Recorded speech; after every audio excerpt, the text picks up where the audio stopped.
Pascal. You are now rocking with that dude Pascal.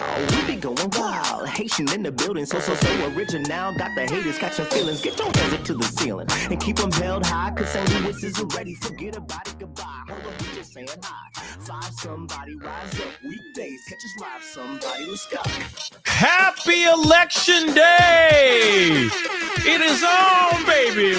It is on. Yes. I hope you guys all doing well out there. Hope this show finds you in great spirits as it should, because another day above the dirt is always a blessing. Let's not forget that. Let's not forget that, dagnabbit, especially tonight. Especially with tonight. I know a lot of us are feeling some type of way. A lot of us are at the edge of our seats. A lot of us are thinking, oh, here comes the gloom and doom. No matter what side of the fence you are voting for, some are just dreading and worried about the end result here on both sides of the aisle, which is absolutely insane. It's insane. I'm going to be real. It's freaking insane. But it is what it is. But we're finally here. Thank you to sweet baby Jesus. We're here. Finally. Dag nabbit. We are finally here. But we have got to get into this. Of course, we're going to be holding hands and sitting through this whole thing. At least I'm going to try to sit through this whole thing. We're going to see what happens here, because there's already been some delays on certain states and all that. And there's already allegations and accusations already being thrown out by a certain candidate already as we speak. So we got some things we got to talk about. We already in this bull. We already here, y'all. And we ain't even started yet. We're just getting warmed up. We haven't even done half of the country yet. And we're already dealing with some BS. Ain't that wonderful? Anyway, I digress. We got to get into this. So please do me a favor. Hit that like button down below, please. Hit that like button down below. Don't forget to hit that reaction button if you're watching on other platforms. Please and thank you. Please do me that solid. Let's not forget to hit that follow button if you're watching on those other platforms. Facebook, X/Twitter, Instagram, TikTok, and the Rumbles. Make sure you follow me on all those platforms. That'd be greatly appreciated. Don't forget to subscribe here on the main channel, here on my YouTube channel. Go to my secondary channel, The Pascal Show Clips. Hit that subscribe button over there. Hit that join button down below. Become a member. That'd be greatly appreciated.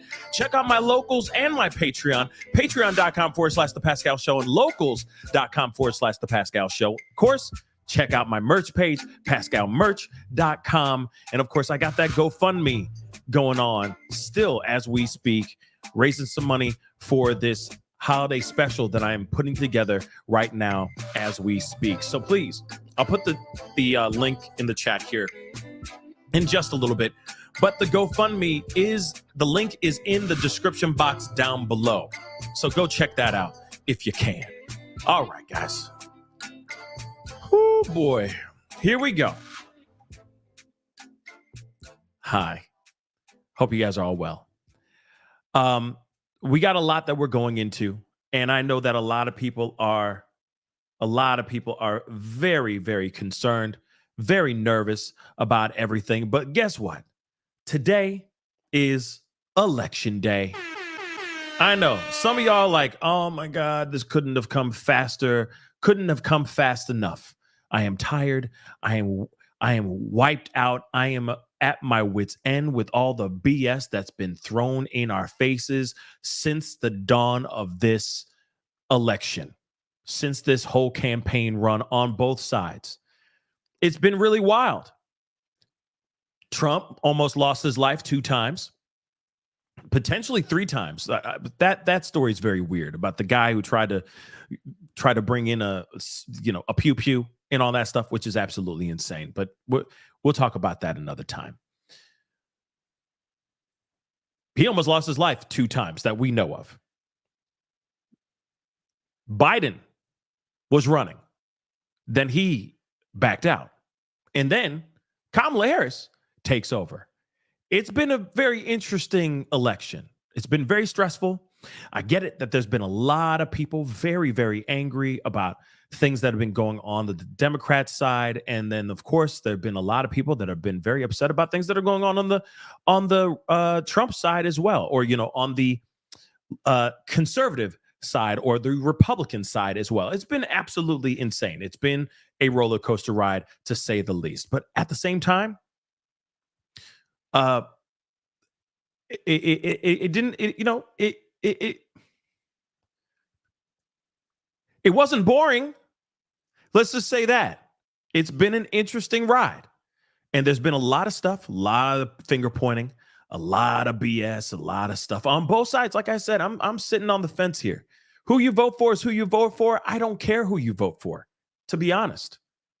If whoever wins, wins. That's where I'm at this point.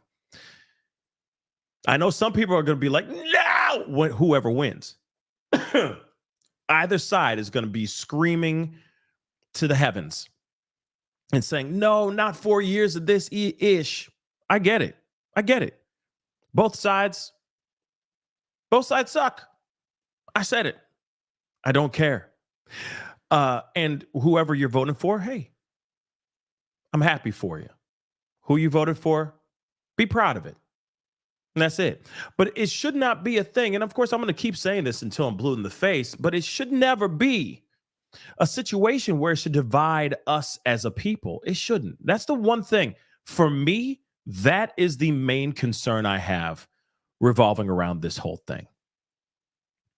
I'm nervous about the division. Listen, there have been people out here talking out their age for months, several months, talking about the CW. And no, I'm not talking about One Tree Hill.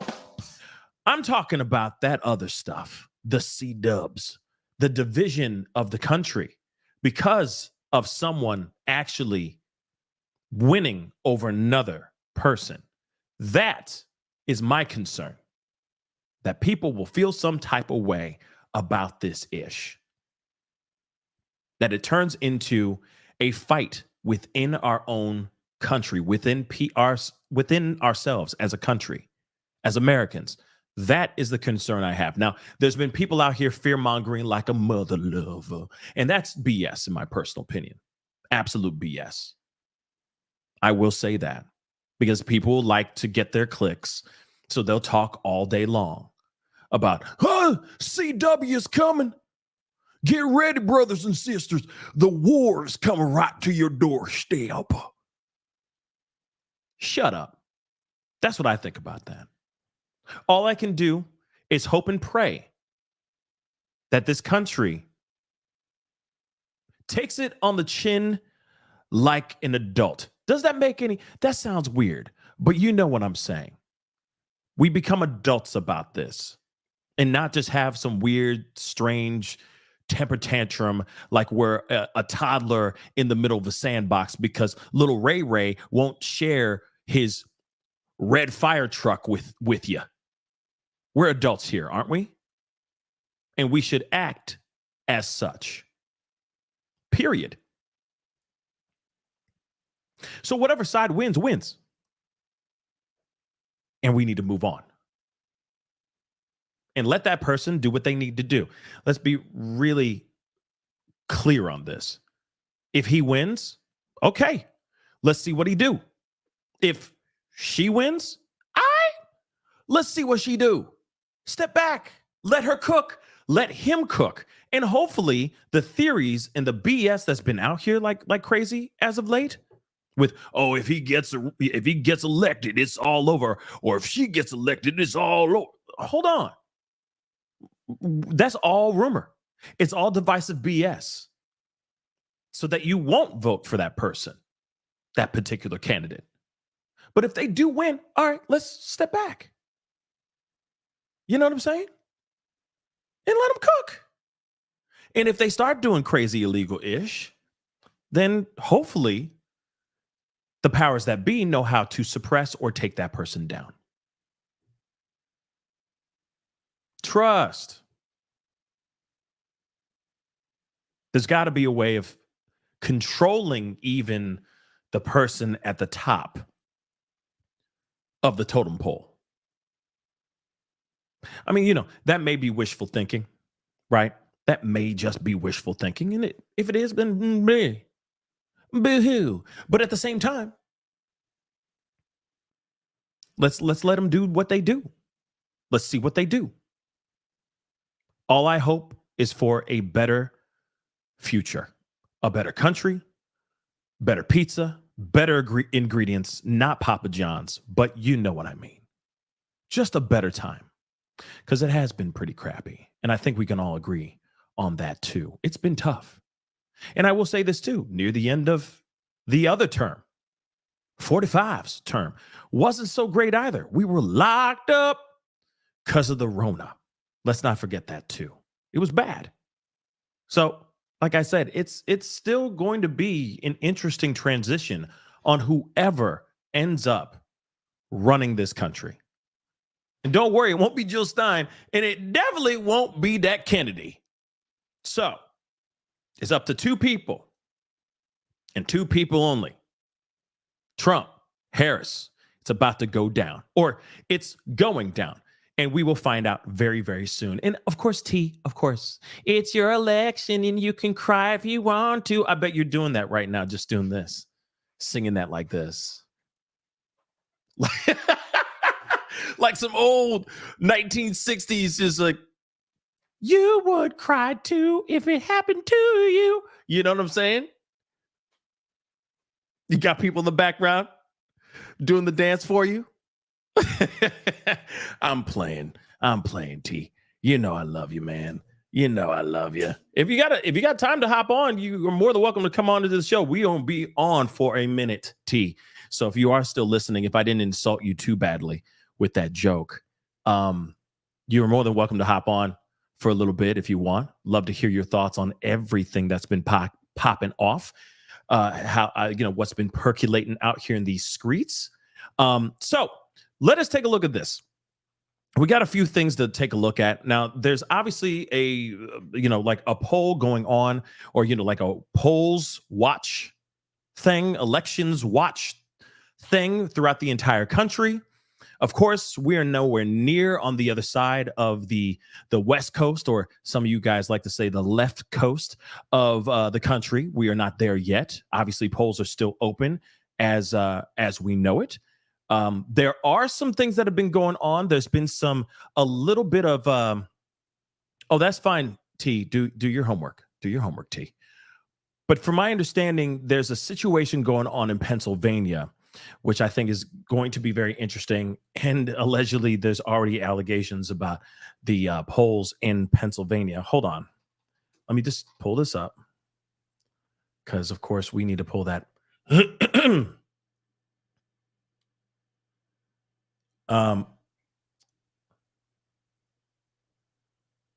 So now, okay, so from my understanding, there has been a little bit of an issue going on with Pennsylvania. Let's take a look at this. So Pennsylvania live election results for the 2024 presidential race. So let's take a look at this. And of course, we're still waiting. You know what I mean? We still got other places. We're going to go through all the places that have closed, who's won in those particular states, so on and so forth. So trust me, we will be getting into that. Okay. And Babs, you know what? Congratulations to your son voting for the first time today. That's an amazing thing. Real talk. Okay. As much as everybody is like, going, oh, I can't stand the election this year. It is a very divisive year, a very divisive election for sure. But still, no matter what, congratulations on your son voting for the first time today. Because I'm going to be real. It's a very exciting experience. It really is. For the first time, when you get to make your voice heard by simply, filling in these boxes and saying, I vote for her, or I vote for him, or whatever it may be, it is a very wonderful and amazing thing. So I will say that is very, very cool. And we're proud of him too. Okay. We're very proud of him. And you tell him this too, from Pascal himself. Babs, tell your son, whatever his name is, tell him, welcome to being a man. I'm kidding. Don't do that. Don't do that. Just say congratulations. Okay. Yeah. But moving on, congratulations, Babs. That's really dope. But let's get into this, guys. So Pennsylvania, which, okay, let's be real, it is a critical spot for both Donald Trump and Kamala Harris. All right, both candidates and their running mates have been blitzing the Keystone State for months after polls closed in Pennsylvania. CBS estimated the state is a toss-up. I don't know what's going on here, why it's tripping, but we're going to continue on. Pennsylvania, fifth most populous state with 13 million people, has 19 electoral votes. That's the most electoral votes of any battleground state. So this is very, very big deals. Big deals. And of course, I'm sure a lot of people are, former President Donald Trump, Vice President Harris are feeling some type of way about them not getting the information as far as the results of this election in Pennsylvania.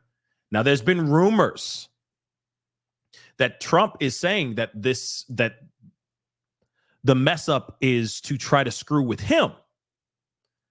I don't know about all that. All I know is that apparently there's a little bit of they're still trying to figure some things out. So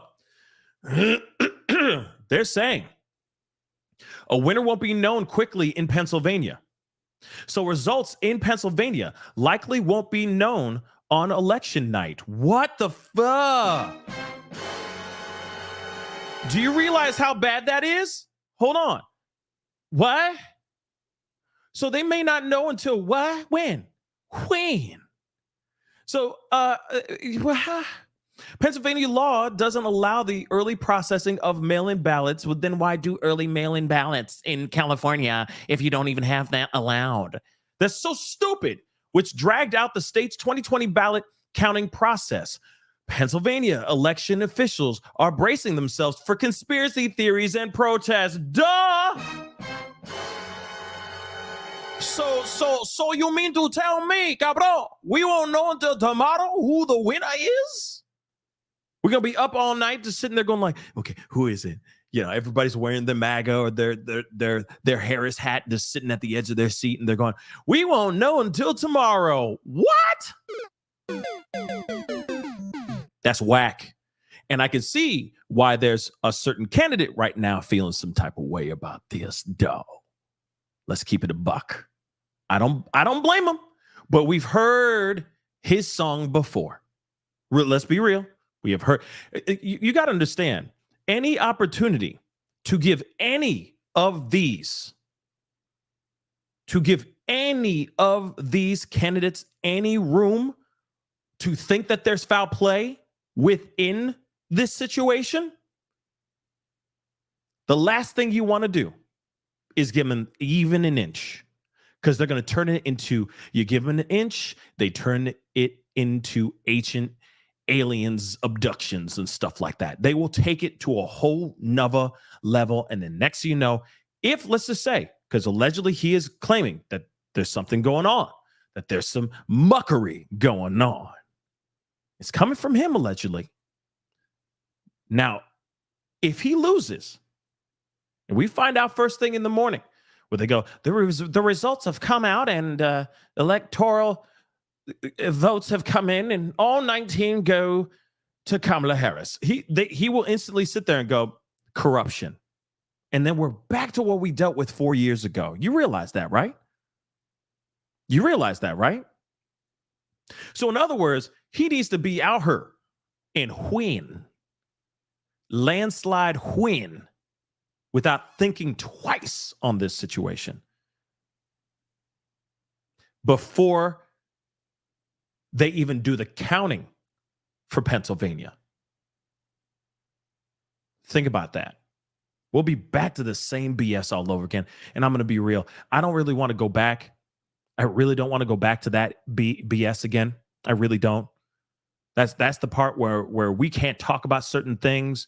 We can't say things. We can't report about him talking about the election. And you see what I'm saying? There was a lot of things that they tried to stop from us talking about back in the day, 4 years ago. Go all the way back 4 years ago.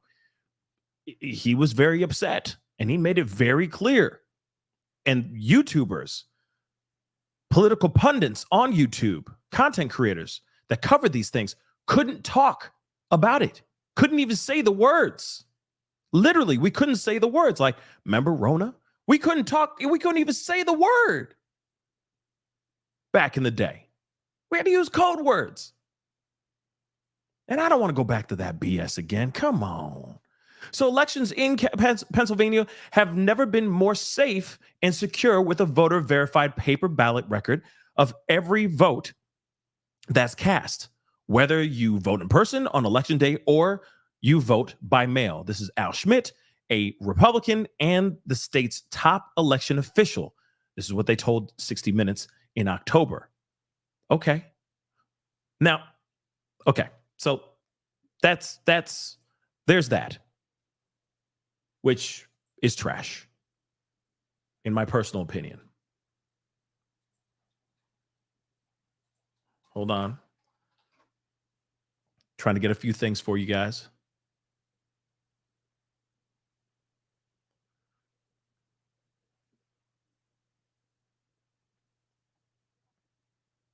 Now, okay. Now, while I look at a few things, because right now Trump is in the lead right now.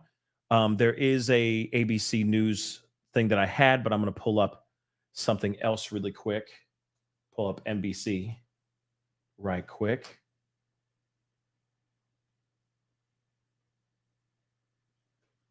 Let's see what they say so far. While I pull up a few things, because there's still updates, things going on. But let's get up to date, and we'll play a little, we'll go back a little bit here in just a minute, all right? But please, guys, don't forget to hit that like button down below, please, and thank you. Don't forget to hit that subscribe button. That'd be amazing. And I guess we made our goal. I've never used that thing before. That's why I was like, I'm just testing this out to see what it do, which is great. I would do a goal of like, oh, I'll sing a song or something like that. But, copyright crap, I can't do anything about that, unfortunately. But thank you so much for reaching the goal for me and with me. But let's hear what they got to say here. Whoops. Wrong ting.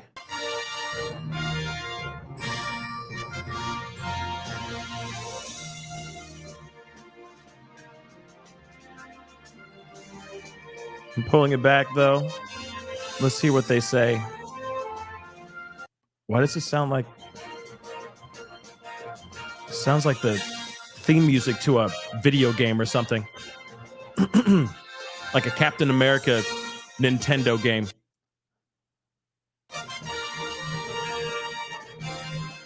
No one's talking. Interesting. I'll put it back here.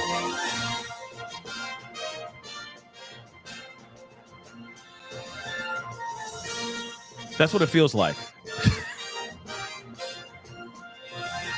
I'm here to save your day.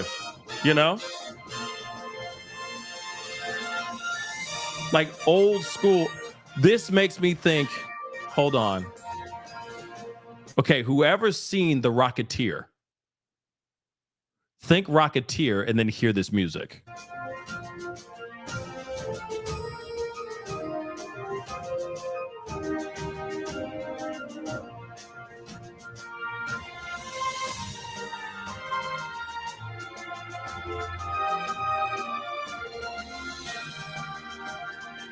Ha ha! I will save you.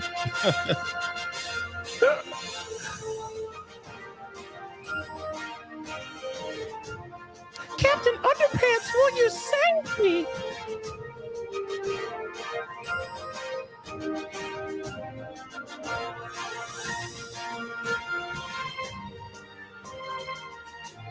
All right. I was hoping that there'd be more talking head things going on. That's right, little kid. Only you can prevent forest fires. Attaboy, Timmy. Attaboy. Oh my God. Why? Why is this existing? Stop. Stop. Yes, little Timmy.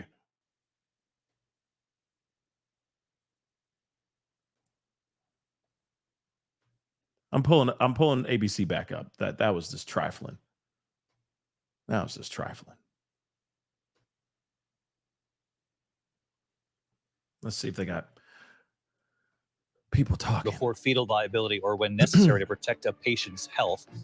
Florida voting that down, Rachel. Now, David, abortion is on the ballot in 10 states across the country, Florida being one of them. I want you to take a look. They needed to get 60% to pass here. 57% said yes. 43% saying no. Florida has a 6-week abortion ban right now. That is what Florida Governor Ron DeSantis signed into law there. Former President Donald Trump himself has even called that too harsh. We're going to be watching some other states tonight. These are the 10 states where abortion is going to be on the ballot. This from Florida, though, David, is notable. It's the first time that we are seeing abortion on the ballot actually fail, because you remember that abortion on the ballot has won in every single state, including conservative states like Kentucky, Ohio, and Kansas. It's also going to be on the ballot tonight in 2 battlegrounds, Nevada and Arizona. This is going to be a major blow to Democrats and also just abortion rights advocates. Take a look at this map. This is the abortion restrictions after Roe versus Wade was overturned. And I really want you to pay attention here to the South. Florida has a 6-week abortion ban. So does Georgia, as well as South Carolina. There's almost nowhere to go in the South for women who are seeking abortion care. They have to travel very far. That's why Democrats really wanted to see this pass. Let's go over to Kate Shaw, our legal analyst. Kate, what do you make of this? Well, so of course it's right that under Florida's rules, this amendment failed. But you look at the numbers, 57% of Floridians actually did vote to protect abortion under the state's constitution. So it just has a higher threshold than other states. So of course it's right, this amendment failed. But I also think the data tells us that even a lot of voters, presumably, who voted for Donald Trump also voted to protect abortion. I think the question is, Kamala Harris has tried to make the case that even though abortion is only on the ballot in 10 states this cycle, it's really on the ballot everywhere because it matters so much who the president is, what the law surrounding abortion will be. The question is how that message resonates, if at all, in other states. And in particular in Florida, Kate, to vote it down and to vote for Donald Trump, when you look out west to Nevada and Arizona, where it's also on the ballot, it's going to get into this whole notion of, sort of a split ticket, whether or not you vote for the amendment, but then you don't vote for Kamala Harris. You don't tie the two together. Potential. So I think we're going to see throughout the night how much voters are separating these issues out. But of course, in these states, there are lower thresholds for actually voting to protect abortion. And maybe you will see if Florida voters thought, well, abortion will be protected in our state, we can still vote for Donald Trump because, we'll have protections here for voting for this amendment. That may or may not be true, depending on if Trump is elected president, what happens at the federal level with respect to abortion. But there may be complex calculuses going on about kind of what state law will mean with respect to abortion and what the federal government could do with respect to abortion. Absolutely. We're going to continue to track it, particularly in those western swing states. Let's go back over to the map. Rick, you're studying North Carolina right now, 41% of the vote in, and Donald Trump leads by about 100,000 votes at this point. Yeah, and it's really a kind of a microcosm of the divided country, because it's not that Kamala Harris isn't hitting her numbers. She is largely hitting the numbers, doing about what she needs to against the 538 benchmarks, about what she needs to do when you compare it to what Joe Biden did. We're looking at Asheville, which is the kind of the blue dot in that western mountain range that was hit so hard by the hurricane. She's overperforming the expectations there. A lot of this so far is the early vote. We'll see what else rolls in. But Donald Trump is doing exactly what he needs to be doing outside of Charlotte, in the suburbs, in the more rural areas outside of there. Donald Trump running ahead of where he needs to win the state, according to our 538 numbers. And that's a county, Union County, now that has 94% of the vote in already. So it's a significant amount of vote. Davidson County, another example of this, where he's slightly ahead of his benchmark. So we're seeing them run, kind of an even race in the places we have a lot of data right now. We'll see where it lands at the end of the night. But Trump is turning out people in very red parts of the state and across the country. It's a trend we're seeing even in states that aren't that competitive. The Trump base is out in force. Let's look at Nash County. Can you find Nash County for me? It's one of these boomerang counties that went for Trump, but then went for Biden. Also, New Hanover in North Carolina here. We probably should take a slightly deeper dive on whether or not Nash County is Trump is winning. Yeah, right. So it's right here, right outside of Raleigh. This is one of those that we're watching, as you mentioned, David, because there's a possibility, at least for Democrats, to flip counties like this. You see how close Hillary Clinton came, how close Joe Biden came. Right now, Kamala Harris not quite over the finish line. Donald Trump winning by about 1,800 votes in Nash County, and the benchmark would suggest he doesn't even need to win that county. It could slip away from him, and he'd still be in line. This is a small county. But you're right, it's emblematic of what's going on across the state and really across the region of the country. And it could be a bellwether, in fact, because this is what Donald Trump is trying to do, is flip some of this territory back his way from 4 years ago. We'll just keep our eye on it. I want to take this out to Byron Pitts because he's in Asheville tonight. And Byron, there was a lot of concern, obviously, over the victims of Hurricane Helene and whether or not they would be able to vote. And both campaigns saying that they did like what they saw on the ground as far as the effort to help people have their voices heard. And what have you seen there on the ground? But David, this has to be one of the feel-good stories of this election night, regardless of which side wins. David, you spent a lot of time here after the hurricane, and you saw the devastation firsthand. It is remarkable, the turnout here. Western North Carolina outperformed the rest of the state in early voting. And that's a good sign for the Trump campaign. As you guys have been discussing, Western North Carolina has been reliably Trump country, and he has to do well here, and he is doing well here. The voting is high. There are parts of the western part of the state where they've had to vote in tents. We talked to one voter, a pastor, who called the response here in Western North Carolina, he calls it the miracle in the mountains. This is a man, consider this. He had to drive 1 hour and 45 minutes to vote. He had to leave his house, drive into Tennessee, circle a mountain, come back to his community, cross a river before he could vote. And it speaks to not just the resilience of the people in this part of the country, but also their commitment to democracy. David, I talked to a member of the Trump campaign here in North Carolina. He said the race in North Carolina tonight is as tight as a facelift. And so while they're doing well in North Carolina, there are other areas of the state that look favorable for Kamala Harris. That's funny. 55.4% of the early vote in North Carolina that went to women, and that's a record in the state. 24% of the uncommitted voters were first-time voters, which is an indication that young people are voting in high numbers here. There are people standing in line still in Charlotte in some of the university areas, likely young voters, also potentially a good sign for the Harris campaign. I know earlier you and Lindsay were talking about black voters in North Carolina. I want to mention to you the central part of the state and North Carolina A&T. North Carolina A&T is the largest HBCU in the country. Aggie pride runs deep in this state.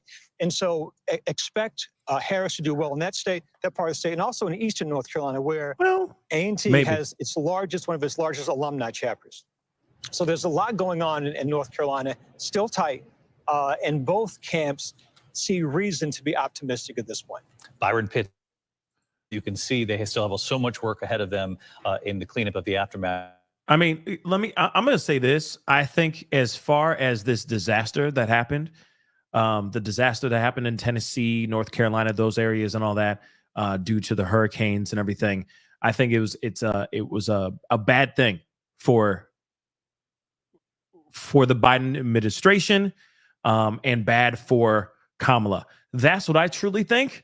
Of course, I think that any person that was sitting in that seat is going to have some issues no matter what. If it was Trump sitting in that seat and that disaster happened right before Election Day, I think that there still would have been this same type of reaction.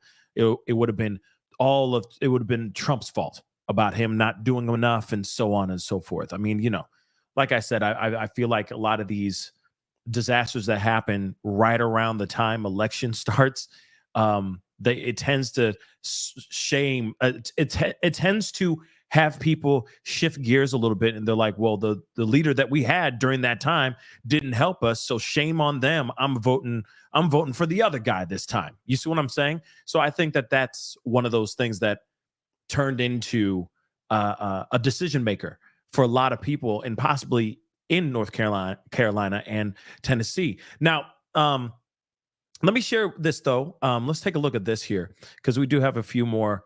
There are a few results and all that are going on here. So I just wanted to share these things because not everything is done yet. So, for example, like South Carolina is 58% done putting in their full report. Now they're saying that Trump is in the lead right now in South Carolina right now, but they're not fully, excuse me, they're not fully done yet, right? Same thing with North Carolina. I'm actually trying to find places that are actually officially done, right?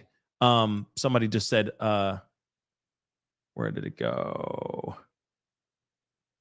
Decision Desk HQ. I'll take a look at that. Let me take a look at that. Let's see.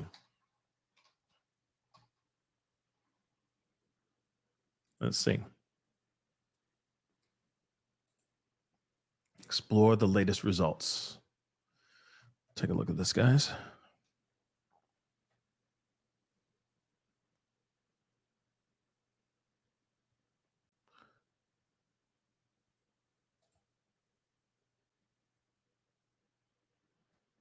Okay.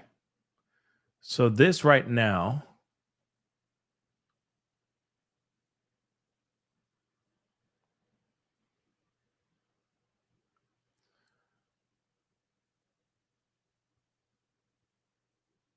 let's see here.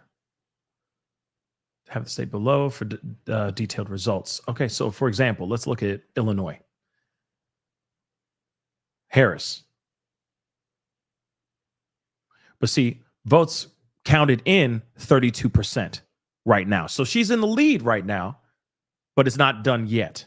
You see what I'm saying?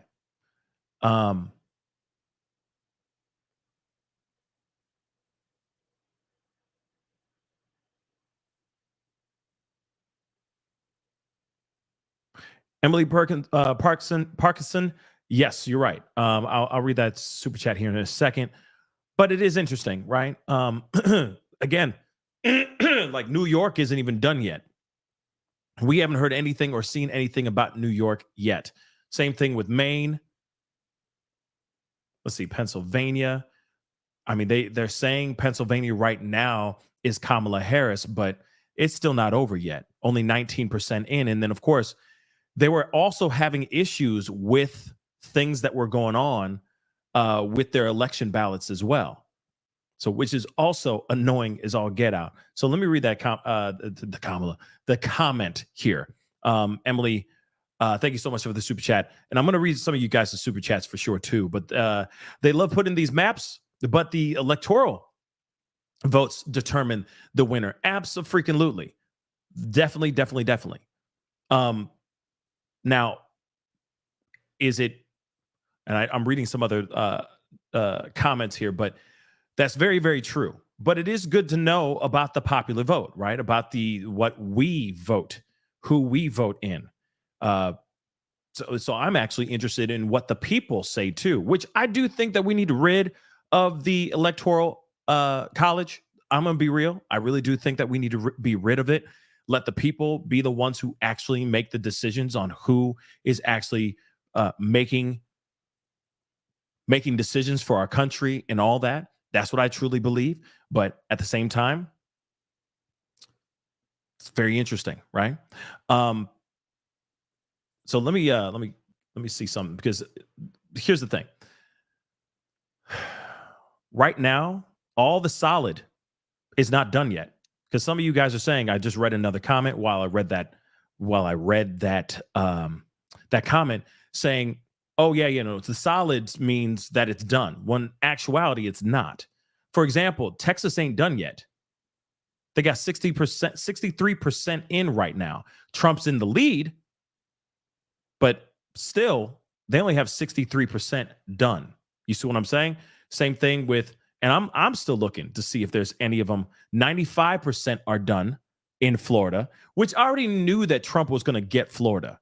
I knew that Trump was going to get Florida. See, and T said this, and I agree too. One of the states that really needs to be, if Kamala wants to even have a fighting chance, she needs California for sure.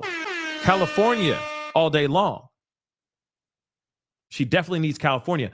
But right now, the most that we've know so far with 95% in right now is Florida. Now, again, New York, which is solid right now. You see that solid. It doesn't say anything right now. They have 0 right now, which is surprising to me. I figured that they'd already have all that stuff out, ready to go, but we don't see anything of that sort yet, right? And I think, that's the other thing too. One of the other things, because somebody just said this too, Mary Beth said, I voted early. I think a lot of us did. I did. I voted early because one, I just wanted to get it over with. I just didn't want to deal with the BS or stand in line forever. I had an open opportunity, so I said, F it, let me go in there and just get it done. And I think a lot of us did. So I think it's going to be very, very interesting this time around, because they're going to already have those votes in. That's why they're able to have such fast results, because a lot of people voted early this year or this time around. But they also said that whoever becomes president-elect, this is also an interesting piece of information that I heard about. It doesn't matter if the opponent concedes or not. That person wins, it's a wrap. That person could start putting together how they're going to move in and all that stuff. No questions, if, ands, or buts about it. If Trump is the winner, he wins. If Kamala Harris wins, she wins. Doesn't matter if he sits there and goes, I will not concede. Doesn't matter. She moves in. It's a wrap. Period. And yes, I agree. The classic one. I agree. They most definitely both of them need Pennsylvania, which is really crappy, because if they don't get Pennsylvania, if we don't hear about that, I feel like we're all going to be sitting at the edge of our seats until they actually make that announcement. And I hope that they're lying about them saying, oh, we won't have everything ready until tomorrow. No, man, you need to make sure that that's done tonight. There's a lot of people, including 2 candidates, that are wanting to know who wins, period, right? And yes, T, it will all come down to the swing states indeed, all right? But this is pretty crazy. But let me see what the I could have just pulled this up right there. But let's see what they say here. Let me just hit the refresh button here. And it's saying so far, I mean, obviously they need to get to 270 votes to actually win. Right here in the middle, Trump right now is in the lead with 177. 99 for Harris. But again, we ain't done. We haven't even done half of the country yet. But I will hover over, because you guys are all sitting there trying to control my mouse. But I will hover over these. Look, now New York has 20% counted. Of course, I'm not surprised about New York and if they're leaning blue. With Kamala Harris. Kamala Harris right now is in the lead right now as we speak, okay? But like I said, some places, Michigan, for example, 11%. Harris is in the lead right now, but anything's possible, right? Again, still, they say here 94%, they're reporting that they're 94% done here with Trump in the lead. Again, I'm thinking that he's going to take Florida. I think that goes without saying. He's going to take Florida for sure. Texas, he's in the lead, but only 58% reporting right now. So they're not even done fully doing their counting on all of Texas. But let's see what they got to say here. Because again, a lot of these places aren't fully wrapped up yet. That's what's so frustrating. A lot of these places aren't done yet. Polls haven't been, like, polls on the east side for sure. Polls in the central, like Midwest area, they're closed. It's been closed.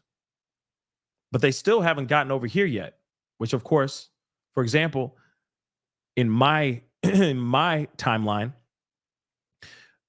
the results are expected to be out around 10 p.m. So about a little over an hour and a half from now, y'all. It's crazy. Yeah, it's going to be a late night for sure. I'll try to stay on as long as I can. But let's hear what ABC have to say about everything here now. Carolina, less than 100,000 votes, about a 70,000 vote margin between the two candidates. Stay tuned here. The numbers are just coming in. They're just getting interesting. Your local news standing by, and we'll see you in just a couple of minutes here. Oh, come on. I hate when they do that. Let's see if NBC does stop playing the weird Rocketeer music, background music, and showing us something here. Let's see what they have here. That's still the same old trash.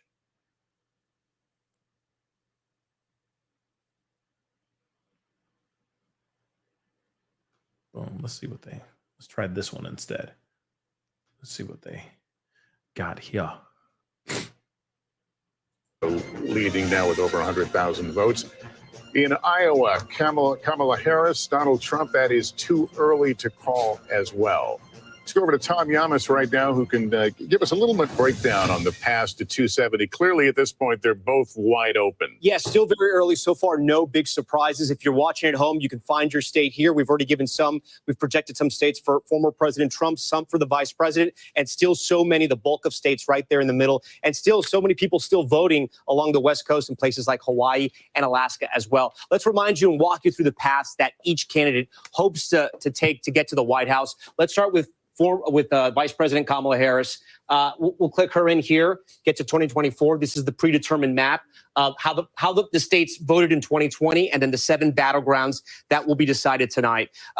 So her easiest path is Pennsylvania, Michigan, Wisconsin. She holds that blue wall. If she can do that, she gets to 270. If she's having a very rough night and she loses Pennsylvania, loses Michigan, loses Wisconsin, she has other paths, but she does have a Sun Belt path where if she can flip North Carolina, hold Georgia, hold Arizona, and get Nevada, hold it once again, she gets there as well. That path, though, would give Democrats heart palpitations. As far as former President Trump, his easiest route, just think of the east side. He holds Pennsylvania. He flips Pennsylvania. He holds North Carolina. He flips Georgia back. He gets to 270. But if he can't win Pennsylvania, he has to win somewhere else in the blue wall. He has to break through the blue wall. That's the main difference between his path and the vice president's path. There's a path for her, even though she doesn't win any of these 3 big Midwest states. But for him, he has to win one of them.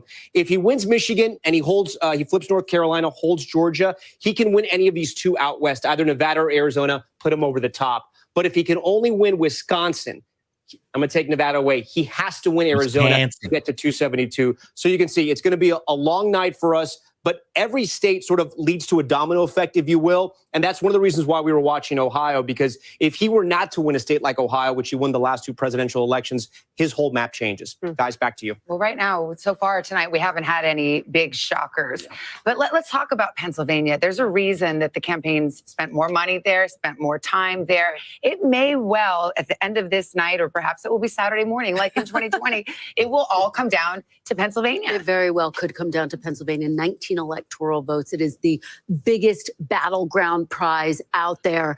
And part of why we're watching states like Ohio so closely, like North Carolina as well, particularly in the suburbs, is to test how those counties, in those collar counties in Pennsylvania might go. Remember, President Biden won Pennsylvania not because he won the Philadelphia County area, but because he was able to really drive up the vote among white working class voters in those collar counties. One more point just to mention as we watch all of these returns come in.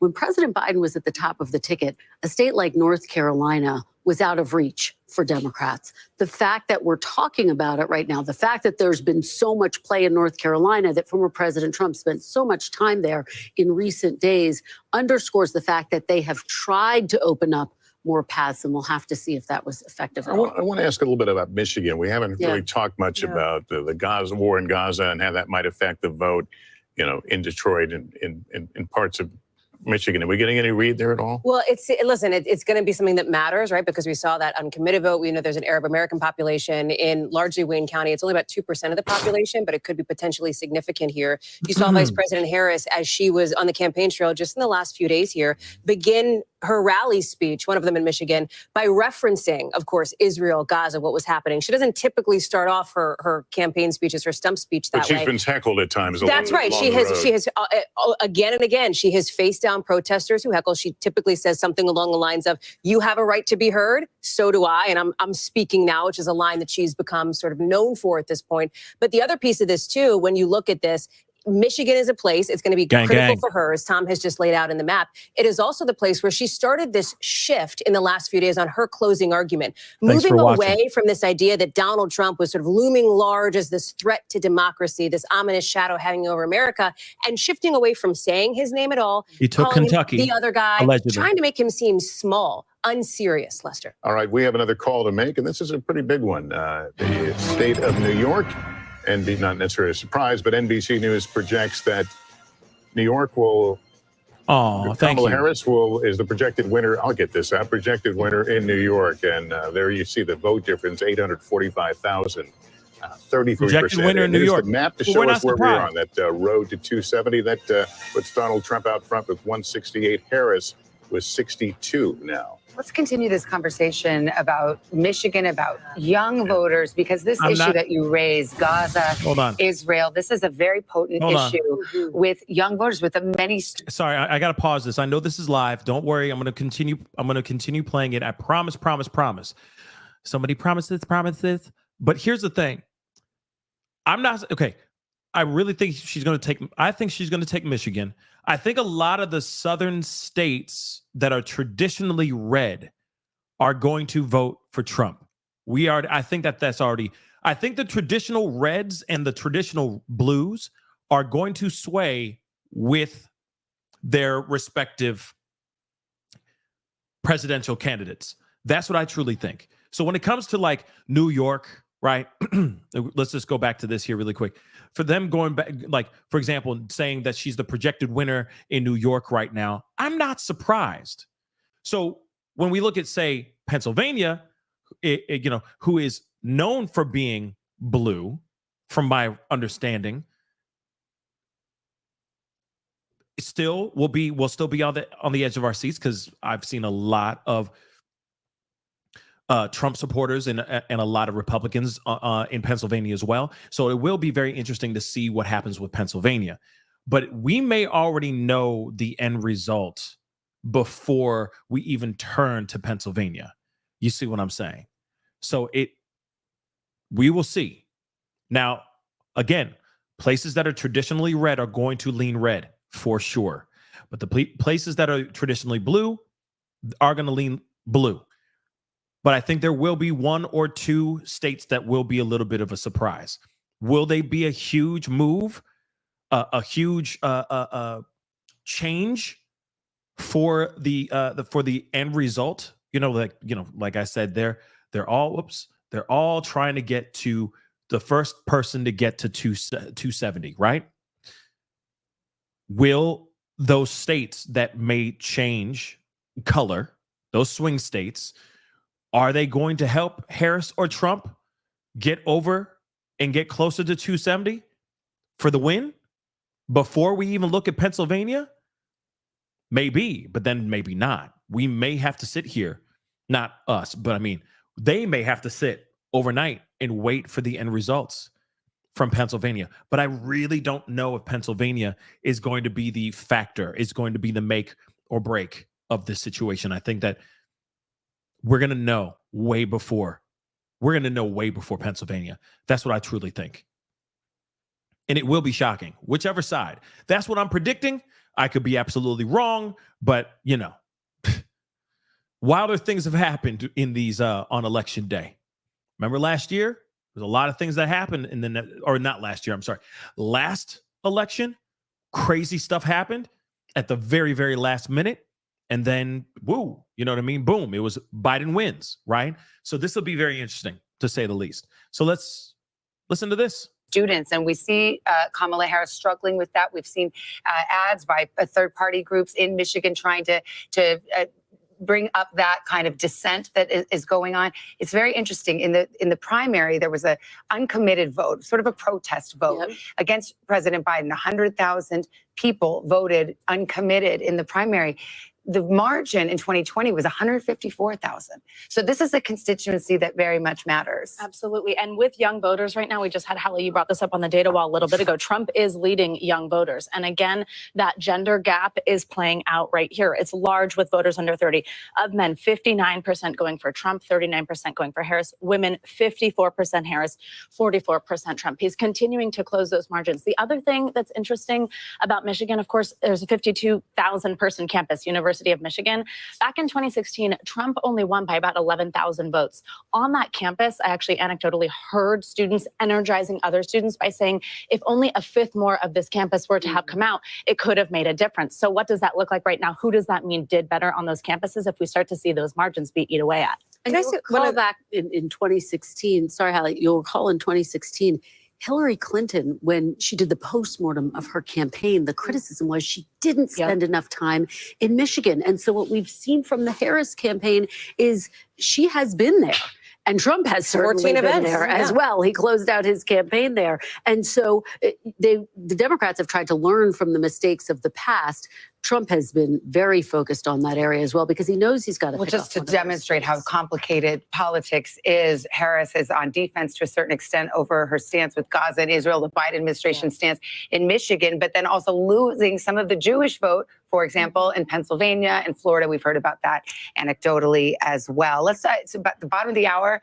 We can do some race checks here. You mentioned Michigan. Well, let's put it up there. Let's see what we've got in terms of results, and the votes are being counted in Michigan. One of those key Midwest battlegrounds. It is too early to call. That's just about a little over 10% of the vote, but now you've got an eye on what we've got there. Arizona polls just closed a half hour ago. Way too early to call there. It may well be days before we're able to call that one. Wisconsin, another in the industrial Midwest, too early to call. Just starting to get the votes counted. Pennsylvania, stop me if you've heard it before. It may all come down to Pennsylvania, and it is too early to call, but we're about 30% of the vote there. North Carolina, also too early to call at this hour. And staying down south in the Sunbelt state of Georgia, which President Biden carried 4 years ago, and former President Trump badly wants to get back into that red column. That is too close to call at this hour. So here is the road to 270. That is the magic number that a candidate needs to win the White House, and that is where we are in the early going at this hour. I always wonder what it looks like from the other side, from the candidates, when they're doing the same thing we are, essentially, pulling up these numbers, trying to weed through them, trying to figure out where you can be optimistic, you know, when you don't have the pressure of people looking at you. You want a fun fact? Fun fact alert? We love it. The last election was decided in 4 states by approximately 79, 80,000 voters. You could fit those voters into Cowboy Stadium. Wow. That's You've what we're done your talking homework, about. girl. Let me tell you about that. budget. That is a good. That's My a good husband's nugget. going to be very mad at me that I didn't brought say up the Eagles Cowboys. Stadium, but Exactly. it wasn't the right number for the stadium. I tried. You stick with any stadium you want. Yeah, you got next to polls? He's sad about the link. Yeah, I do. And this is a more broad look at the issues that voters say are important to them. As we're talking about some of these issues in these key battleground states, nationally. I love when they like do the walk and talk thing. Like, we're going to walk and talk and then go to this big ass screen and I'm going to touch it, you know? Voters said over and over again was the most important issue to them. But look at this electorate from our exit polls that we're seeing now. And again, this could shift a little bit. These numbers could still change a bit as more waves of information come in. But look at what's number one. 34% of voters say the state of democracy is the most important issue to them. Put a little asterisk next to that. We're going to talk about that more in just a second. Second here, 31% of voters say the economy is the most important issue to them. That is typically what we would see in other elections. It's what we've seen in the past.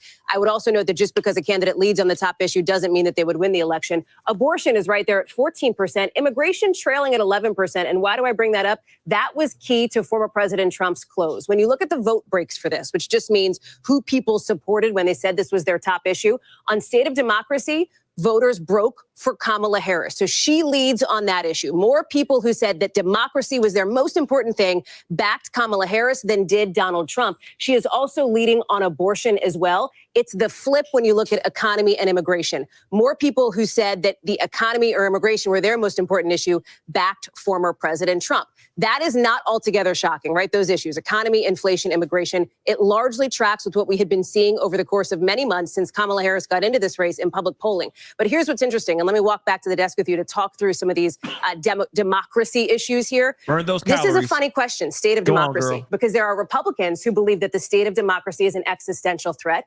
largely because of the election fraud lies that Donald Trump talks about. There are Democrats who believe that the state of democracy is under threat because of former President Trump himself if he were to be back in office. So this is a tricky one. It's not like it cuts obviously one way or the other. So there's some unpacking to do. It's a Rorschach test. What is the state of democracy? That's exactly right. It would probably be better framed as, what do you think the state of the country is? Do you think that this is a high stakes election? Do you think it's a do or die? Is it existential? I think that's what people are responding to, and perhaps why we see that being the top issue. Well, and it's so mirrored in what we saw in the closing arguments of both of these campaigns. You saw Vice President Kamala Harris try to argue that Donald Trump was a threat to democracy. You saw Donald Trump make arguments that his political rivals were the quote unquote enemy from within. And so it is a Rorschach test. And it also just speaks to why, as we watch these states come in, the battlegrounds seem to be very sharply divided, as our polls indicate. Right track, wrong track always kind of leaves you with that question. Are we judging a president, or are we judging just the overall sense of life these days? Absolutely. And the fact that you have this significant majority saying that the country's headed in the wrong direction. You know what it is? A challenge. It's interesting because we haven't talked that much about that thing that happened this summer where Joe Biden had a terrible debate and he was expected for 18 months to be the candidate, and then he wasn't. Do we have any indication in any of these early numbers how Kamala Harris is performing compared to how he may have performed? I mean, it's a hypothetical. I was going to say favorability is probably what gets us there most closely. I don't think we have those graphics ready to pull up, but Joe Biden, if my memory serves, is something at like 41% favorable based in exit polls, which was a question that was asked. She is at something like, I want to say 48%. So she is, or 49%. She's outpacing where both Joe Biden and Donald Trump were. But Savannah, I'm so glad you brought this up. We called Delaware like an hour ago, right? Joe Biden's home state. And it made me think about what a different race this would look like, how different tonight would look if Joe Biden were still on the ticket. Vice President Harris has done this thing where she's tried to both distance herself from President Biden. She told me in our interview just a couple of weeks ago, Joe Biden is not on the ticket. Like, I am the one who is running on the Democratic ticket, which she's right. She is on the top of the ticket. But at the same time, she has not distanced herself in a super clear way from a lot of his various policies. She has said that she feels some loyalty to him. Well, the ads that have been run to great effect in a lot of these battleground states tie Kamala Harris directly to Joe Biden. The Trump campaign thinks that Biden is a clear drag on the Harris ticket. It's been one of the biggest challenges of her entire campaign, including in her interview with Hallie, has been asked over and over again, how will you govern differently than President Joe Biden? She struggled to answer that, in part, I'm told, because personally she did not want to betray him, but it has been something that's been a challenge for her. She also cited, I think it was your interview, she cited history, the fact that typically vice presidents, don't. Yeah, that's right. That was our colleague, Peter Alexander, I think, if I'm remembering that one correctly. I'm in a pull aside with her several weeks ago. But she said, listen, typically vice presidents don't go after, their boss, if you will, their president. She talked about this issue of loyalty. But at the same time, she also says, my presidency will not be a continuation of the Biden administration. The problem that she had was when asked specifically, I believe on an ABC program, what would you do differently? She said, nothing comes to mind. And boy, that Trump Keeping in campaign. mind, her campaign's been, 108? Well, right, but that's about, that question's coming when you have an unpopular incumbent. We want to go to NBC's Sam Brock. He's in Asheville, North Carolina, where I understand the counting is wrapping up. What are you hearing? Savannah, it's done. Look, I have it fresh off the presses right here from Buncombe County. The official results are in. First of all, they had a 73.69% turnout, which is almost their record high. It was 78 back in 2020. But considering everything that happened in Western North Carolina about a month ago, this is extraordinary. And the results are almost exactly the same as they were 4 years ago as well. It was 60-38 in favor of Kamala Harris for this county, which is about 140,000 votes. It was 59-38 back in 2020. This was not, however, your grandmother's democracy process, being sort of a fly on the wall to watch all this happen. Walk with me here for a second. So these are the tabulations that came out. These receipts, guys, were so long, they were strewn across this entire table. I watched as the board went through line item by line item to authenticate it for the unofficial results. There's basically a caravan of cars that comes in. They're all holding from each of the 80 precincts these thick orange cases that have flash drives in them. Bobby, who I'm told has been here with Buncombe County for generations, a 70-something-year-old woman, takes the flash drive out, comes in here and brings it into this room. In the room, it's unencrypted. And so they actually get the data up there and they upload it directly to the county site and then to the state site from this room. And then all of the day of votes get tabulated over in these machines. Fascinating to watch. It is actually now done. Let me send it back to you. All right, Wow. Sam, thank you very much. Got a projection to tell you about. The state of Illinois. Kamala Harris, as expected, takes it. So that's a Midwest hold for Kamala Not Harris and the surprised Democrats. Let's look at about the Illinois. breakdown here. Half the vote in, and it looks like it will be an easy victory as expected. And so we can fill out one more state on our road to 270 map. The state of Illinois going to Kamala Harris. Let's go to Tom Yamas. You're in North Carolina, where we just heard straight from the horse's mouth. Buncombe County, right there. Asheville. It's been through so much with Hurricane Helene, and Sam Brock had the poll results in his hot little hands. But were you calling him a horse? That's like, I'm not sure if you were or not. Sam's a tall drink of water, but he's no horse. He's a handsome man. So listen, along the lines of from what he was reporting, and I just checked out those Hurricane Helene counties. We can show you the ones that were affected by the floods. Let me go. Hold on 1 second. Here we go. So these were all the counties, the 13 counties that were affected by the floods, where people could vote in other parts of the state if they weren't able to vote in their home county. It's interesting. I was going through the numbers. It doesn't look like there's any kind of drop off there. That's actually better news for the president, because there are more Trump voters out there in the western part of the state, with the exception of the blue dots like Asheville, places like that. Here's where a lot of the vote is still out. Charlotte, Mecklenburg. Look, Trump is on top right now statewide. Mecklenburg is the place where Democrats, I'm going to keep going back to Mecklenburg when we talk about North Carolina. This is Charlotte and then the surrounding suburbs. They need to drive up the vote here. It is a majority minority county. Hispanics and African Americans, they have to drive up the numbers here. When they lose races like Senate races, it's because the turnout is not where it needs to be in Charlotte. So not enough vote there. But the good news is there is vote in other places. Wake County, this is the capital, Raleigh, part of the Research Triangle. You can see Kamala Harris slightly overperforming President Biden with 76% of the vote. Whoops, that was a mistake. Let me go back to North Carolina here. Here we go. Okay. Right over here, Durham, this is where Duke University is. 85% of the vote is in. 81%. Let's see how she did compared to Biden. Slightly overperforming there, and just over where UNC Chapel Hill is. Slightly overperforming there. Here's one thing, though, that Republicans have something to possibly celebrate. This is Nash County. This is Governor Roy Cooper's county. This is where he's from. It's sandwiched between Raleigh, Wake County, and the North Carolina Black Belt, where you have those counties with high percentages of African-American voters. It usually, almost always in the last few elections, has picked the winner. 2012 Obama, Trump flips it. Biden it went with Biden in 2020. That wasn't a correct pick. But today, Trump is on top. And you can see that's good news for him, considering that Biden took it in 2020. We're also watching New Hanover. This is Wilmington. You have a lot of people who have moved to the east coast of North Carolina, the coastal communities here. Only 5% in, but this is also one of those counties that has always picked the winner, North Carolina. Not enough vote. Let me just say this really quick. Like I said, I feel like we are we going to know who is going to win here? If certain people believe that Biden did a good job for what he, when he was here, for lack of a better term, if they're happy with what he's done, they're going to vote blue. But it's usually how it goes down, right? At the end of Trump's term, people were feeling some type of way about how he was handling things near the end of his term. Remember, Rona came in, a lot of issues going down, a lot of things just kind of went into shambles and was really, really bad. So I think that the people were not very happy with the end result and how things were done. So then Biden gets elected. But then he does his 4 years. And there's a lot of people that feel some type of way, even Democrats, that feel some type of way about how Biden handled his 4 years. So now people are, even some other people who are actually usually leaning left or leaning blue, are now voting red because they're not happy with what happened with Biden. So there's a good possibility that Trump might win. And it's solely because of what happened with this particular presidency and this particular term. How they performed, how they feel like they underperformed, did not do enough, etc. Money, inflations, things are too expensive, so on and so forth. So I feel that there's a possibility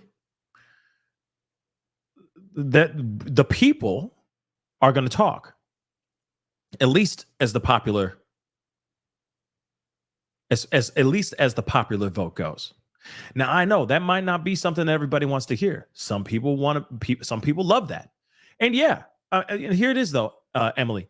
Rona wasn't his fault. True. It's not like he said, let's everybody get sick. Let's go and do that. Let's do it. That'll be great for me. No. But you got to remember, whenever there's some sort of tragedy that happens and that person is the president or the leader at that time, they are instantly the scapegoat, especially when it's near election time. Period. That's what happened with him at the end of his term. And I really think that that's what happened to him. That's what screwed up his election. His possibility of getting reelected was because of that Rona. Screwed everything up. It doesn't matter if he was giving everybody a stimmy. It don't matter about the stimulus checks. It don't matter. It really doesn't. My camera don't like what I have to say, apparently. It does not like what I got to say. What's up with that? But still, at the end of the day, the people are going to be talking here. Because if they feel like Trump ain't happy with this, not Trump, I'm sorry, that the people aren't happy with Biden, the people are going to speak in their election when they vote. And I feel like the general feeling has been people have been very upset with how Biden and the Biden administration handled certain things. So if this happens, it'll be interesting. But I do think, I'll get to tea. Hold on. Let me cook. I also think that it is kind of sad that they will take everything under the sun, including the Diddy stuff, because I saw somebody put in Diddy in here, the Diddy list. They will use that as a perfect reason to be like, oh, see, all the celebrities are coming for Kamala, because if Trump becomes president, the Diddy list will come out. So everybody wants to make sure that Kamala wins so that they suppress the Diddy list. It's BS. It's such BS rhetoric, propaganda crap. And it's so frustrating. All right. It's so dumb. Those people just want to support and say what they need to say. I don't know why they're doing it, and they're saying it for her or they're saying it for him. I think it's a waste of time. In my personal opinion, I think it's an absolute waste of time. I think it's BS. Like Joe Rogan endorses Trump. Whoop-de-doo. Are we really that surprised? Really? I don't give a damn. It doesn't matter. You know what I'm saying? It doesn't matter. So for me, I feel like a lot of people are going to be speaking through their votes this time around, because they might be like, well, damn, he wasn't so bad. Or they might be like, well, we need a change because everything with Biden has been bad. At least that's what some people are saying right now. Just something. I also do want to share this, and I will get send a link to T here in a second. But I do want to share this with you guys too, which I think is kind of ridiculous. But everyone's like, oh yeah, somebody else said, oh, Dr. Phil endorsed Trump. But look at what he said. He said he endorsed Trump after rebelling against Kamala Harris for snubbing him.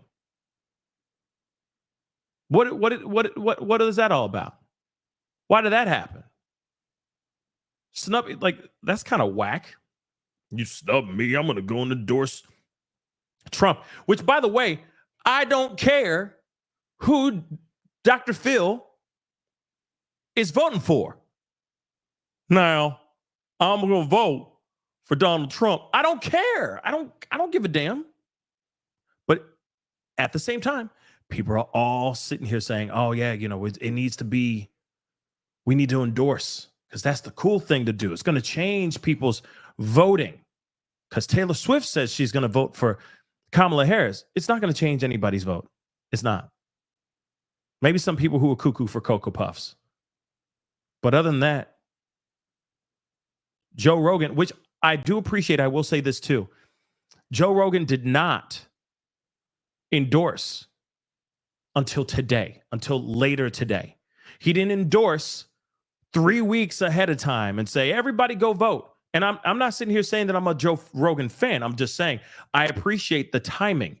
The timing was a little bit better than him going 3 weeks ahead of time, like, oh, you should vote for Trump because I'm endorsing Trump. He waited. But it was already a dead giveaway when he sat down and did an interview with Trump. Now, I know that they said that they're trying to get something going with an interview with Kamala, but that never happened. And however you see it, some people might look at that and go, oh, yeah, she didn't want it. It was all on her terms. And she disagreed with certain things and so on and so forth. It doesn't matter. It doesn't freaking matter. Again, it's about the policies. It's about what they talk about. It's what you want to see for the future of this country. It's not, oh, she's sitting across from Oprah. Or you got J-Lo out there looking like AI. She didn't even look real up there doing her speech. Or like Cardi B, you know what I mean? Up here doing her thing, reading from her phone. It doesn't matter. It doesn't matter. It doesn't matter, guys. It really, really doesn't. It really doesn't. At least not to me. But unfortunately, they believe or think that we are sheep. This is terrible. Let's continue on. Let's take a look at how the spread is in the Senate. Republicans, again, have picked up one seat with Governor Jim Justice winning that Senate seat there after Senator Joe Manchin announced he wasn't running for re-election. The Ohio Senate race, really significant, guys, and one to watch. All right, we've got a call on the Kansas presidential race. Donald Trump is the projected winner in Kansas now. NBC News can project. Let's see where that brings us. Here's the breakdown right now. 31,000 vote difference, but again, Donald Trump will win there. Let's take you to the map and see where we are on the road to 270. Donald Trump with 191, Kamala Harris 81 electoral votes. And we also want to go back and revisit, I think we have Michigan and Pennsylvania, I think, both too early to call.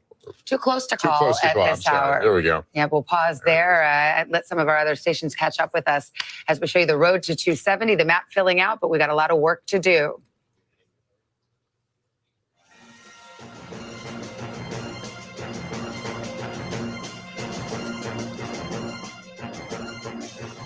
Back at it again. Yes, I will save you. All right, welcome back. Here is where we stand right now on the road to 270. The map is slowly filling in. I think we're still at 6 of 7 battlegrounds. We've seen the polls close right now, so we are kind of in a waiting game. Actually, we have Kansas now. I believe we can make a call on. NBC News projects the state of Kansas will go to Donald Trump with 6 electoral votes. Here's the map now to 270 as we add that to the group. Wow. And Donald Trump out with 191 now to Harris's 81.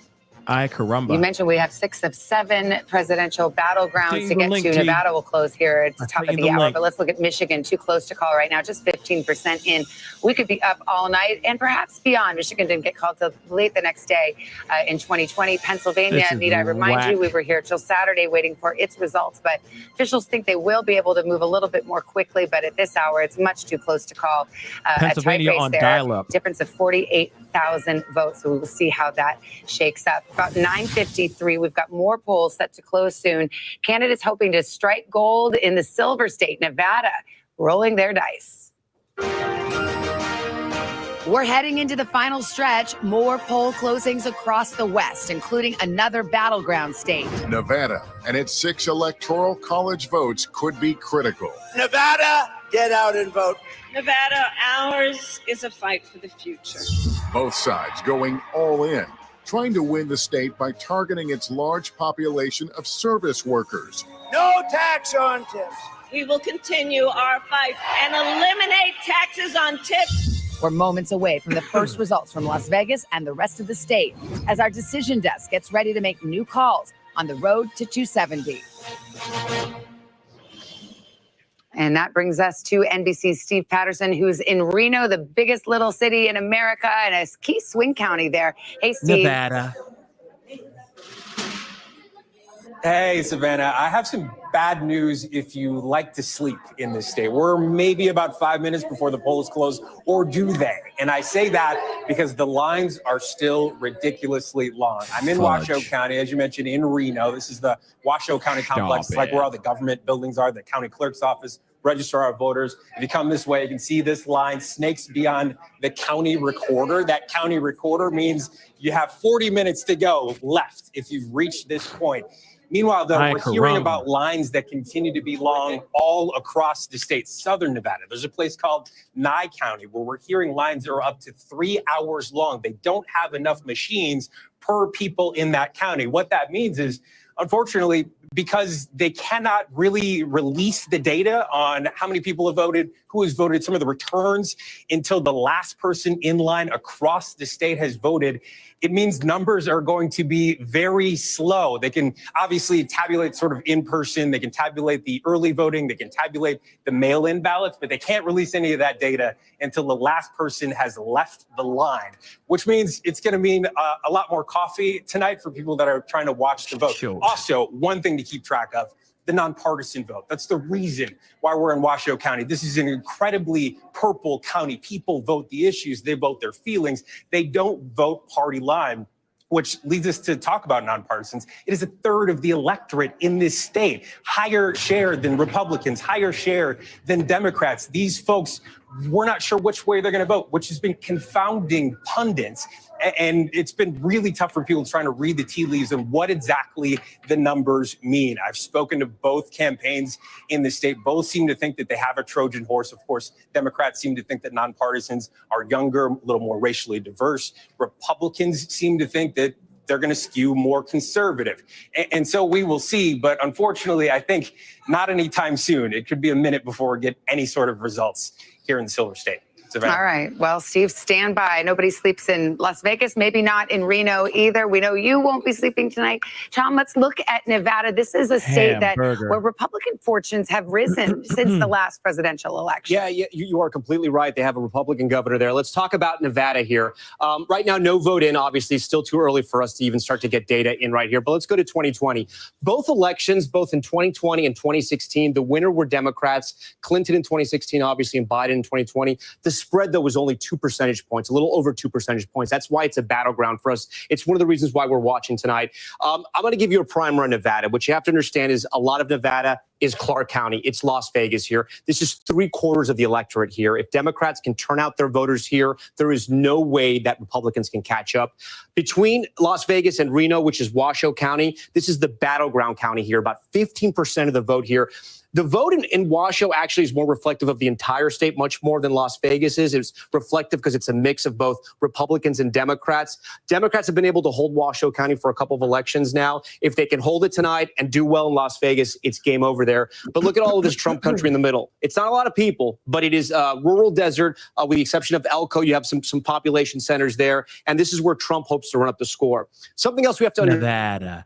Now, WTF just said, what are the chances of finding out tonight who won? Now, my question is the same. I don't know. I mean, I have a cutoff time because I still got to wake up and live life tomorrow. And I still got to tell you guys stories tomorrow and all that. Do a lot of catch up because today was a very, very busy day from yesterday. From today. So I'm going to do my best to do some coverage on some things tomorrow. But it looks like some of these things we may not know until tomorrow morning. I don't know. I mean, the way that they're talking about Nevada, just already talking about Nevada alone, shoot, we may not know until midnight, maybe past midnight, my time. So I don't know. It's very frustrating because we all want to know what's up. But you saw, I mean, even Rambling Red Rose just said, I'm in Reno. And thank you so much for giving us that update that, you voted early. You were one of the smart ones, too. Let's be real, okay? Like a lot of us that did vote early. But again, some people are just not able to get to the polls early enough, or they go to the polls and they see how long the lines are. Because literally, it took me about 2-3 hours from being outside to getting all the way in to actually vote on the day that I voted, and I went early, y'all. So there was a lot of people that are still have not had the opportunity to vote yet. So it's, you never know, unless they go through that stuff very, very fast. I don't know, guys. I don't know. But I need to bring my brother on because my boy T is on here. So let's bring him in here real quick. What up, Mike? You're muted. Yo, yo. Oh, there you go. Can you What's hear me? up, Mike? What's up, man? What's Man, going kill on it. with you? What's going on with you? Man. This is going to be a very interesting ride. Let's just say that. But how's it going in Pennsylvania? Because you out there, we're in the slowest state in the mother-loving world. So why don't you tell us what the hell is going on over there, Mike? What's up? I'm not sure if anyone knows, but Pennsylvania is probably one of the most pivotal, important states of the election, especially this year. Elon Musk was literally a block down from my house last week, talking at the high school. And then we had Trump about a mile or two away.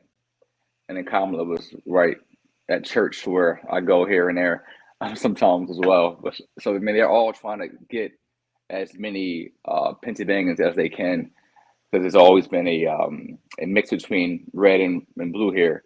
Blue mostly in the cities and some of the counties, and then rural Pennsylvania in the middle has been red forever. So they're trying to get everyone out to vote. The Amish, those who haven't been voting in many decades, from the inner cities. So it's it's everything. Right now it's everything for them to get those votes in. Pennsylvania closed their elections at 8 p.m. tonight, and I don't know if that's a delay, but I think most East Coast places were 8 p.m. On our time zone here.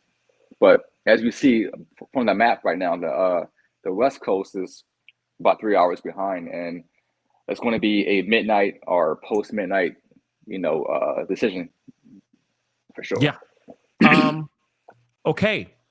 So, because even Nevada right now, I don't know if you saw, but even Nevada right now is they still I don't know, maybe the edibles are starting to kick in, so slowing things down a little bit. I don't know if it was the liquor. I don't know if some people were still just trying to, re-up on their gambling dues. I don't know what it is, but even that state is going to be late on the results. And if I'm correct, Nevada usually leans red anyway, right?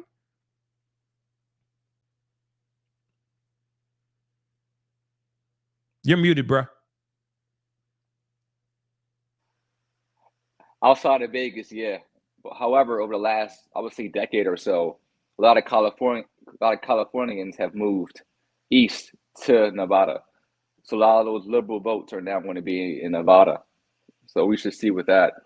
But when Kamala gets California, that's 54 more electoral votes. So it would be about 40 votes short of where we are right now.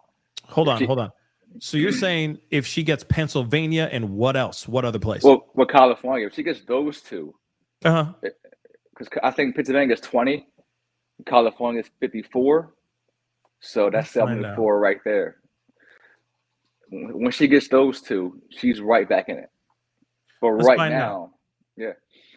No, I'm listening to you. Go ahead. I'm sorry. Okay, but right now, it's a landslide the way it looks. However, once she gets California, and if she gets Pennsylvania, right now Pennsylvania is red. Unfortunately, it's a light red on my screen. So I don't know. We shall see. So California is 54 electoral votes. So Right. You're right on that. 54 votes. Now Pennsylvania is 19. 19. So, okay. Yeah, it's 19 if I'm correct. And I will look that up here really quick too. Yeah. So that would be 73. So she'd be at 172 if she wins those states. If where the hell is that? Okay, so actually, this is actually a pretty good thing that we can look at. this is dope because we're looking at all the swing states. So this is important. So let's take a look at this, guys. A little news flash here. But this gives you an opportunity to look at these things as well. Hold on, guys. Okay, so they're saying, okay, of course, how many electoral votes does each swing state have? So Arizona has 11, Georgia has 16, Michigan has 15, Nevada has 6. So it could be something that pushes them over the edge, but it also could mean nothing at all if they get the 6. Let's be completely real. So if Trump wins the 6, meh. But if Kamala wins it, meh. But it could also push them over the edge. You never know. So you got Nevada that's got 6. You got North Carolina 16. Pennsylvania is 19. And of course, Wisconsin is 10. Now, lately, last election, Pennsylvania went blue, if I'm correct. Right? Yeah, right now it's red. Right now she's down about 1%, I think. So let me see. She is down 1%. Well, right now, if my, let me just pull this up. Well, they're halfway done the votes in Pennsylvania. So he has 50%, she has 49%, but that 47% counted. So we have a long way to go.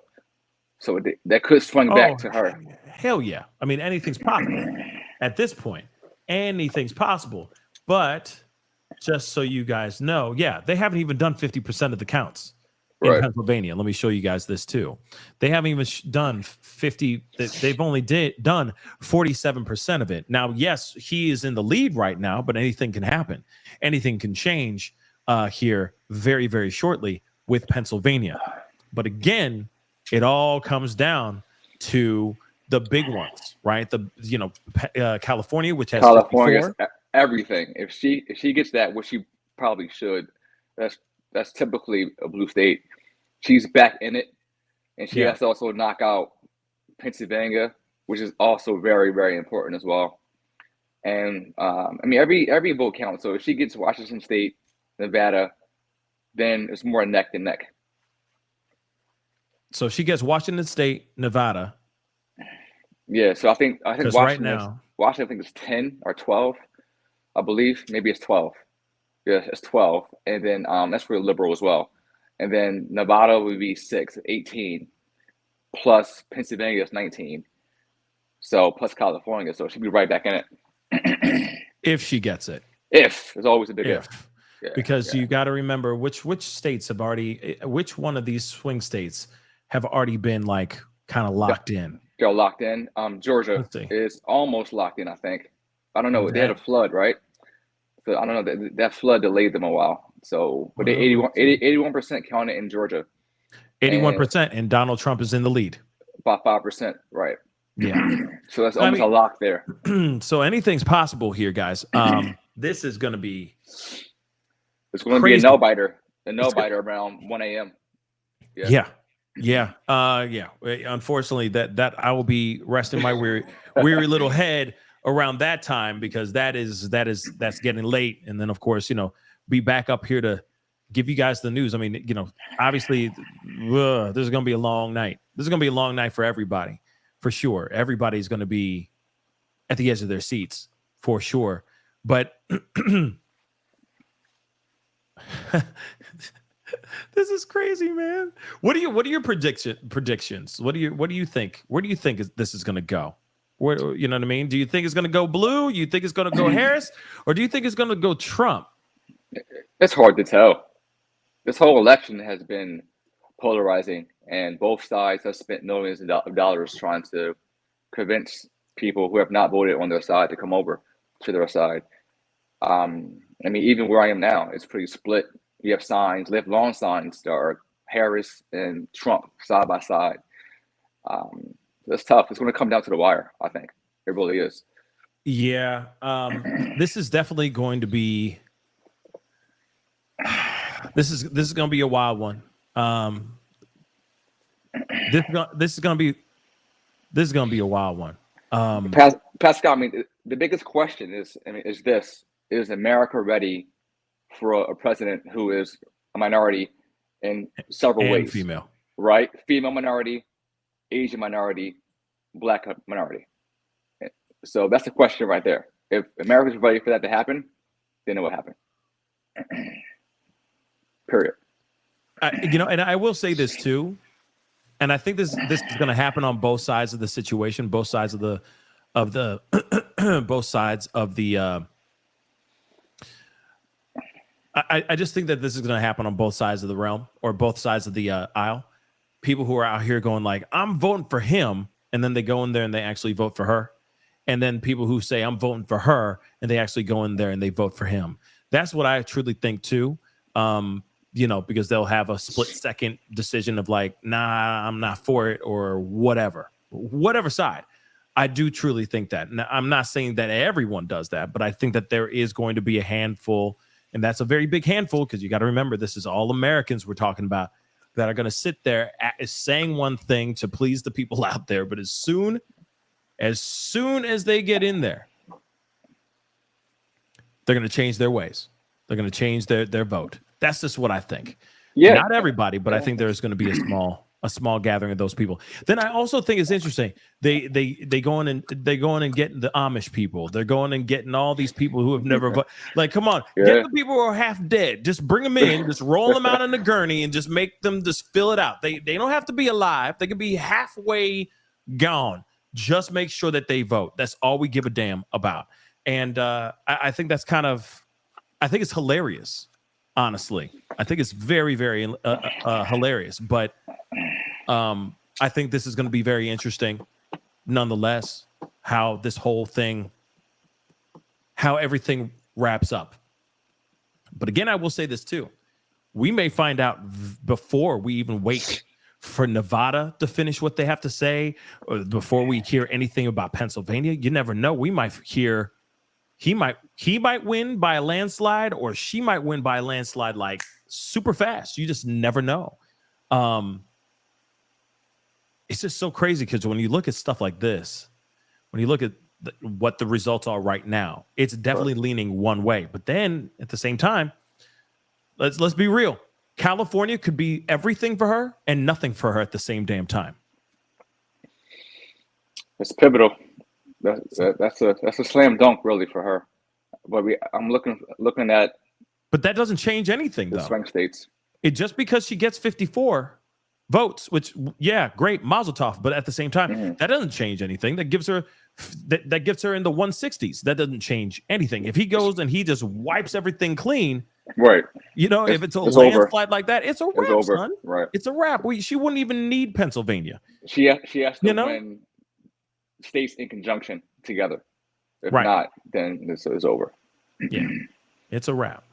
But back to your point about like people changing their minds within the voting booth, it reminds me of the election when Hillary Clinton was running against Trump, and how what I heard afterwards was a lot of the suburban women were too scared to vote her in because their husbands were like, disown them, they cut them off. Right. So it's tough. And it's unfortunate because we still have that kind of mentality out here still. Because there's it's a man's world, right? Yeah, it's a man's world. I mean, let's be real. And that's the one thing I am kind of concerned about too. It's kind of like, well, who says that a woman can't run the country, right? But then at the same time, I feel like it's every person should get I feel like any person is capable of running the country properly if given the chance. Yes, there's been plenty of presidents that have gone in and just mucked everything up for show. And all of them were men, right? All of them that messed things up were men. So who's to say that a woman can't do the job too? Should that be a factor in this whole situation? I know that there was a lot of black women that were being interviewed and we're saying like, nah, I'm not voting for her because of X, Y, and Z. She's a female, so on and so forth. And it's wild to me that would be the only one of the main reasons why, because she's a female. And in my mind, I'm like, well, isn't there? Give me something else. Just give me something else. Give me another reason other than that, right? And I feel like it's the same thing of like anybody who sits there and says, Oh, I'm not voting for Trump. Okay, tell me why you're not voting for Trump. What's the reason? There's got to be a solid reason, right? Can't just be because you don't, because you don't like MAGA or something of that sort. What is it that you don't like about Trump, right? So I think it's just interesting, and that's on both sides of the aisle. Yeah. The BS and the stuff that's been built for this long, revolving around all this. And then, also at the same time, if you really think about it, when we go back to Hillary Clinton and Trump, that whole thing that went down, I mean, it was very divisive and very messed up back then too. And I feel like a lot of people were not willing to vote for her then too, because they didn't, it was Hillary Rodham Clinton, so that's one thing. But another thing, though, is the fact that she was female too. Instantly. Now, is there a change for that? Is the country suddenly saying, yes, we can have a female in office? I guess only time will tell. I mean, I guess this situation will only tell us. We're gonna find out a couple days in the morning. Yeah, in the morning, which is wild, man. Like I'm not. Man, I'm pissed about that. I'm pissed about that, and I'm just. I wish there weren't issues like with Pennsylvania, because it will come down to Pennsylvania. I just feel it. I already feel it. It's going to be a wrap. It's going to be like, damn, we got to wait till tomorrow for them to fully count everything and make everything official. And then whoever wins, depending on who wins, you got to remember, I feel that if Kamala loses, she's going to take it. She's going to take it respectfully. Yeah, that's what I truly think. I don't think she's going to sit there and say anything being taken from her, this is cheating, so on and so forth. My concern is him. And then, of course, it's how people are going to react if he does say something about if he loses. If he loses, then we're back to what we went through 4 years ago all over again. And I don't want that to happen. I feel like it will be even more dangerous. I feel like people are more scared of the cost of living getting worse than they are of Trump, I would say. I think the economy is huge. People are suffering right now with paying overpriced everything, and they're worried about the survival skills right now. And people are in survival mode. They get desperate. And I think no matter what he has shown to do that was ignorant or not so becoming, that's kind of like whatever compared to them not being able to afford their, their needs and wants. Now, you're saying if she wins, they're concerned about their livelihoods. Yeah, I think people are scared of because when she said that she agreed on everything that Biden had done, y'all stuck to, and we were all trying to figure out how to survive with the high interest rates and the cost of living. Housing is and was very expensive. And she backed him up, which she probably, publicly, of course she did. But people are afraid of that. They're afraid of it getting worse and them having to survive the next 4 years trying to manage their finances. Whereas with Trump, no matter how despicable some things may come across, as we've seen publicly, people are going to go, whatever. I don't care about that. As long as he restores my equality in terms of finances, not necessarily as a human, that trumps everything. Cash, money, finances are going to trump everything.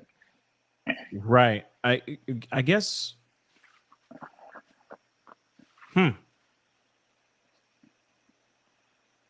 Now, near the end of, because this is the thing, though.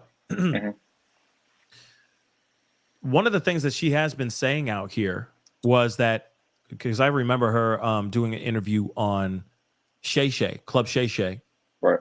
And she basically broke it down, basically saying like, hey, the reason why the economy is what the economy is the way it is, the inflation and everything is what the Trump administration left behind.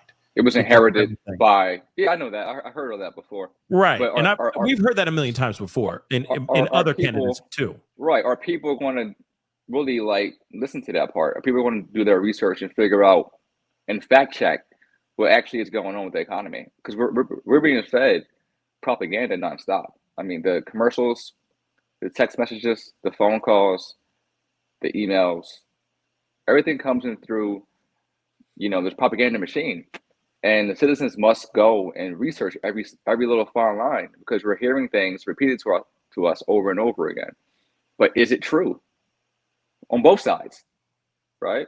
So I think people are going to just panic and they're going to think back to what they heard last and go, all right, I feel comfortable voting for this candidate because I heard this, whether they checked it or not, factually. Yeah. Again, that's the thing. One of those things is for sure people aren't willing to do the research themselves. And I also will say this too. Not everybody's able to know where to find that proof, right? Of like, oh yeah, it definitely is, Trump's administration, what they left behind is what we're feeling. It's the wake of what they left behind, so on and so forth. No, I mean, I think that's one of the things that is hard to prove, if that makes any sense. It's like, let me see the proof of that. So that people shut the hell up, right? I don't know. I mean, you know what I'm saying? There are websites that you can go on, like allsidesmedia.com, groundnews.com. There are sites that are literally central liberal, not liberal, sorry, central and in the middle sources of information that people have to go on and search, not CNN, not Fox News, not MSNBC, but a central, independently funded news source that has articles and videos and actual tangible evidence, receipts, as we call it now, available to the public to look at. However, you have to go and find it, as opposed to us being force-fed information that's edited, right? That's put together to be propaganda because we know that people aren't going to go out there and do the work. They're not. So we're hearing the same thing over and over again on both sides, and we're being forced to just react to everything emotionally and not do our own homework, unfortunately. Yeah, I mean, we're definitely living in some very interesting, trying times for sure. And I guess it does, it definitely ends up, with everything that's going on, it's been very, very wild. One thing I do want to say, though, going back into this is confusing because I want to share this with you guys because this is some updates that are going on right now. We are now with, as far as the numbers, she's got 112, he's got 198, but then NBC just showed this. So let me share this with you guys too. It's just weird. Reporting, and that's school choice. And that has been, and you can't help but wonder, both Florida and Texas have been very aggressive about expanding school choice. Where have Republicans made the greatest gains among Hispanic voters?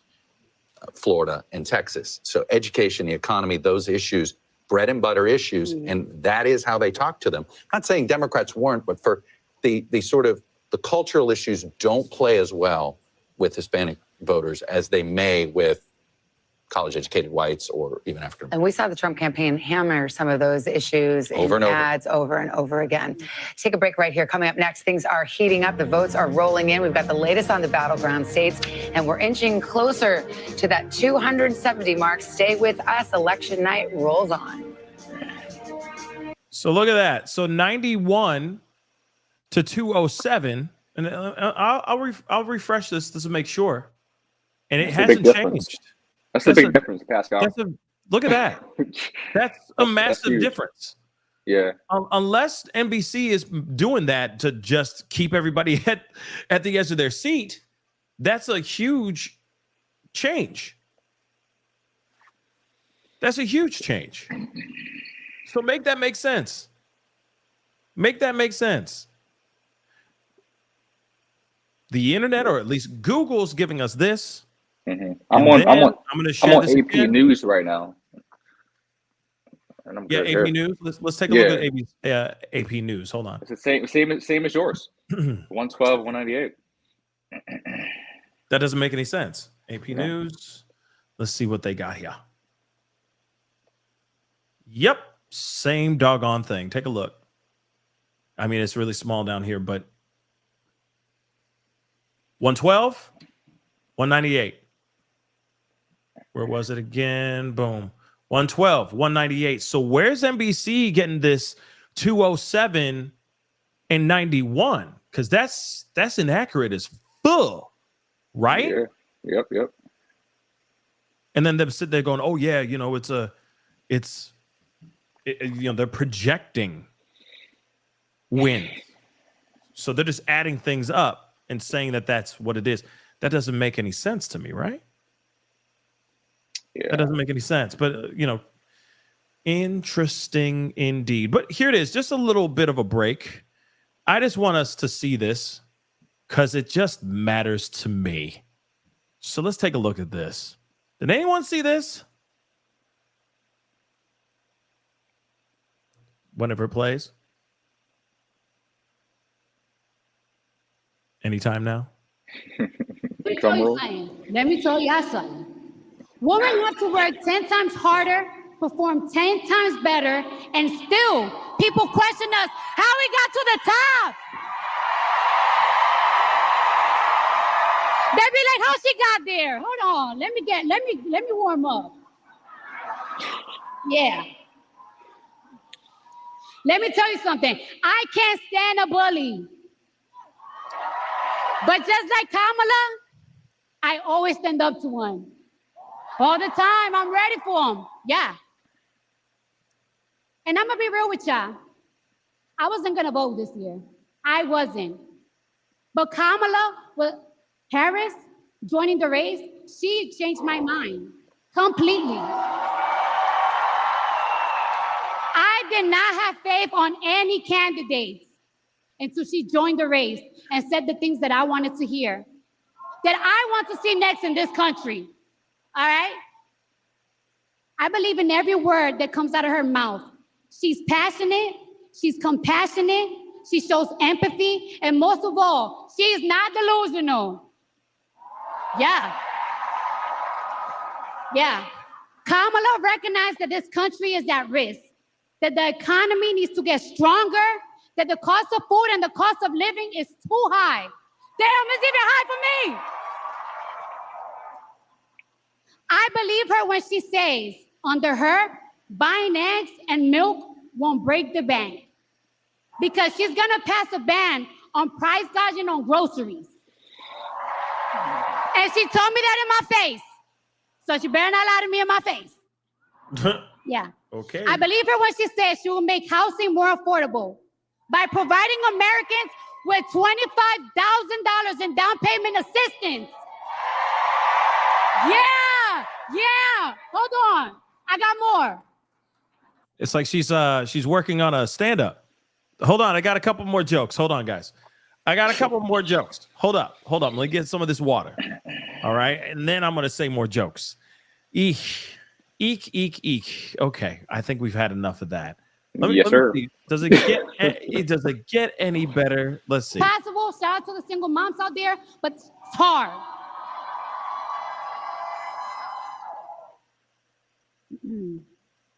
Trump says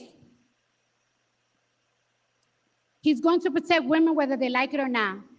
Well, if his definition of protection is not the freedom of choice, if his definition of protection is making sure our daughters have fewer rights than our mothers, then I don't want it. Okay, I'm done. That was an experience. And now for something completely different. Back to the polls, guys. Let's see what this. I mean, like, did you see that? Have you seen that speech? Yeah, I watched it. And what did you think? What did you think of it? I had a headache after I was done. There it is. Yeah, I had a headache. Yeah. No, I mean, she. Let me just say this: she's good at what she do. But for that, I don't know. But we can't pandering to that. It's not good. And the same thing was for the other side, and they had Amber Rose up there with a tattooed face and all that. So it's both kind of even. If you think about it, Amber Rose versus Cardi B. But I will you even know. say that Amber Rose at least read from a teleprompter. Yeah, she spoke more eloquently, I would say. And I'm not a Amber Rose fan. I'm not siding with her. All I'm saying is that she read from a damn teleprompter. This girl didn't even send it to the people so that she could just read it off the doggone teleprompter. She would have been just fine. It would have been just fine that other way. But you know what I'm saying? It still would have been terrible, but she still would have been reading from a teleprompter. You know what I'm saying? Like everybody else. I don't know. It was a mess, no matter what. It was a mess. It was a mess. And I'm like, oh, snap. Oh, snap. Okay. All right. Here we go. But let's hear what they got to say now, because there's more updates here. It looks like in your neck of the woods, my brother, Pennsylvania.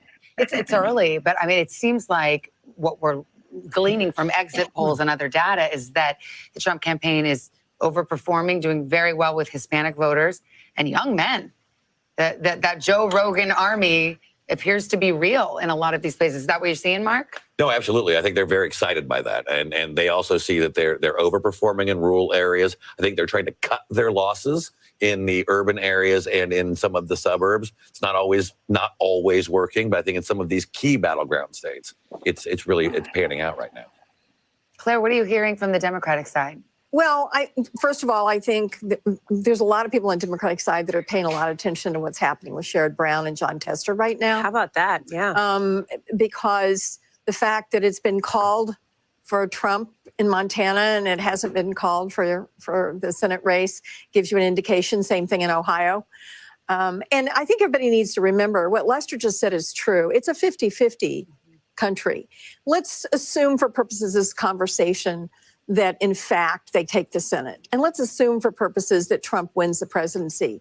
They're not going to have more than 51 votes in the Senate, maybe 52. And you have a couple of Republicans that are not all on board with some of the Trump stuff, like Susan Collins and Lisa Murkowski. You could actually have a situation where the Senate is frozen in either administration. Depending on how it goes. So now's a time that I think that regardless of how this turns out, I think the leader of this country needs to realize it's time to quit dividing and try to unite and figure out if we can't find ways to work together.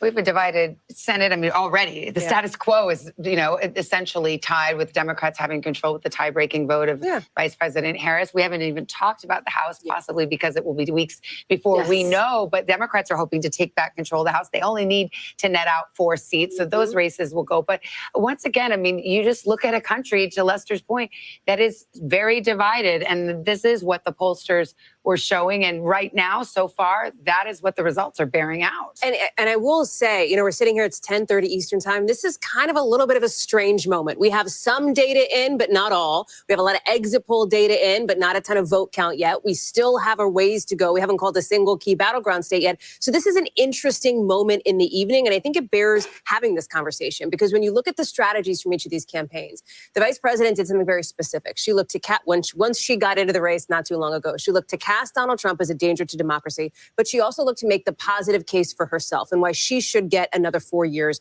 Her campaign spent so much time in places like Wisconsin. Think about that Ripon visit, the birthplace of the Republican Party, bringing out Liz Cheney, former Congresswoman on the Republican side. I think everybody knows who the Cheney family is, trying to reach out to this tiny slice of people who aren't quite totally in their tribal corners. Former President Trump looked to supercharge his base. But it's so interesting because you say it's a tiny number, and it is, but these were Haley voters, a lot of them. I mean, Kamala Harris went around with Liz Cheney. They went to these color counties. All these, yes. And in Arizona, we saw, Jimmy McCain and some of these big names, former Republicans, Jeff Flake, who are out there. She was trying to find those moms, those suburban women who just had enough with Donald Trump. Let me just pause the conversation very quickly because we have a call now, I believe, here we go. In Nebraska. Okay, this is NBC News projects that 3 of the 5 electoral votes will go to Donald Trump. 3 of 5, you ask? That takes me to Tom. I'll let you explain it. Yeah, no, I appreciate that. Again, so Nebraska, remember, they give out their electoral votes for the popular vote, whoever wins the state. They also give them by congressional district. From what you just reported there, projecting one of the congressional districts, it's going to be District 3. It's going to go to Trump. There are 2 other congressional districts, 1 and 2, that we're still watching. Nebraska District 2, this is the big one that we've been watching. It's the swing district. The other one, Nebraska 1, usually goes red. We're still waiting on some vote there. It hasn't been called yet. But again, Nebraska 2 is the big one, because if it came down to that 269 scenario, we would come here to Omaha. Nebraska District 2 is Omaha, which is Douglas County. It's also a neighboring conservative county, Saunders, and a little bit of Sarpy as well. I think we just can't call it. The difference is 22,000 votes. That's what the difference was in 2020 when Biden won the state. So Democrats are in good shape right now. It's unclear how much of the vote is out. Let me see if I can come back and see if we can get how much of the remaining vote is out in this state. We can't check it just yet. As soon as we have a call on Nebraska 2, we'll bring it to you. It's 1 electoral vote, but in a razor-tight election, each electoral vote is important, guys. All right, let's take a look at the battlegrounds. It's 1035 and the East, 735 in the West, and we've got all battlegrounds closed right now and votes being counted. And too close to call is something you're going to hear me say a lot over these next few moments. That's the story in Pennsylvania, about 58% of the vote in there. In Michigan, also too close to call, the battleground state where both candidates spent a ton of time, alongside Wisconsin as well, too close to call at this hour, still counting about half the vote in there. Let's go down south, the Sun Belt path. Georgia, too close to call. Biden won it by a hair in 2020. Donald Trump trying to get it back tonight, too close to call. In North Carolina, we're still calling it too early to call. So we're waiting for more vote there, even though 84% of the vote is in. In Arizona, too early to call, too. We just had the polls closed there about 90 minutes ago. They got to wait a little bit before they can even start counting votes there. And same thing in Nevada. It'll be a while there. And in fact, if you mail your vote in Nevada, I think you can mail it. It could be land there as late as Friday, actually, and still be counted. Those are the rules in that state. So here's the road to 270, and it's being filled out along the familiar lines. Make it make sense. See, look, hold on. Let me refresh this page before I show it to you guys. And it's still this, mother lover. Look, what?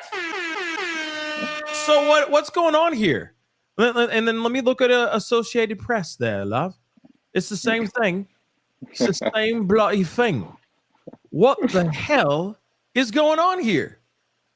Still says, well, no, actually, this has gone up. His is 204. Hers is 112 right now. Cupid doesn't lie. 112. Nobody. Yeah. Oh, you know what I mean? 112. But anyway, interesting, right? So, what the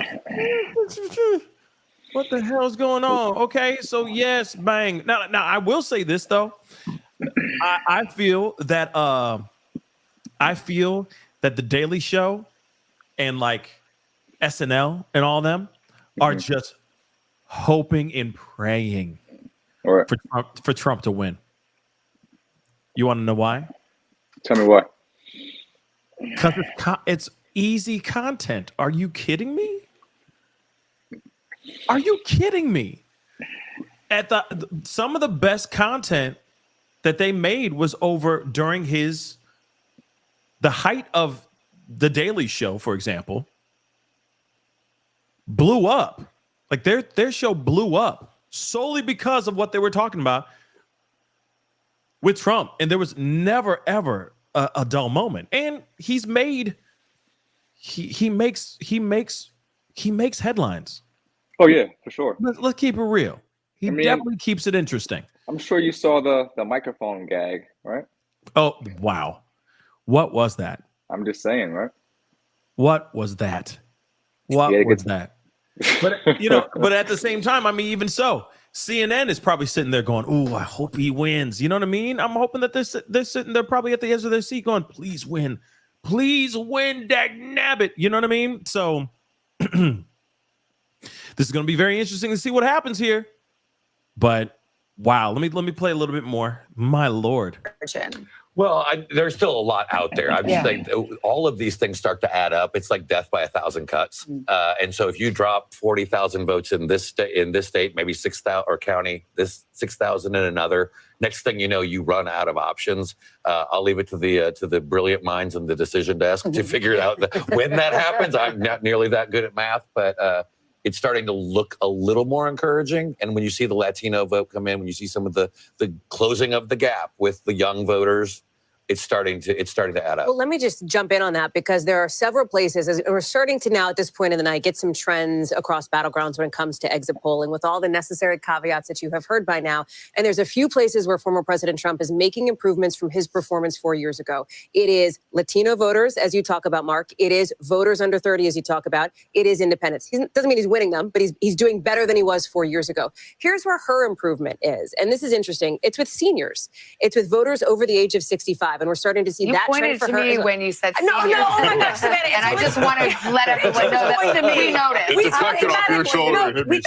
Full disclosure, we talked about it in the commercial break like 2 hours ago. So it was more of a callback to something that I forgot we didn't say on the air because we're chit-chatting constantly. But the seniors piece of it is interesting because think about who actually gets out and votes, right? Who is more likely to get out there and vote? It is seniors. So there's some fascinating dynamics at play. And as we're all talking about, 10:40, we're only on our first cup of coffee. I think one of the dynamics at play as we watch these results come in that's so fascinating. You think about how close, what a tough slog Pennsylvania is as we watch this come in.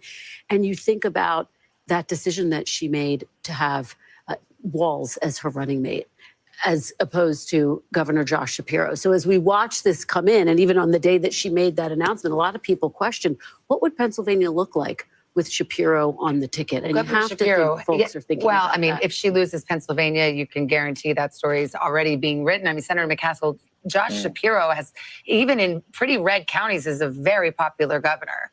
He is, but so is Tim Walz in the Midwest.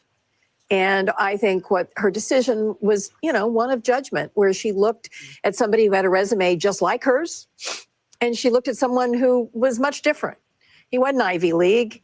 He wasn't all smooth. He was relatable and a coach and somebody who really kind of oozed Midwestern relatability. And I think she thought was an add plus as opposed to just a mirror of who she was.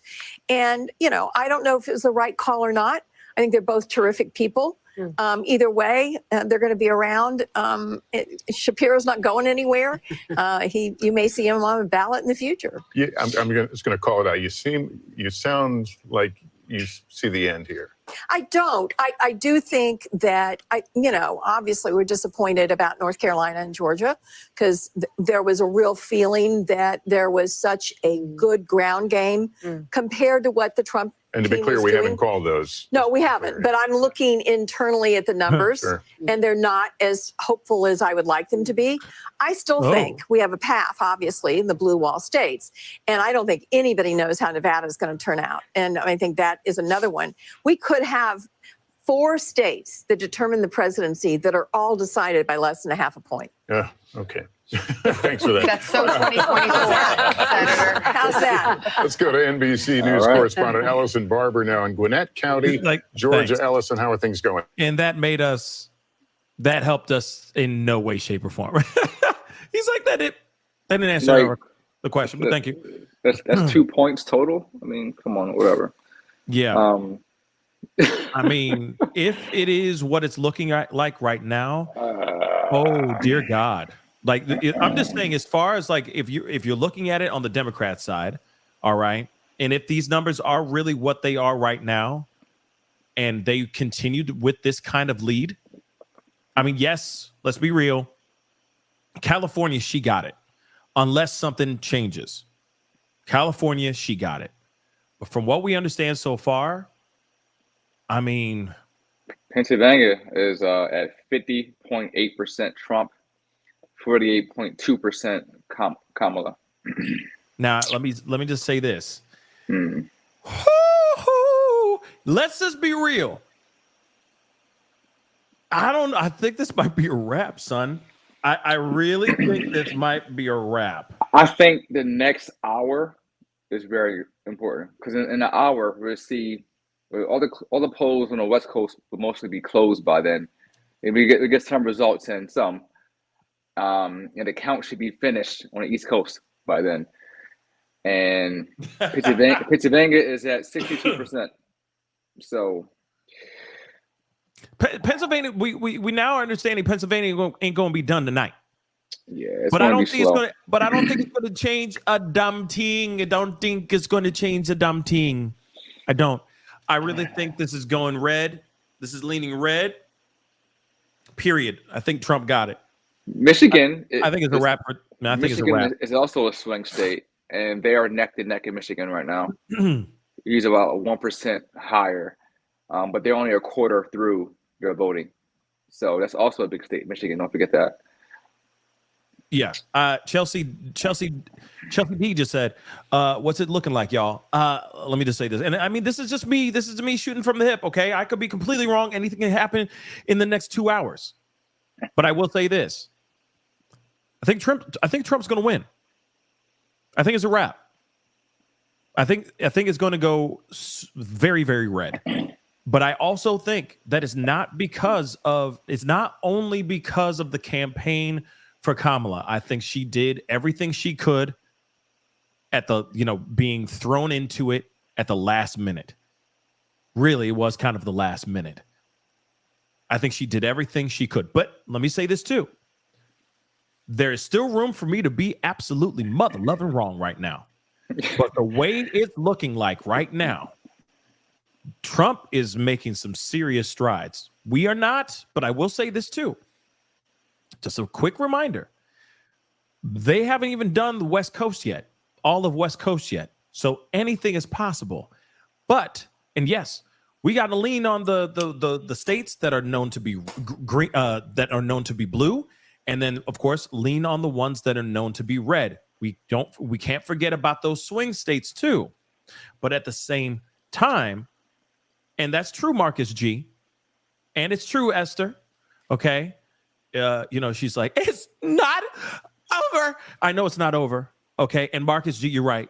Okay, Wisconsin, Michigan, and PA and Pennsylvania can flip blue. Anything's possible, but this would have to be a huge, huge flip right now. Now, also, I will say this too.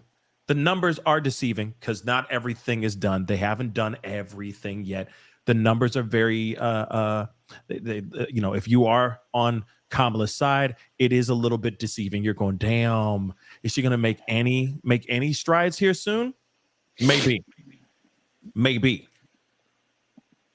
But right now, and even hearing, I don't know who that woman was. What's her name again?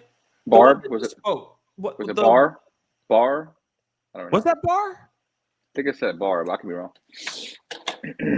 I don't remember her name. With all due respect, okay, guys. Sorry, but I don't remember her name. There's, even her talking sounded like Trump's got this. I mean, honestly, Pascal, mathematically, she could still win. So if mathematically she could lose, it already be announced already. Mathematically, she still can come back and win. So there is still room for the blue to come back. This would have to be a serious hike in the votes. Like the next hour needs to be everything Kamala then. Everything projected winner, everything winner for these particular states. She's got this one, she's got that one, she's got this one, she's got that one. Yeah. So but if she don't get that, it's a wrap, son. It's a wrap in the next hour. The West Coast does not count it right now. From Washington State to Oregon to Idaho, Nevada, California. I'm not too sure about Hawaii and Alaska, but if she gets those mainland states, she would probably be about 84 more votes electoral wise. And then that would leave for her and Trump both to kind of swing saw or the swing states. So if she can claim the West Coast states, and then we have the swing states left over, it comes down to Michigan, it comes down to Pennsylvania, like we've said all the way along. The swing states are going to really determine everything at the final hour. Yeah, you could very well be right. You could very well be right. Anything's possible. But this is interesting. They say, let me get rid of this. I know a lot of you guys like the closed captioning, but I'm going to get rid of it for a second because it keeps blocking off this stuff. It's saying Georgia and Pennsylvania too close to call. Yeah. Georgia, PA, Michigan are going to be last minute. Yeah. And enthusiastic techie just said 90% done in Georgia. So let me see what I have there. I have I'm gonna look at that too. On my map, I have he's right, 90%. And she's 90%? down by 2%. Yeah, she's down by 2.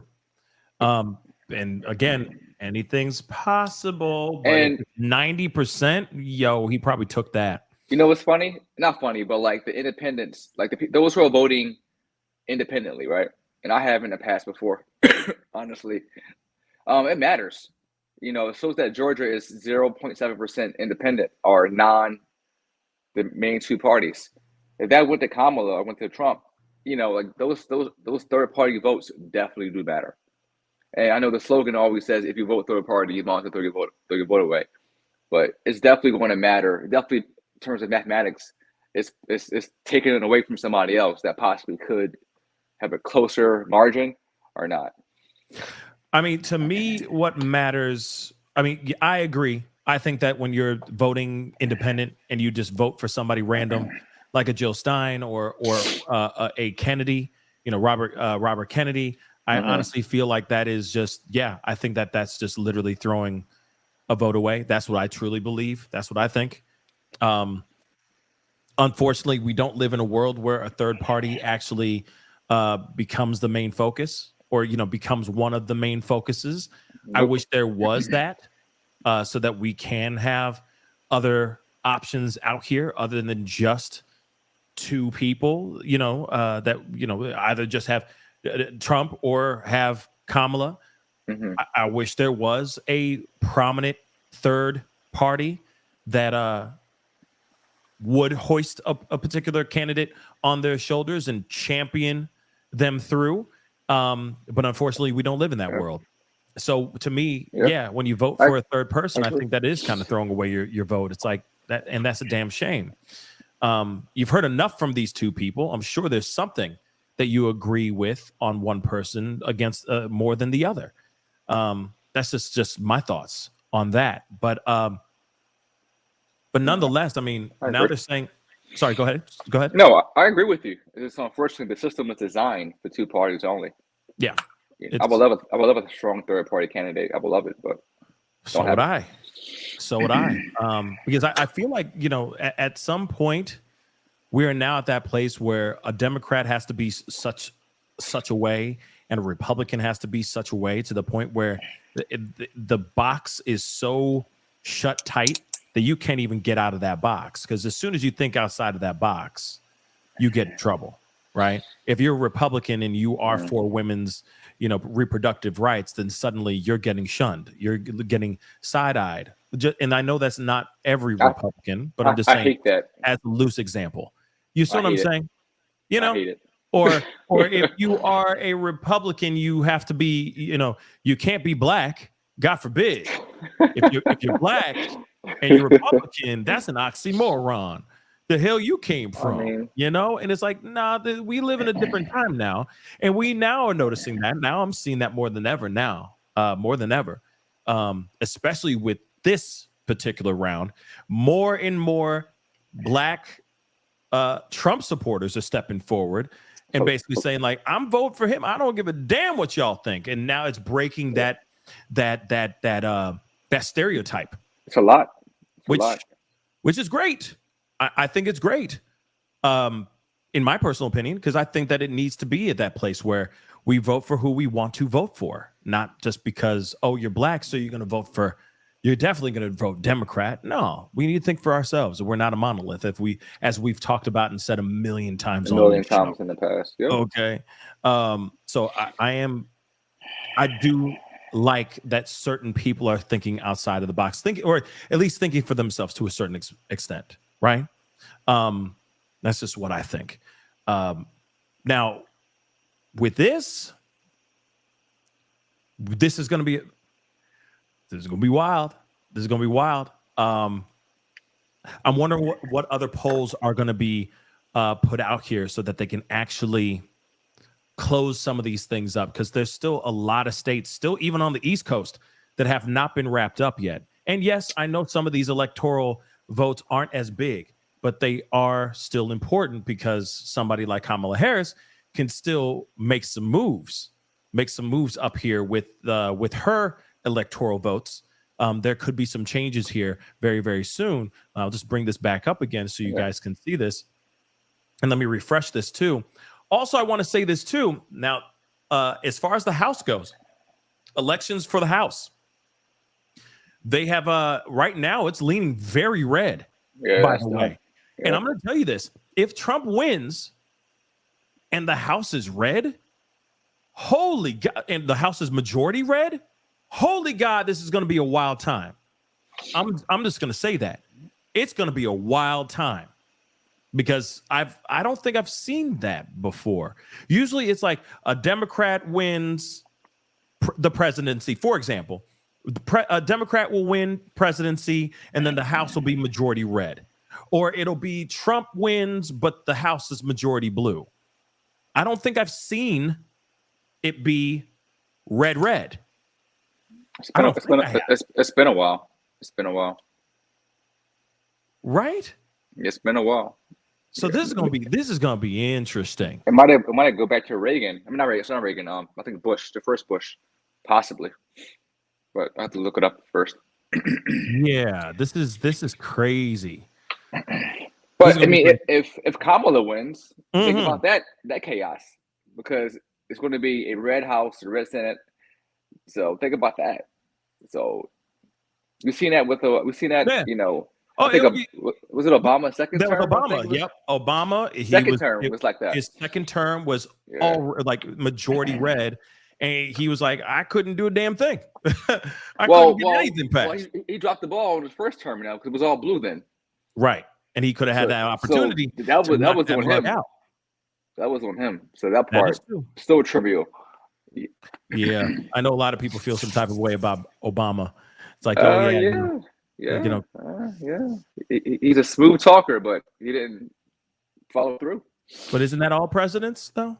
Aren't not they all? Not all presidents. I mean, Trump isn't the most smoothest talker. Let's just be real. But he's entertaining though, right? And he's very frank. Having a dance party with Beyonce. Internet's undefeated, man. Internet's undefeated. No doubt. Oh, no awesome. doubt. Okay.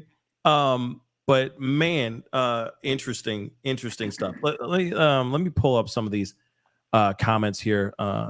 Get this out of the way, because I know that there's some stuff going on with Virginia. But see, that's the thing that drives me nuts. Actually, before I go into these comments or these super chats, one thing that drives me crazy, and let me just show what I mean. They'll sit there and go, let's talk about this one county for 15 minutes. It's like, I don't care. Like, let's talk about the state in general, baby. Let's get straight to the point. Talk about the state. Why they're going, well, you know, we know that this county is known to be more red, but it looks like they're going blue this time. You know what I mean? Who gives a, can we talk about the state? It drives me crazy. Anyway, I digress. Let's get into these super chats. Creole Lady, thank you so much. I would like to know, though, what has she done to even deserve your vote? Oh, my dear God. Man. You're asking such a question. How dare you? Ah! Okay. I don't know. To be completely honest. I mean, but I feel like there's a lot of people that would ask the same question about Trump, too. What has he done for you lately? And I know some people are like, I like that STEMI check. And I'd be like, well, then you're dumb. If that's the only reason why, because of that STEMI, stop. Just stop. But what has she done for me lately? Not a damn thing. Let's be real. Not a damn thing. But I know that there's some other people that do appreciate or like what she wants to bring to the table. There's a lot of things that she was standing on as far as female reproductive rights. at least trying to get those back into the hands of the women, individual women out here in these streets. There's a lot of people that don't like Trump and solely do not want him in the White House again at all. There's a lot of people too in the House and then some that don't want anything to do with Trump either, that they think he's too radical, too wild. They can't control him and all that. Some people will like that. Some people don't like that. You see what I'm saying? The public who love Trump love that about him. Others look at that and don't like it because they think that he's too divisive, too crazy, and can't be controlled. And the cult of personality, let's not forget that as well. There really is a thing going on. Wasn't Obama divisive too? Right? Yeah. Did you hear that? So I don't understand that being thrown out there, divisive. I mean, America has always been divided, forever, always. I think it's gotten worse. So I think I don't it's gotten understand. worse. I mean, okay, so T, I disagree with you. Go ahead. I disagree with you. I think that the divisiveness has only been put at in the forefront of everything since. I mean, I feel like it's been in the last 3 terms.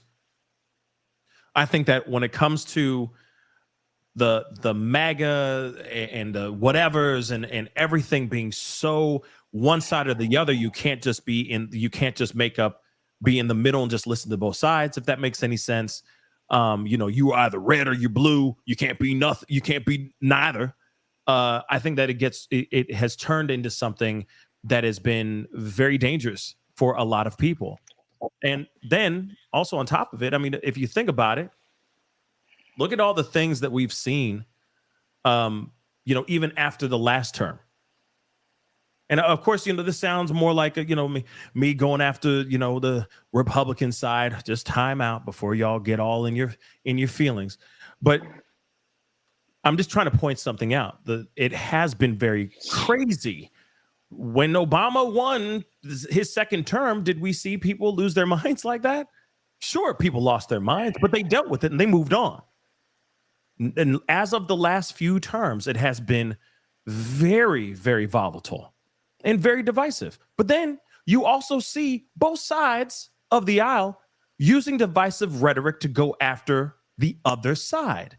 So it's been, sure, there's divisiveness for sure, but it hasn't become a thing until just recently, until the last, let's just say 12 years. It's been insane. And I will say this too. I think that MAGA turned into a brand. MAGA is a brand. If you do not follow within those footsteps and within the criteria of MAGA, if you are running for some specific seat, then you are not truly MAGA. Look at all the stuff that we've seen as of late. It is such a brand. Okay, for example, and I know it's going to upset some people. I'm sorry, guys, but it is something. If you just step outside the box and look at it, look at the thing. And it's the same thing on the blue, but MAGA MAGA's like Nike. So if you, and I'm sure you've seen these things online. If you have Instagram. That's a bad comparison, by the way. What's again? Nike's China. It's a bad comparison. Oh, well, you know what I'm saying. Well, I know what you mean. What I'm basically trying to say is that MAGA and Trump and his, what he did, he turned it into a brand. Trump is a brand maker. Mm-hmm. Let's keep it real. Reebok, Coke, Coca-Cola, Pepsi. Use any brand you want to think of, right? And because he is Trump and he is known for that, for his branding, MAGA turned into this thing, right? And I will say this too. It's like this. You ever go to Instagram and follow like some fitness influencer, right? Maybe they're like suddenly becoming a running influencer, like a run influencer, right? So they have all the running stuff. They got the little vest with the water with the nipples, with the water jugs in it. They got the Vaporfly sneakers. They got the shades. They got the hat. They got everything. Because if they don't have that look, then they're not truly a runner, at least on Instagram, right? At least as the brand goes. So if you've noticed with MAGA, just for example, because it's the only thing we got. We don't have that kind of name, if that makes any sense, or brand for the left from what I've seen. Sure, you got woke and you got all this other stuff, but you don't have somebody walking around with a hat or a t-shirt that says something that represents fully you 100% are behind this particular candidate, right? So, but when MAGA became a thing, when he became president, that became a brand. And what happened?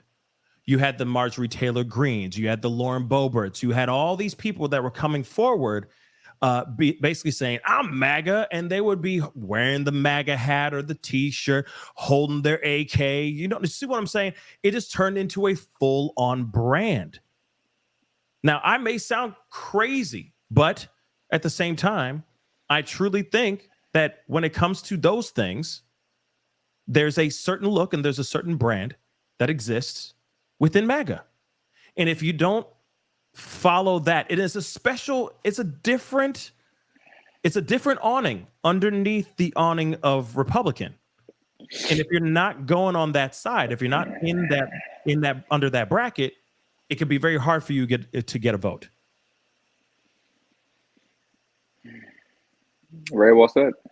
Now, I know some of you guys will be like, you're an idiot, you're wrong. Well, fine. That's just my theory. That's just something I've noticed. It's like, oh, you're not fully a bodybuilder unless you're, not promoting some sort of greens drink on your stuff on Instagram. You know what I mean? It's ridiculous stuff like that I think that people automatically think, oh, okay, I gotta follow it as such, because if I don't follow it like that, then nobody knows you're being serious. You see what I'm saying? So that's just my theory. That's a great theory. You're right. I mean, marketing does take a precedent over a lot of things. People aren't going to do the legwork themselves. Yeah, people catch on to trends. People like to be part of what's cool, what's popular. Right. And especially with any candidate of any kind, representative, senator, whatever it may be, they automatically know that this is going to be something that's going to please the public or please what they're looking for. So then they wear and they do certain things to say that they're very much that thing, right? They're very much MAGA. Now, with the Democrat side, this is something, maybe it's something a little different. I don't know, right? But like I said, there is no MAGA. There is no acronym or hat or brand that the left has. Now, I'm not saying that's any better than the others. It's just something that I've noticed. Do we need something like that? I don't know. But it's definitely branding. It's definitely a brand. And Trump did that. And I will give him props for that, for sure. Because that's a whole other level. Mm-hmm. That's smart. That's easy campaigning. That's easy marketing. And bang, people eat it up. You know what I'm saying? But that's just my theory, For someone who is always thinking on both sides of the spectrum as much as I can. And I'm sorry, guys, it's just you see with particular political pundits, content creators, and all that as well. It's smart and it works. And that's why he's back again. You know what I mean? So anyway, just saying, but I do think that the divisiveness has been even worse over the last three terms. I think. Yes, True. there's been divisiveness all this time. Mhm. Always. I think there's always been divisiveness. Doesn't matter.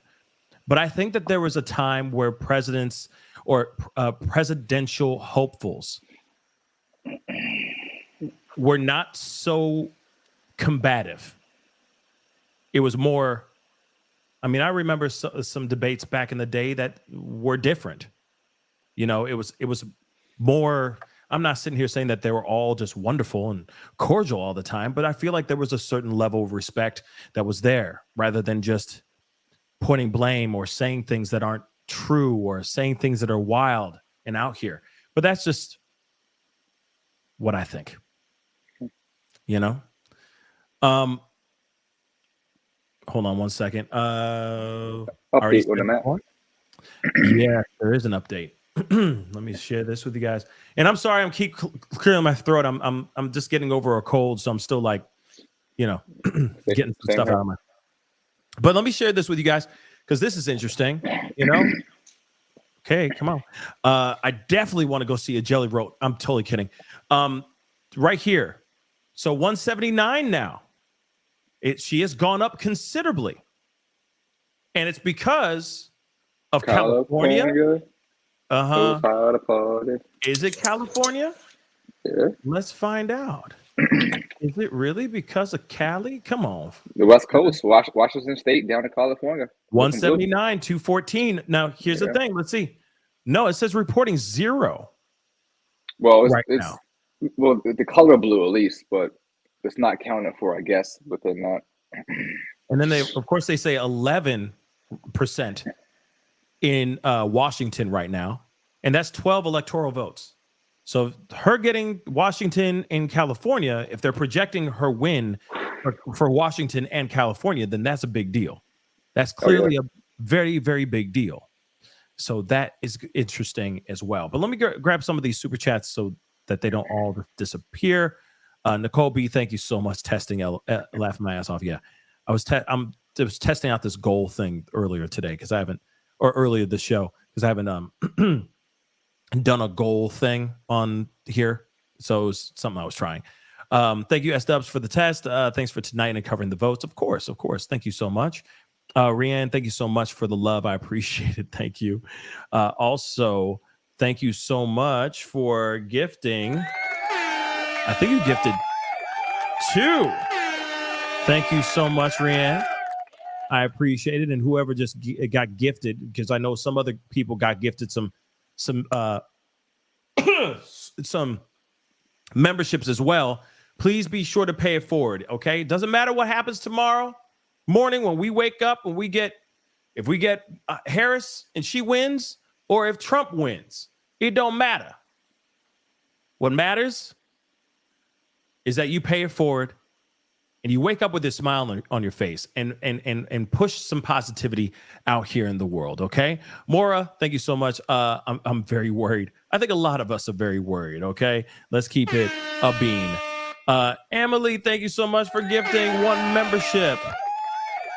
Thank you so much. And Melly and Tipsy.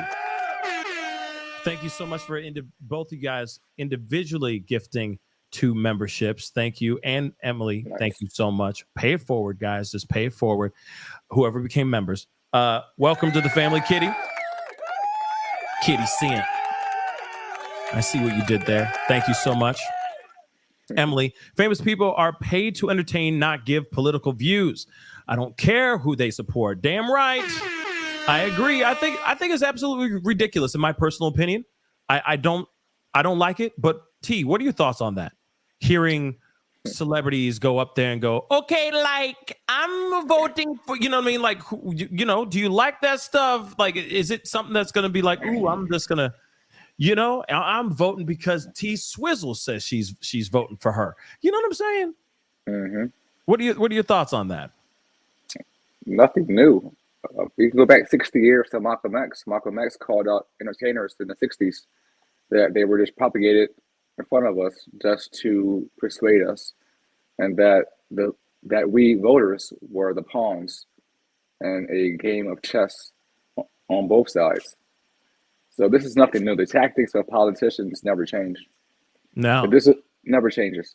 So it's the same thing every 4 years. What changes is, you know, the branding of it, or what they gift wrap it in, but the core of it is always the same, always. So, you know, Hogan is doing, you know, his side, turn his shirt off, and Amber Rose. I mean, on the other side, we have you know, Cardi B, we have Alicia Keys. So I mean, this is something they do every 4 years. Is to find celebrities that they can pay paid endorsements to help them bring more voters.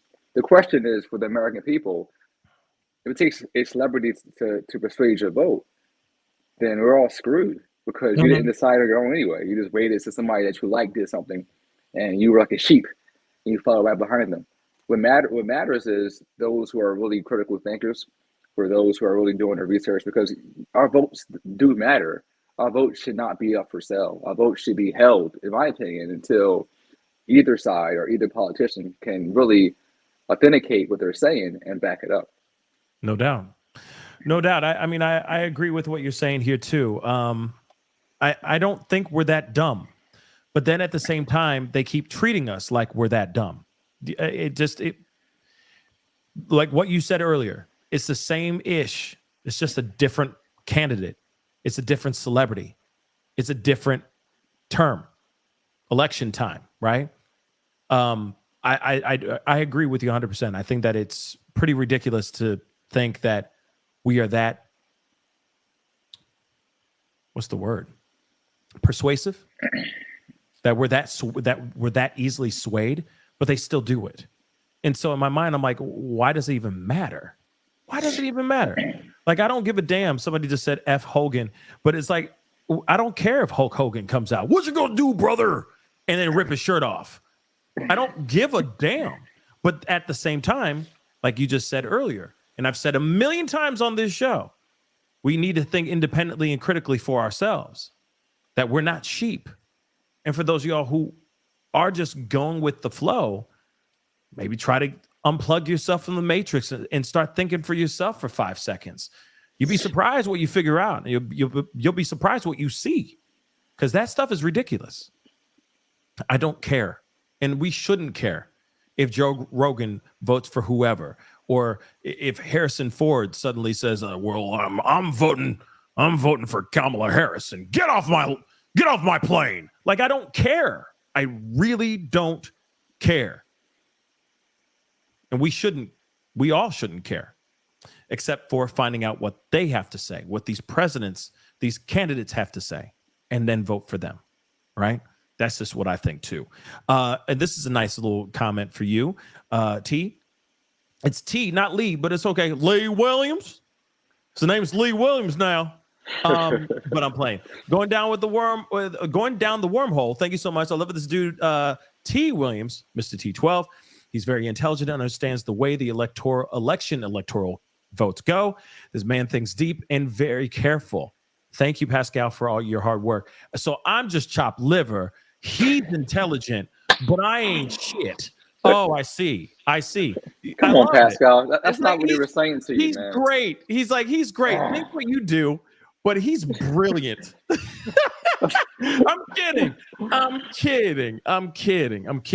I'm kidding. I'll just cry about this later. Melly, I'm kidding. It's very true. You are a very smart man. That's why would you be back on this show if you weren't? You're smart? the reason why I'm here, Pascal. So listen, damn right. Everything goes to you. Don't forget that. Don't you forget that. You better eat this cake out of me. So Melly, thank you so much. Thanks for being here, Pascal. Of course, thank you so much. Let's see. Big Stu Films, keep up the good work, my friend. Thank you so much, Big Stu. I appreciate it. Thank you so much for coming in. Contrary, appreciate your human, non-biased take. You see the gray. It's refreshing. We can count on us as a community, no matter what happens tonight. Absolutely. And that's the thing. We need to be counting on each other, not dividing ourselves just because you see somebody wearing, a Harris shirt or a MAGA shirt. We all need to take care of each other, because at the end of the day, whoever's steering this ship, whoever gets elected, We all are going down in a barrel of burning cat piss together. It's not just going to be one side and the others are going to be hurting. We are going to be screwed together. Let's not forget that. All right. Ray Twice, thank you so much for the love. I appreciate the super sticker. And Grace, thank you so much, Grace. A good site to check out, which I saw this super chat. That's the reason why I was able to pull up that site. Decisions 8. What? Is that HQ? I think it's decisions. It's right here. I got it right here. It's decisions desk. Yeah, it's a misspell, but a misspelling, but it's decisiondeskhq.com. But thank you so much. Solid color states. Our final stripes are still voting yes. And I looked at that, and of course, it's been that one's been a little difficult, but very interesting though, because here it is. Let's go back to decision desk HQ real quick, because it says 177 Harris, 246 Trump. Damn! That's crazy. That's what this website is saying. Hold on, let's take a look at the other ones. This one, wait a second. What the fuck? This one's saying 246 for Trump, 177 for Harris. This one's saying 179 for Harris and Trump 230. Let's see what they're saying here. 179. Well, hold on. Let me just refresh it just to make sure. And it's saying the same doggone thing. I don't know why it's tripping. There we go. Still saying the same thing as this one. 179, 230, Trump right now. Oh, it just went up.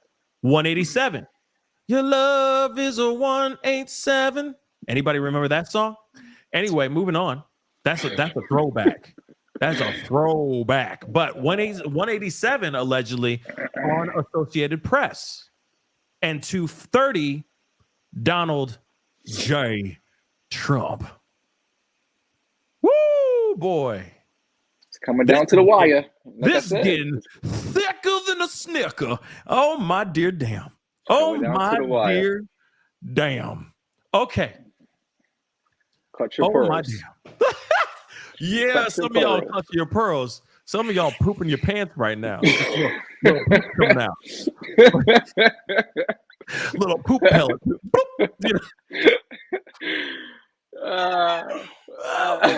it's gonna be okay though. We all gonna be holding hands together. Okay, it's all gonna be okay. All right. See, damn right. I better pull this up as quickly as possible and cover his face. Okay, damn right. Going down the wormhole. I love you the most, Pascal. And chopped liver is my favorite. Oh, okay. There you go. No, that's all good. I'll just do me. Oh, come on, man. No, forget you, bro. Forget you, bro. Forget you, bro. Let's be a brotherhood around here, man. Forget F the brotherhood. That sounds weird too. But damn right, F the brotherhood. If you get what I'm saying. No diddy. Anyway. No diddy. Oh, I didn't mean like that. I was talking about the funny mustache guy. The brotherhood, It's getting kind of late, man. I don't know, man. You okay with that? I don't know. That was weird. I got some baby oil right here. Okay, I'm stepping out. Yeah, she's like, and on that. Okay, I'll just deuces. So let's take a look at this. Let's check this out really quick. See, okay, I see you guys laughing. I appreciate that. Thank you so much for laughing. Because let's be real, we need that more than ever right now tonight. I know a lot of people are just angry, frustrated, and we all want to know what the hell's going on. It looks like Kamala Harris won Washington State. See, they're so behind. What's going on with NBC, man? Look at this. Republicans Mike Dubke, White House Communications Director under former President Trump, and Sarah Fagan, a former aide to George W. Bush. Mike, first of all, give me your thoughts here. What were you going to say? I'm so sorry. What were you saying? No, I'm good. NBC is lagging behind. That's all I'm saying. But they were way ahead. You feel me? And then they just suddenly slow down. Why are they so behind? It's propaganda. What's going on? I don't know. All right. I know Liz Farrell or Pharrell. No, I was just kidding about the hold on, girl. Hold on. She's like, not the baby oil. No, I'm kidding with the baby oil. I swear to God. I ain't got no baby oil anywhere near me. I swear to God. Okay? Ain't no feds coming in my home trying to find no baby oil. Trust. All right. But I'm trying to take that down. All right. But still, NBC's a little behind. Again, I'll show you guys the numbers. I'm going to refresh it just to see. Nothing's changed thus far, but let's see it together, shall we? Now it says 187, 230. 187 Harris, 230 Trump. So Oregon, it's looking like, is projected to, but they only have 58%. They're only saying 58% from Oregon, but they're saying that she's in the lead right now. That's a big margin, though. She's up by 13%, though. So that's a pretty big mark. Hold on real quick. See that they behind like a mug. Yeah. See that? She also took Connecticut, apparently. Wow. RFK has 1% in California and Oregon. Why? And in Washington State. Jeez. Someone explain that to me. Why? Wow. Somebody went. That means thousands of people went out of their way to vote for that mother lover. You got the West Coast locked down like Tupac. Jeez. That was the worst analogy I've heard from you. Moving on. You know I love you, bro. He's a legend over there. 187 Harris, 230 Trump.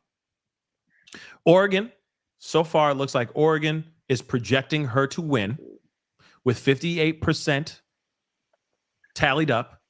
Washington, 58%. They're still saying that she's going to win that one. They're projecting that with 58%. That's also 12 electoral votes. Then, let's not forget California. But they say 18% still reporting. And they're still projecting her to win this one, which is crazy. Historically, yeah. She's at 60%. He's at 37.8. So, yeah, she'd be all right. I mean, she's going to be fine. It's California. If California turned red, I would be flabbergasted. Do you understand? Yeah. I would be absolutely flabbergasted. That's impossible. I mean, it's possible. There's plenty of angry people out here that feel like, it's not enough. It's not enough what Biden has done. The Biden administration really screwed the pooch. A lot of people would be like, well, Trump doesn't sound too bad now. And I think that's one of the reasons why he is in such the lead right now. Well, they waited too long for him to step down. If he would have just conceded earlier and let Kamala take the lead months in advance to prepare herself for this, you ain't wrong with that. This election here probably wouldn't be this close anyway. I think she got thrown into the fire last second. She got to find a target base to get votes from, and she did her best. I mean, she was out here running and gunning, So I mean, let's be. She tried. I will give credit where credit is due. She did the damn thing. She did what she could do, given what she was thrown at. What was thrown at her? She did everything she could. Still, but let's be real. I know I said earlier, I think it's going to be Trump. On God, I still think it's going to be Trump until I see something different, until I see something huge swing through. That sounded weird too. Wow. I didn't mean like that. Until I see something huge swing through. But still, yeah, you're welcome. You see, I'm here for the lulls. You see, I'm here for the laughs. Okay. Yes. Pause. This is when I need the pause button. I need Dame Dash's pause button. Pause. But anything's possible, right? She could still come back. The whole thing could swing back. Anything's possible. But I don't know, man. I mean, Wisconsin and Michigan, I don't know, man. Hold on, we still looking. I don't know. We're looking together, though. Let's take a look, though. I mean, even Georgia. I mean, all this is. Georgia, yeah, but that's 91%. She has a hurdle to climb. A hurdle. I mean, this is not easy. See what I'm saying, though? It's not. Like, and I know some people are like, some people who are Harris supporters, I'm sure, are sitting here going, damn, and they don't want to hear that news, I'm sure. But right now, I don't see it happening right now. I don't see Georgia going blue anytime soon. No, Georgia's almost done. 91% is in. 16 electoral votes. Pennsylvania is 77% done, and she's down by 3%, some change. Michigan, she's down by 4% roughly, and they're at 36%. So she can come back there. Michigan is not even a third done. So if she wins Michigan, that is what is that? 15. So we'll see. Let's see here. Kimberly. Oh, sorry. I didn't mean to cover your face, man. I'm sorry. Kimberly in Japan. Thank you so much for the love all the way in Japan. She's watching all the way from Japan, by the way, guys. And I know a lot of people, somebody else is watching from Australia, and they're like, I'm so sorry, bro. Konnichiwa. I'm not. No, good day. If we're talking about Australia. No, Japan. Okay? Konnichiwa. Japan. I know. Just sit down. You're already sitting down. Just walk. Just scroll. Just roll away from the. What the hell? No. I was talking about Australia. Somebody who was commenting. They're like, oh yeah, I'm watching from Australia, and it's like, I feel for you, mate. You know what I mean? And I'm like, oh man, I feel for the country because this is very tense. This is very nerve-wracking, right? A lot of us are still trying to figure out what's going on, and of course, people want one person to win over the other. So it's going to be very interesting. Like I said, when everything gets done, I just feel like this. I think it's going to be very, very wild. I think it's going to be very, very wild tomorrow. The question is, I wonder what they want. I wonder what the world wants to happen here. Like outside of the USA, like what is their opinion of Trump and Kamala? What the world needs now is love, sweet love. That's what we need right now. Because tomorrow, whoever wins, one side's going to be pissed. And I don't know how they're going to take it.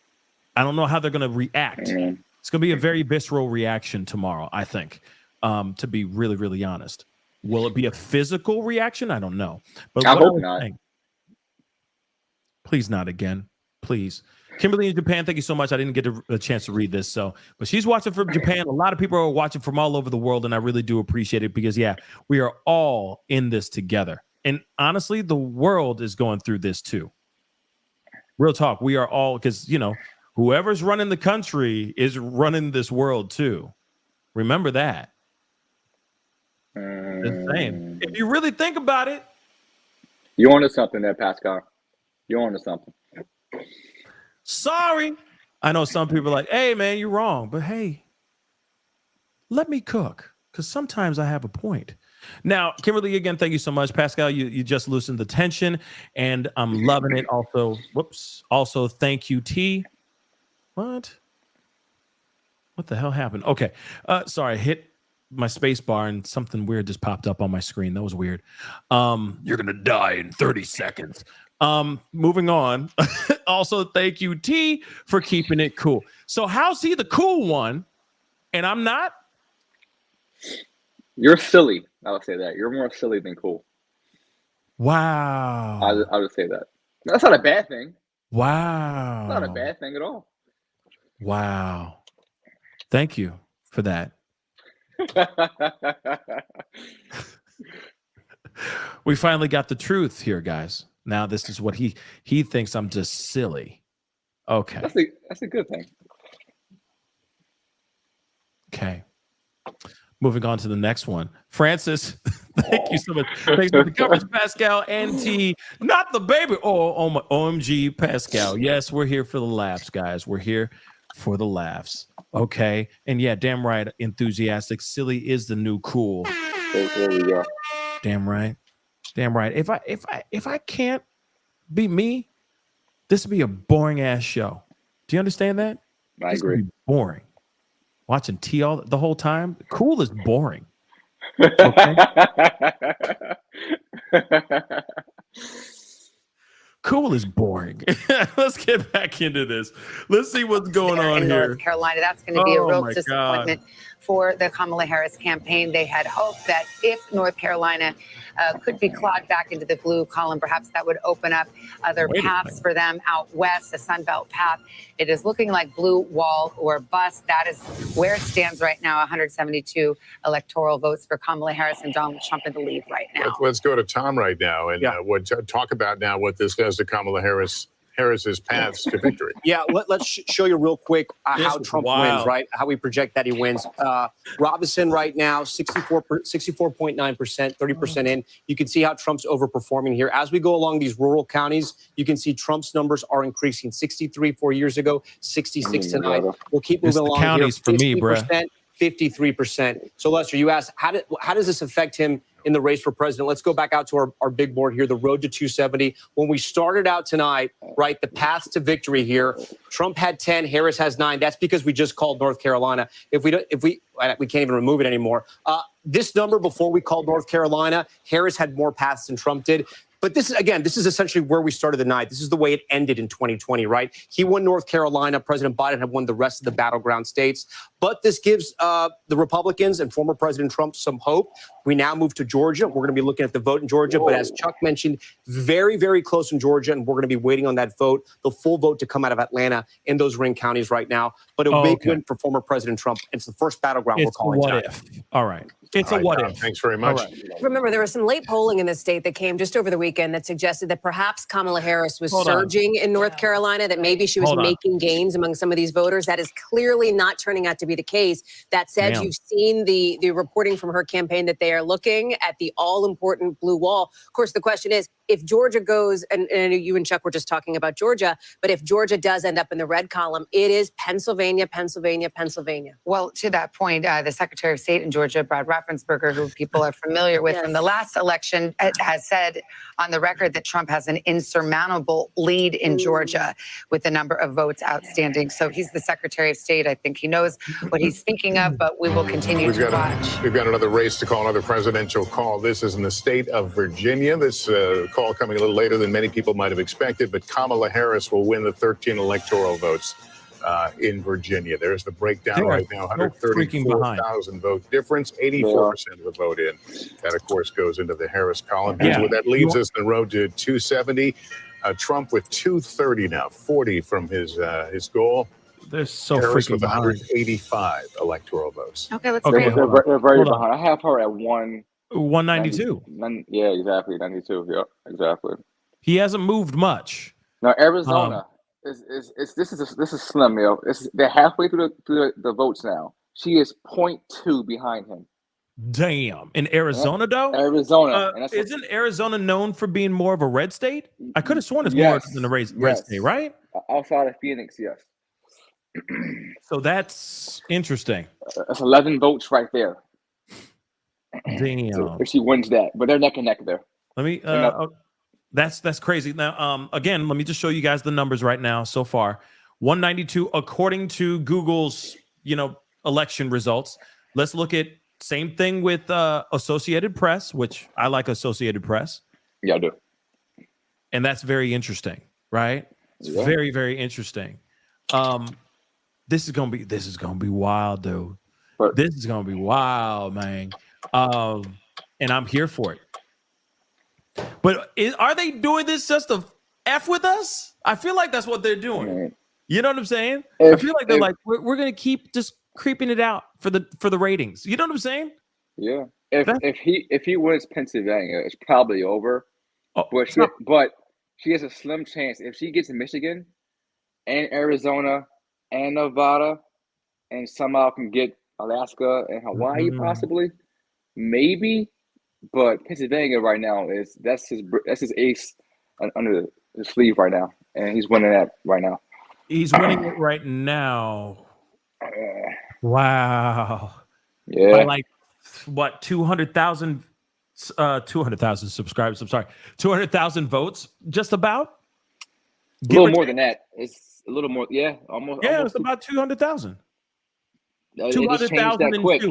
200, it changed that quick. 200, yeah, it's like 202,000 right now. And I mean, it keeps changing, but like she's literally like they're neck and neck. That's insane, yo. That's insane. But like I said, I think Trump. I think he gonna get this. I think he gonna get. Well, I don't know. If she comes back for a photo finish, it may happen. I mean, she will win literally by like a couple, electoral votes. It would be that close. I think it's gonna be by her nose. Literally, it's gonna be like that. Yeah, it would be. It would be. It's gonna be her, you know what I mean? It's gonna be by her nose. Just, if she wins, husband's nose, right? But this is madness. This is absolute madness. Let me play a little bit more ABC news. And Lewis, appreciate you, man. I'm gonna keep an eye on the crypto. Okay, thank you, Lewis. I appreciate it. Thank you so much for the love. Yeah, keep an eye on that crypto. Apparently, guys, if she can get that Latin, if she can get that Latin vote, that Latin vote matters. But I mean, I won't say all Latin because the Latin people in Texas and Florida didn't care enough. But no, if she can get the New York City Latins and then California, she's good. No, nothing's gonna change. I mean, they're not gonna give a damn. Like, let's be real. Just because some comedian goes up there and talks about Puerto Rico, it doesn't matter. They don't care. They're like, so it's a comedian who said it. It's not Trump who said it. I'm still gonna vote for who I want to vote for. You see what I'm saying? So it don't change a damn thing. It don't change a damn thing. But this is wild. Hold on, I'm just checking something real quick. Yeah, that's cool. Wild stuff. Wild stuff. Okay, let's continue on, though. Let's continue on. Yeah, I think Trump got this, but again, well, now it's 205 now for Kamala. 205. Oh, it did go up. Damn. What the hell? 205. See. It's gonna be a nail biter. It is. It's gonna be all night shaking in your sleep, waking up cold sweats. Yep. Election results. You know what I mean? Cold sweats and everything. Did he win? Did she win? You know what I mean? It's gonna be like that all day. So 205 v 230. Trump in the lead right now, guys. This is insane. It's insane. It is. This is historic, obviously, but even more than ever. Oh my Lanta. Yeah. Okay, so far 65 for her to win. That's what she needs. She needs. He needs 65. And he needs 40. He needs 40. So she took Oregon with Washington. At least this is what they're projecting right now. Yep. Anything can change, though, because it's not fully done. I mean, clearly the blue states are going to be blue, and I think that's what's going to happen. But California with 27% they're still counting votes. They're not even done yet, but they're already projecting that she's going to win California, which is obvious. That's an obvious. Yep. But then you got Oregon, 60% reporting, finished, saying that she's in the lead right now. You got Washington. She took it over. She got that as well. Let's go over here. Arizona, 50%. Let me just blow this up here. Hold on. Nevada. However you pronounce it, still unexpected. They still don't have anything yet. And man, it could go down to Nevada. It could get down to that, yo. They could be like tied almost. And then Nevada right now is 0. We have no results at all. So that's going to be huge. 0. And that's that Nevada is 6. Wow. And then I mean, also we have, of course, we have the non-mainland states of Alaska, which is typically red, and Hawaii, which I don't know. We'll see what happens with Hawaii.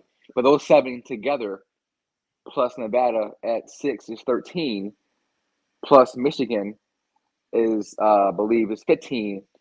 That's 28. I mean, everything matters. It really, really does. Yeah, Michigan's 10 electoral votes. Michigan's 10? Sorry, that's Minnesota. I'm sorry. Yeah. I had Minnesota over. Uh-huh. But they're saying that it's looking like Trump right now. Minnesota, he's winning, yeah, for sure, which is interesting. By a lot. Oh, in Michigan, you mean? Minnesota is winning by a lot too. He's behind. Minnesota, she's in the lead by like right. 150,000 votes right now. Right. In Michigan, she's down by 5%. Down by 5. Yeah. Okay, and then Wisconsin, 70% done. They're saying that it's going to go red. Yeah, it looks like it so Trump. far. Whoops. Let's see. Ohio. Let's see. So he's gotten all these so far. Boom, boom, boom. Montana, North Dakota, Wyoming, Utah, Nebraska, Idaho. No, Idaho. Iowa. That's an old joke. Kansas, Oklahoma, Texas, they say. Missouri. You're on one tonight. I gotta keep it fun, y'all. If I can't keep it fun, I'm done. Okay, done. It's like the high school sleepovers with your best friends, and later it gets the failure you become. It's like, dude, you gotta be in tears. I'm 12 years old today. It's almost 12 here, so I'm in tears, man.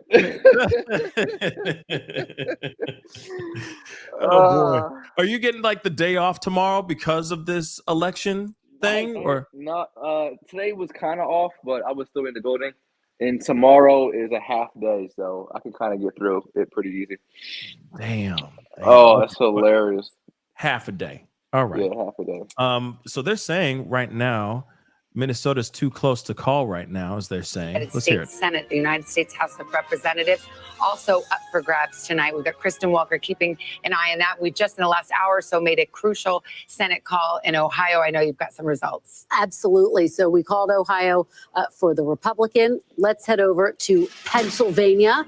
Just as we await the presidential results in the great state of Pennsylvania, so too we are waiting for the results of this very close Senate race. Too close to call. Senator Bob Casey looking for re-election against Dave McCormick.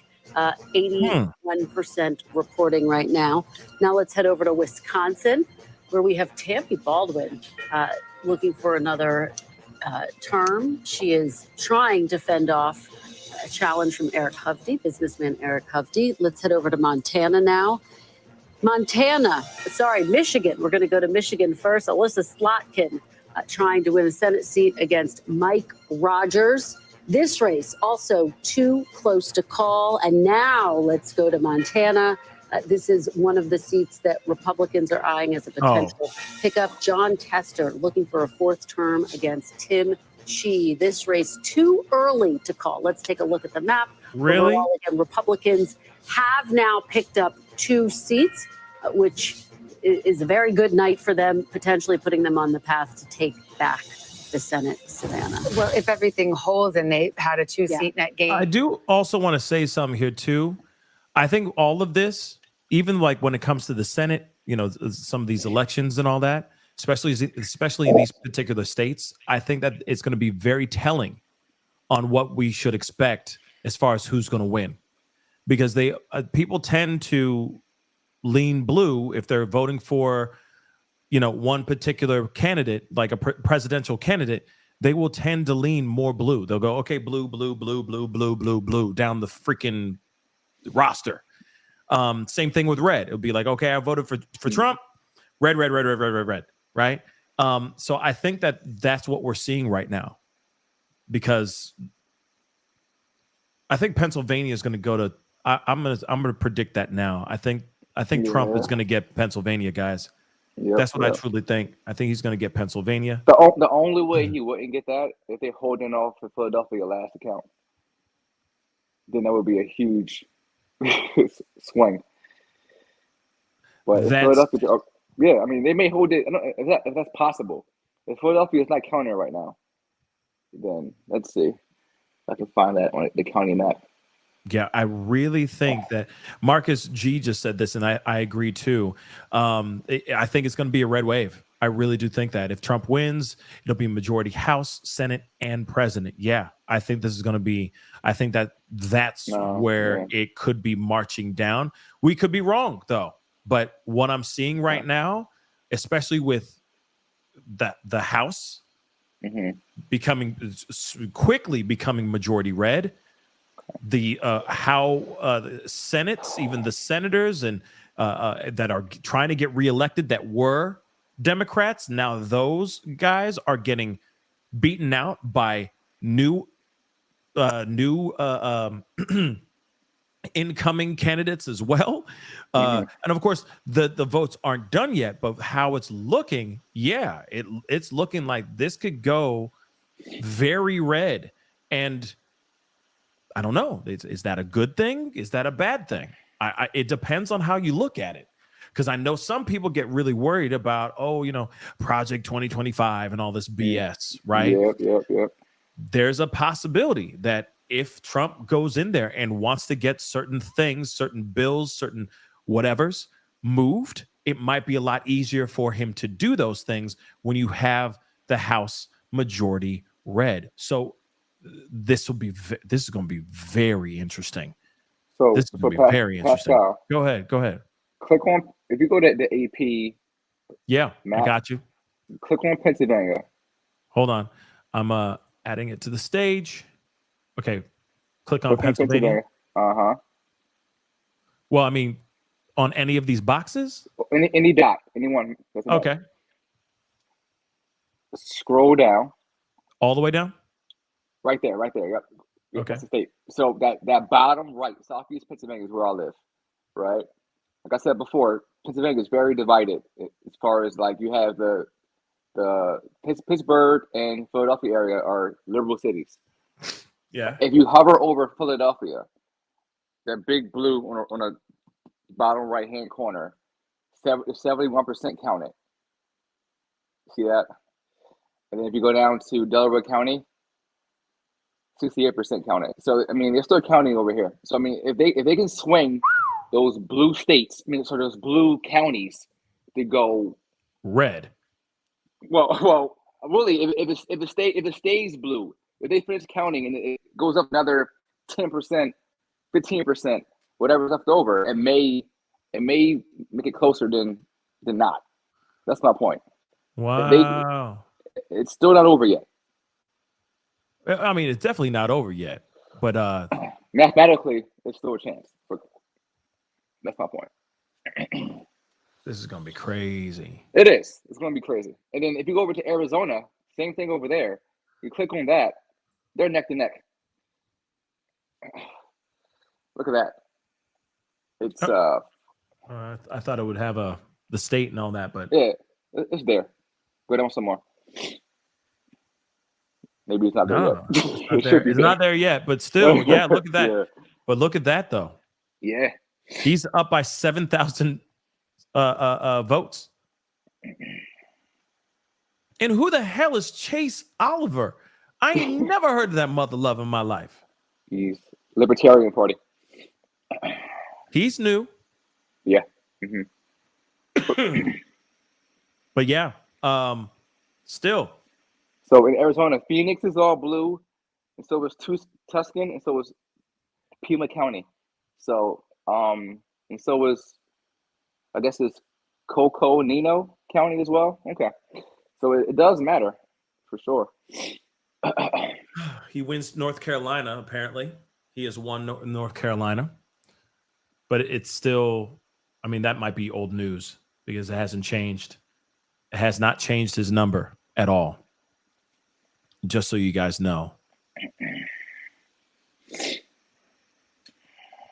Hold on. I'm going to play a little bit more of this. Let's see what they got to say. In his Secretary of State's office, watching those results come in, watching the numbers, and also where those votes are coming in as well. Now, I've spent the evening talking to some of my Republican sources throughout the state, and I asked them the question. I said, one, how are they feeling? They were all optimistic. But I said, if there is a lead from Donald Trump winning here in Georgia, What would be different from 2020? Of course, we all know that Georgia kind of shocked so many people around the country 4 years ago by flipping blue and helping send Joe Biden to the White House. But they said, again, across the board this time, that it was the push toward early voting by Republicans that they believe has really made a difference in the Peach State this time around. You remember 4 years ago, Donald Trump was really waving people off from voting early, telling them to go on Election Day. This time we've seen a very different message. His surrogates have been preaching a very different message. Even Governor Brian Kemp and other top Republicans in the state have been pushing that early voting message. When I spoke with one Republican source earlier tonight, he said, looking at early voting, he was optimistic. Also, the fact that Republicans tend to turn out more on Election Day, he was feeling good about the way things were going here in the state as well. So several sources telling me they believe that early voting did make a difference, guys. All right, Blaine Alexander, thanks very much. I was going down, as we bring the panel back, I was going down the most important issues from the exit polls. Yeah. Immigration was number 4. That's right. And that was Donald Trump's closing message, right? I mean, it was his message since he's been in the race. Think about his biggest day one policy priority, mass deportations. He's talked again and again with very few specifics on how that would be implemented about deporting people who have come into this country illegally here.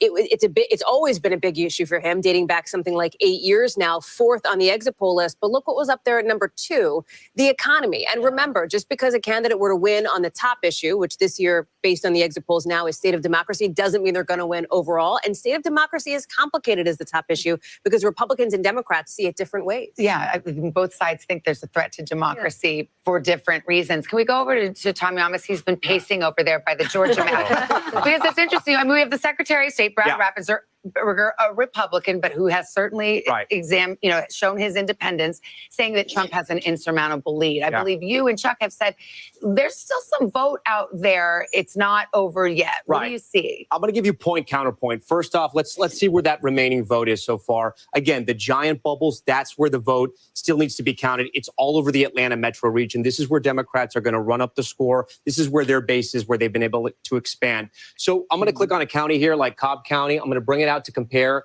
to Joe Biden in 2020. Remember, she wants to perform over or at where Biden is right now to kind of see where her watermarks are. I'm going to highlight this so you guys can see the numbers to follow. Remember, on the left-hand side, she wants to be at where he is or higher. So let's see where we're at here. Fulton County, 71-72, slightly under. We move over to Gwinnett, a little bit under, 73. She's overperforming in Rockdale County.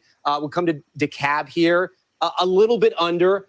We come over to Douglas County. She's overperforming. But here's the flip side of all this. Let's throw a dart to the east side of Georgia. Any county, I'm going to pick a random county. Look how Trump's overperforming, 68% to 71. Again, I'm going to just touch random counties here, 65, 69. These aren't big counties, but any county I touch, he's going, except for that one, any other county. Actually, no, he flipped it. Actually, this any county you come here in rural Georgia, he's flipping all these counties. And like Jen Psaki just said, it's math. Can they run up the score here? Is this what the Secretary of State is talking about, that the numbers are so high in the rural counties, Democrats won't catch them in the Atlanta metro region, but there's still a lot of vote out in this area. So that's one of the reasons why we can't call Georgia just yet. Let me go. Okay. We have polls closing at the top of the hour and the beginning of the morning. It'll be midnight in the East Coast, and we await the results from Hawaii. The polls close there in about 10 seconds from now. So we'll take a pause here so our other stations can join us or head to your local news. Skadoosh. They're closed. Now, one thing I am kind of curious about. As we hit the midnight hour here in the East, the NBC News now making a projection in the state of Hawaii that Kamala Harris will win those 4 electoral votes in Hawaii. That's the only poll closing at the midnight hour here. The road to 270. Harris now with 189. Donald Trump still leading with 230. That's so far behind, electoral Pascal. votes. All right, we've got quite a few battlegrounds still pending tonight. Pennsylvania, the biggest prize, 84% of the vote in. It is too close to call. In Wisconsin, same story. Here we go. 75% of the vote in, a difference of 87,000 votes. Michigan, too close to call at this hour as well. Midnight on the East Coast. 15 votes up for grabs. They're too close. Arizona, too early to call. Just been counting for about 3 hours now. Out west in Nevada, also too early to call. And in Minnesota, we have too close to call. Oh, it's only Democrats 2%. still feeling very good about their prospects there, but the margins are not at a place where we are ready to call that. Georgia, too close to call at this hour, too. We just discussed that. So that might be a ray of light for Kamala Harris, or perhaps a very a narrowing of her path to victory. We should mention, Tom, we have called North Carolina. That was the first battleground to call, and it stays in the red column for Donald Trump. Knuckin' futz. Yeah, and I want to go through Pennsylvania now because Oh, my we're trying to God. get more voted in Pennsylvania, and I want to focus on. I got a question for you, Pennsylvania here. T. I'm going to ask it in a right second. now. Look, a lot of the vote is still out. But let me show you 2020. You can see how much of this section was blue in 2020. Again, Biden won these counties. Now this is 2024. He's flipping counties like Monroe. Again, it's about a 200 vote difference there, so we can't really put too much in that. But he's ahead. Northampton County, remember, this is the one that has picked the president, or at least picked the winner of Pennsylvania, going back to the Kennedy years. This is Easton. This is a fast-growing area, suburbs. It used to be the people that used to work at Bethlehem Steel. It's now changing. Again, fast-growing suburbs in south central Pennsylvania. 52%, he's on top. Again, a reminder here, this is a county that Biden won in 2020. And this is new right now. This is Bucks County. 56% in. Still a lot of the vote is out. There's only about a 400 vote difference there. We're still waiting on 183,000 votes. So Republicans can't really draw too much out of this. But Democrats would rather these counties were all blue. Let's move a little further south around the collar counties of Philadelphia here. Montgomery County, this is where Governor Shapiro is from, 61%. Performing slightly under Joe Biden, but not too bad. Chester County, 58-54. That's a bigger gap there. Again, remember, Joe Biden wins Pennsylvania because he does better than Hillary Clinton in those suburbs around Philadelphia. And let's take a look at Philadelphia right now. Okay, 81 for Biden, 77 for Kamala Harris. There's still about 30% of the vote is out. But again, these aren't the trend lines that Democrats are going to want to see. Look, it could all change when that vote comes in. This is where we are right now. This is a snapshot in time. It could all change. Erie County is another swing county that we're watching. About 75% of the vote is in. She's overperforming Biden there. That's a good sign for her, especially in Western PA, where Democrats knew they were going to have some trouble because of the issue of fracking. And let's look at Allegheny County real quick. This is Pittsburgh. 94% of the vote is in, and she's about at the same mark where Biden is. That's where we stand right now, guys, in Pennsylvania. How about Wisconsin? Can you do Door County? Because as you well know, fun fact alert, Door County has, do you like the fun fact alert? It's picked the president the last 6 elections. Yeah, so right now, if that's what you're betting on, Door County is blue.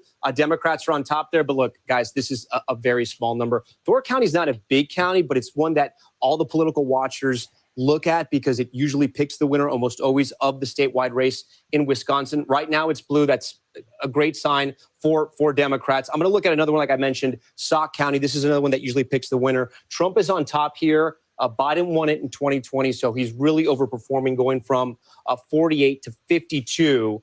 But again, there's still about 30% of the vote that's out there. So we got to wait and see. The big ones we're watching in Wisconsin, as you know, Savannah, Dane County, University of Wisconsin here, the fastest growing area of the state. 75%. She's slightly underperforming there. Again, she has to turn out in these cities because, like the other battleground states, I should say, unlike the other battleground states, there are not large minority groups in Wisconsin. It's the widest of all the battleground states. And then Milwaukee, again, we're going to wait till late to get all the vote in Milwaukee. She's at 66%. 4 years ago, Joe Biden won Milwaukee, and he won the state of Wisconsin with 69%. She's going to have to turn up that vote and hope her voters show up. Guys? A lot of votes count there, though, in Wisconsin. You could call it the battle of the bellwethers, if that's what you're looking at here. I also think Bucks County, I will take my Bucks County native privilege as somebody who grew up there. It's an interesting one because you've got lower Bucks, central Bucks, upper Bucks, and it looks different in some of those areas. You also have bloody It's Starbucks. after midnight.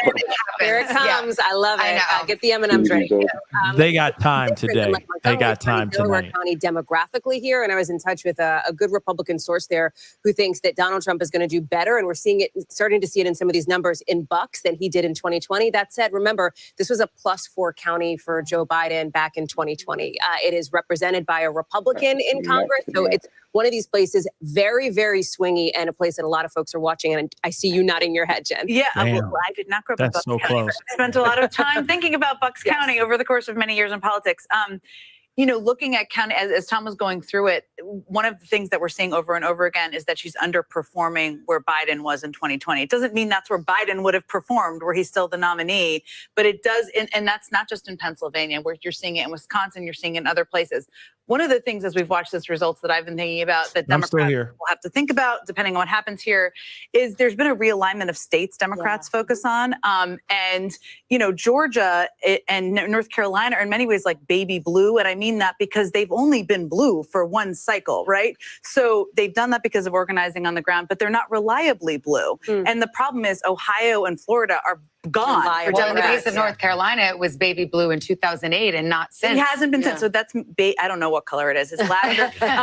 So yes, exactly. So I think one of the things that they will need to think about, regardless of the outcome, is where the states are that they're going to play. They would love to have Texas, of course. Texas didn't turn out for them to work out. Maybe it wouldn't for 8 years. But with states off the map, it's like, is it Georgia and North Carolina? Are there places they need to invest? That's one of the challenges too, I think. Point, I'm getting an increasing number of texts from Democratic sources who are looking at these returns come in, the fact that she's not meeting her benchmarks in these various counties where she needs to, who are really starting to take that reflective tone of Democrats and thinking about the next election cycle need to think about how to better meet voters where they are. Again, we still have a lot of vote to come in. We still have to see what happens with the blue wall. But the fact that this is such a fight for them, the fact that this is a tied race, it's also taking a step back. Voters saying so far, at least, they like Trump. Well, it's so interesting, too, because I remember in our earlier days in politics, after Republicans lost to Barack Obama, there was the famous autopsy commissioned by the head of the RNC that said and gave some tough love to Republicans saying, listen, this country is changing demographically. And if you don't get a piece of that pie, you're going nowhere. Well, how interesting that we actually are seeing tonight Donald Trump getting more of the Latino vote. We'll see if he, got a better share of the black vote. I don't think we've seen that in the exit polls yet, but you're starting to see that. Yeah, that is true. I'm glad that she asked that, because that's the question I was going to ask you. Real quick. What are your thoughts on the black male vote? Do you think that they're swinging more to Trump, or do you think that they're swinging more towards Kamala Harris? Remember, there was a lot of people. I mean, there was a huge debate on the internet for a while that a lot of people were like, allegedly a lot of black men were sitting there going like, I ain't voting for her. I'm voting for Trump. So I'm curious about that, because I keep wondering, like, is the next 2 days or so going to come back and they're going to be like, the reason why Kamala Harris lost is because she didn't get the black male vote. What are your thoughts on that? That's an interesting question, Pascal. We need black men to get out and vote, period. Are they voting? That's the question as well. And I don't mean like all black men, but I'm sure there's an age demographic range of 18-year-olds up to 30-year-olds that need to hit the polls. And I'm seeing more of that age. I'm seeing more like the 20-somethings and 30-year-olds on the Trump side voting, who are already conservative or already have grown up in history of saying Democrats don't do anything. My parents told me that. Now I'm Republican. I don't really know exactly in terms of which blacks are doing what, because there's a divide. You have urban blacks, you have suburban blacks, and I'm sure there's a big divide there as well. And we see there was a big turnout for people who support Brandon Tatum and the Carlier family. There are a lot of black Republicans out here who are pushing the envelope, get off the plantation, things that were talked about by Candace Owens. So they have swooned a lot of people who are already on the fence already, who are people who grew up in areas where their parents had originally voted Democrat, but had since moved on to be more in a red area, and our children are now picking up to be also red as well. But my big concern is, are urban city young black men voting? That's going to be the question for me right there. Yeah, I'm kind of curious about. I mean, of course, I don't think it's going to be a situation of them like tomorrow sitting there going like, if she was to lose, right? I'm not sitting here saying that it's going to be like, oh, we're going to blame all on the black male vote. No, I'm not saying that. But I know that was a huge conversation and a huge conversation piece for a lot of people. And I think that there are a lot of things that were happening with the Biden administration that did not deliver for a lot of these, a lot of specific different demographics as well. And I think that's one of the other reasons why a lot of people are swinging towards red right now. It's like we voted him out and then we brought you guys in, and what happened? Nothing. It got worse. What's up with that?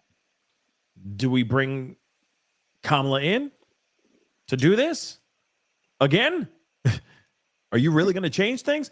And I think one of the things that helped them as well, at least what they were running with, and I think it worked in their behalf, it worked on their side, is you're vice president right now.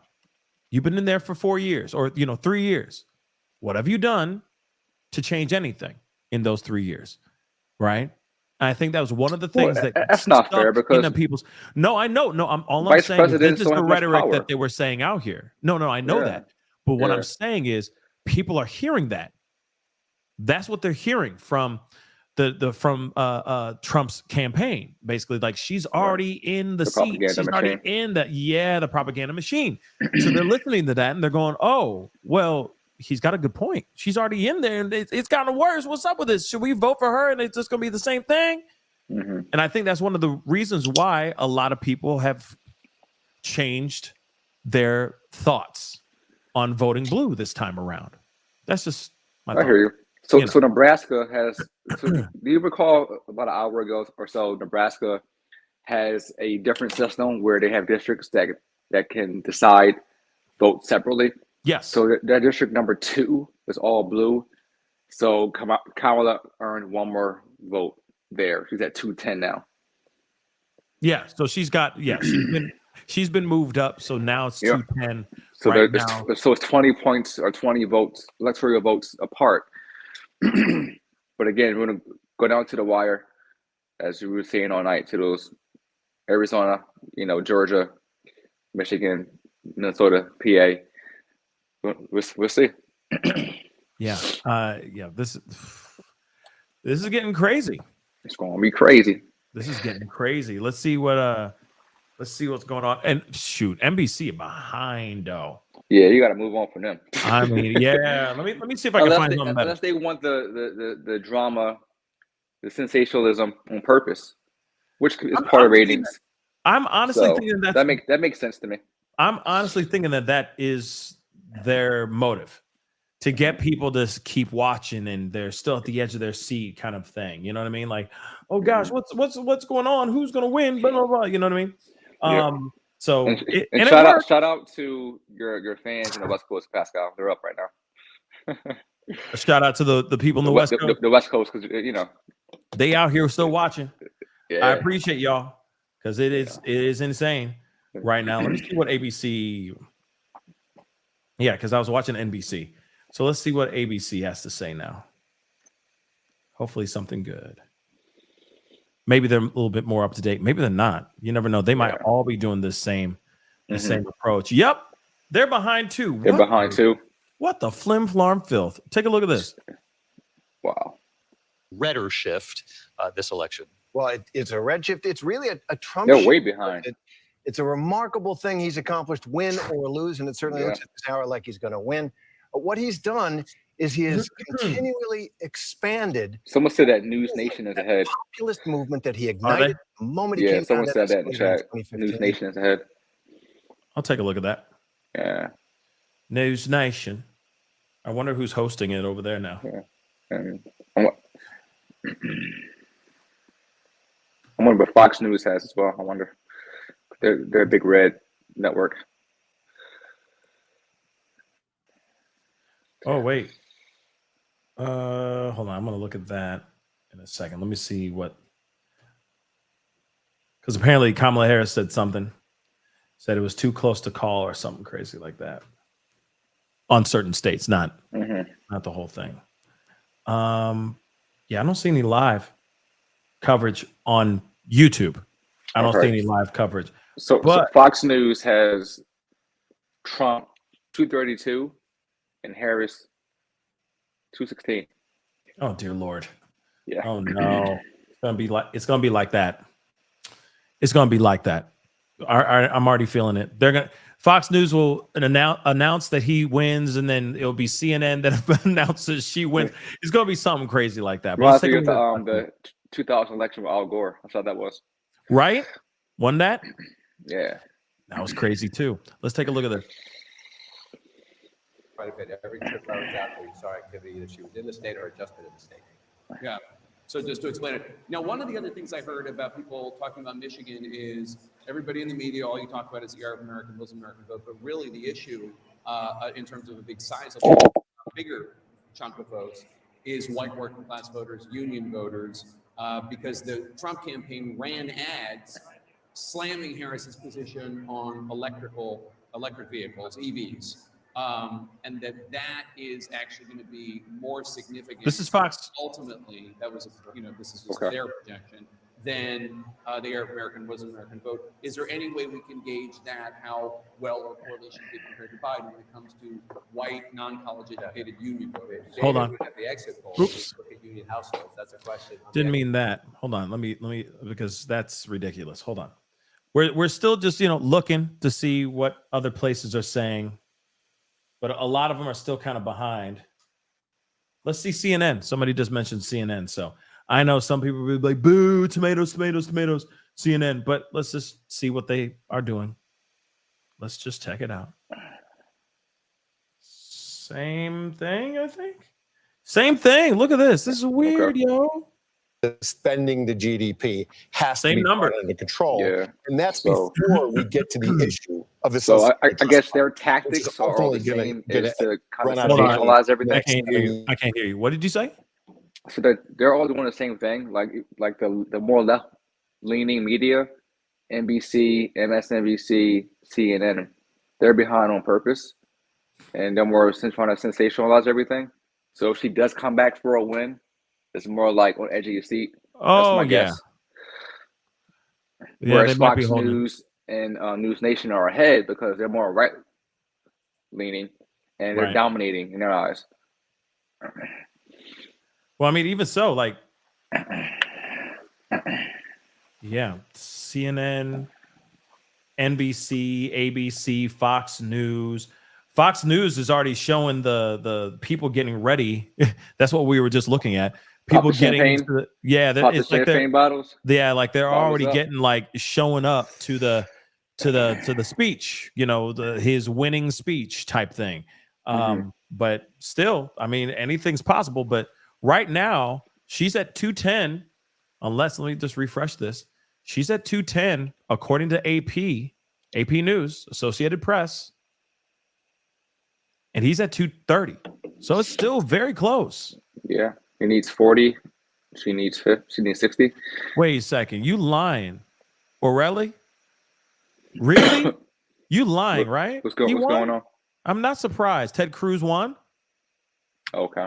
I'm not surprised about that. Is that Texas, Honestly, right? I'm not. Huh? Texas or Florida? I always forget Ted Cruz. Is he Florida or Texas? Texas. Texas. Okay, yeah. But I'm not surprised about that too much. Taco Ted, right? Yeah, flew to Cancun, Taco Ted. Yeah, he did. Okay. Yeah. Yeah, he most definitely did. He's like, oh, everybody freezing the buns off, but I'm gonna go over here and get a tan. See you later. That's literally what happened. Let's see. I'm looking to see. Someone said Florida was red this morning. I'm sure it was. Florida was red this morning. Yes, it was. Hamburger. Let's see. Let's see. I'm going back to NBC News. Let's just see. See if there's new updates. Projected winner in Indiana, Donald Trump. Yeah, that's not strange. That's pretty. No, that's pretty normal. That's on brand. That's pretty on brand. Home brand. That's on brand. That's on brand. Like California, her winning California, that's very much on brand. You know what I'm saying? It's very much on brand. So I'm not surprised about that. But this is that is very interesting. But let's take a listen. Or maybe not. Wow. This is insane, yo. It's exciting. It's so exciting. You know what I mean? No, it is. I mean, it's something that all of us who did vote is waiting for the outcome. Someone mentioned earlier in the chat that America's having a baby. It's gonna be red girl or a boy blue. So that's pretty funny. Oh, that's funny. Yeah. We're expecting. Yeah, we're all expecting, and it's like, oh my gosh, but we don't know what's gonna be, right? And yeah, it could be a blue girl or a red boy. You know, that's pretty crazy, guys. What say you guys? Like, I put a poll up in the chat on YouTube if you're watching on YouTube, and I put a question. I said, who do you think is going to win? And 57% of you guys so far, because there's only 272 votes so far. So get the votes in. Get your ass to the poll and vote, please, and thank you. But 57% of y'all think that Trump's going to win. 57% of y'all.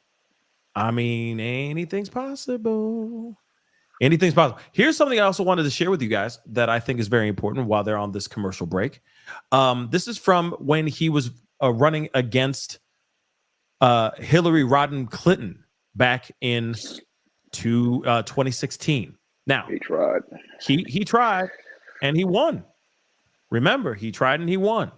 The Electoral College, he won with 306 electoral votes, but he lost the popular vote by 2.9 million votes. Now, if you remember, guys, and this might make some people angry, but it is the truth. She was the first person to ever say that she would not concede. Hillary Clinton was the first person to ever say, I will not concede. Oh, really? Okay. Do you guys not remember that? I don't. So he won. They announced him winning, right? And she was not willing to concede. She believed that it was absolute trash. And she was like, wait a second, I won the popular vote. That's ridiculous. And of course, this is when the whole discussion about electoral votes should they be a thing, or should they be a thing of the past, so on and so forth. But she was one of the first people ever to sit there and say, no, I will not concede. No, I did not lose. He lost. Yeah, she was the first ever. It wasn't Trump.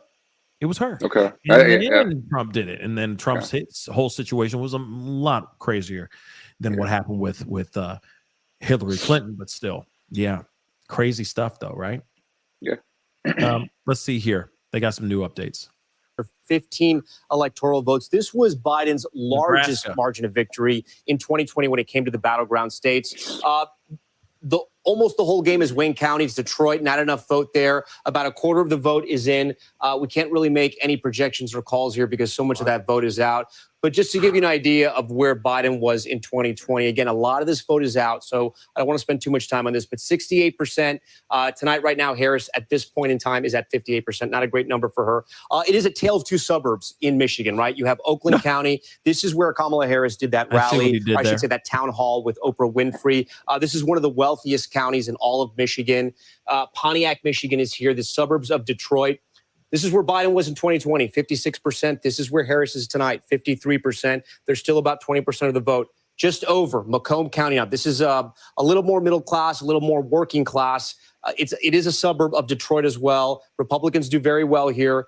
Trump was at 53%. There's only about a third of the vote in. He's at 57, so he's overperforming there. Some of the other areas we want to watch: Grand Rapids, Kent County. This is the last place where Trump held a rally last night, and or I should say, yes, on Monday. Sorry, I'm getting my days confused here. Biden was at 52. She's overperforming there. That's good news for the Democrats. I also want to talk about Washtenaw. This is the University of Michigan. Go Big Blue if you're a fan out there. 71% of the vote is in. Remember, this is a college county. Democrats have to do very well here.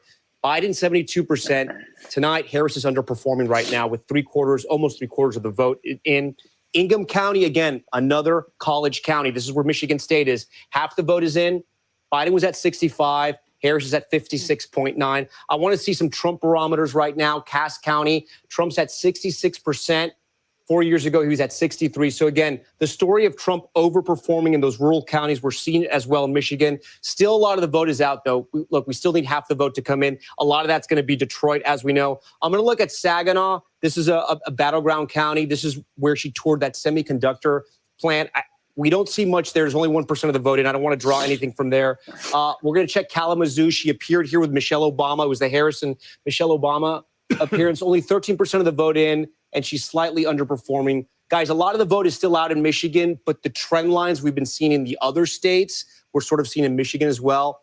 But again, I don't want to draw too much from that because there's a lot of that vote that's out. So interesting to see you do those university towns because it's shocking. Well, Yeah. because there was a lot of turnout and Democrats early in the day were kind of giddy about that. But I think this might be a function of what we've been seeing, which is young men turning out for Donald Trump and maybe skewing what you normally would expect from a university town. And something we haven't mentioned just yet, because so much of the vote is out in Wayne County. You have Detroit and you have Dearborn that makes up Wayne County, that Arab American Muslim vote. We're talking about more than 200,000 voters there. Again, it's probably not going to be monolithic, but they're uncommitted votes as well. The question is what happens? Do they not show up? Do they vote third party? Do they vote for Trump? Or do they stick with Harris? We still don't know. Okay, Tom, hang tight there. We want to go right to Detroit, actually. NBC's Jesse Kirsch on duty there. Hey, Jesse.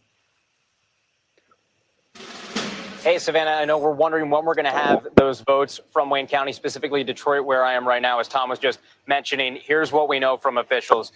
Here in Detroit, city officials had expected around midnight that the full tabulation would be completed. So we haven't received word that that has been finalized, but that was the estimate earlier in the evening. We know that absentee ballots, around 95% of that had been pre-processed before Election Day. So the overwhelming bulk of the absentee ballots were ready to be tabulated before Election Day. So that was what was the expectation heading into tonight. Just a short time ago, we heard from the Secretary of State here in Michigan herself, and she says that they are further along in tabulation, including for here in Detroit, than was anticipated. Her initial estimate before Election Day was by midday Wednesday. So today we would have an answer on the unofficial results. She says it could be sooner now. There is a caveat. Remember, in 2016, former President Trump won this state by around 10,000 votes. We are told there are around 6,000 ballots outstanding from military and overseas. If they're postmarked by Tuesday, they can be counted if they're received by a week from yesterday, which would be Tuesday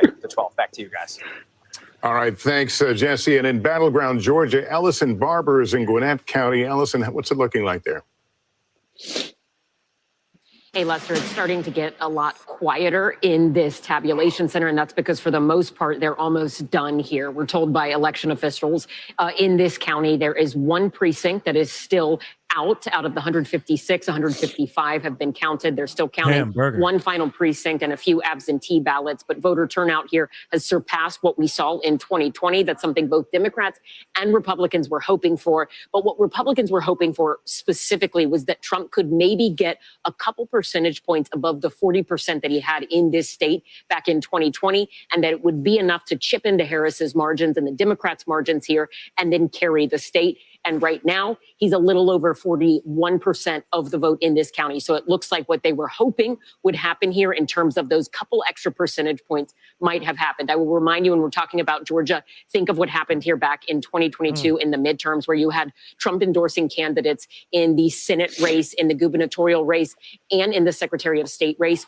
All of the candidates he'd backed lost that election cycle. The state essentially seemed to be rebuking Donald Trump. Tonight, Lester, it seems like we're seeing a very different Georgia than what we saw in 2022. Lester. All right, Ellison, thank you. All right, let's go out west. Reno, Nevada. Steve Patterson is there in Washoe County. Tell us what you're seeing there.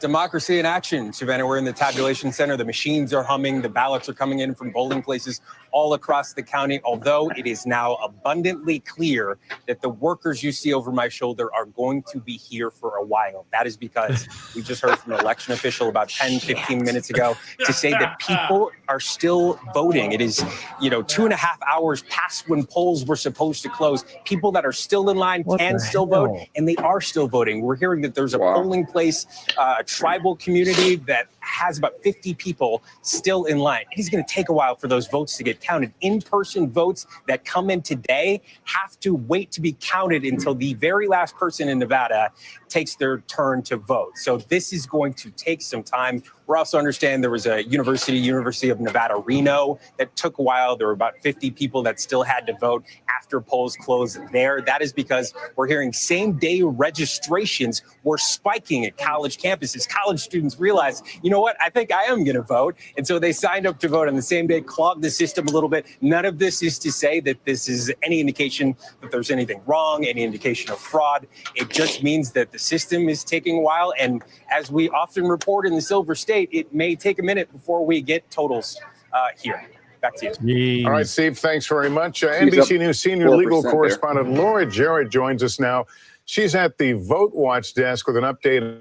What did you say? She's up 4% in that state. Minnesota.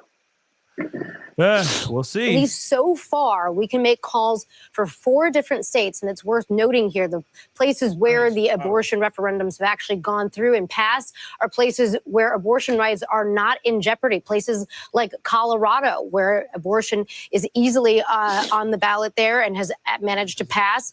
The first one, New York. Again, obviously you can still get an abortion in New York, but there was part of a package of anti-discrimination laws to try to shore up these rights. Again, these are constitutional amendments.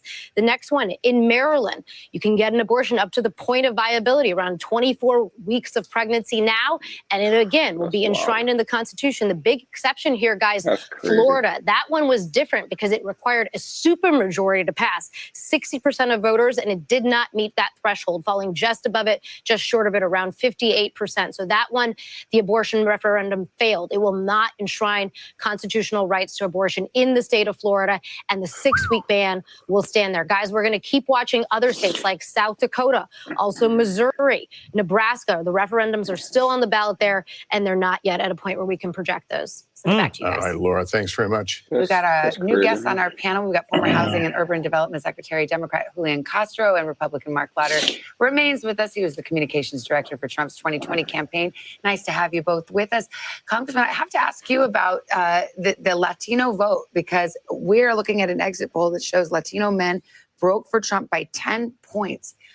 They went for Biden by 23. That's a 33-point swing. How do you make sense of that? Yeah, I think all of us are trying to make sense of that. Look, this is one exit poll, so I'm not prepared to draw complete conclusions from this, but I think it's safe to say, right? We've seen enough evidence that there was a significant shift among Latinos. I attribute that to several things. I think that you were talking about divides earlier, right? There's this, in this Trump era, the rural-urban divide, also around educational background. I think that's true in the Latino community, too. If you notice, particularly in these places that are more small town and rural, he has picked up significant Latino support. I think we're seeing that in places like Pennsylvania. In addition to that, from what I could gather, the economic message really resonated. You have to remember, this is a working class community by and large, and all of those messages he stuck to about we had the greatest economy and, look how bad inflation is and so forth. I think that played well this year.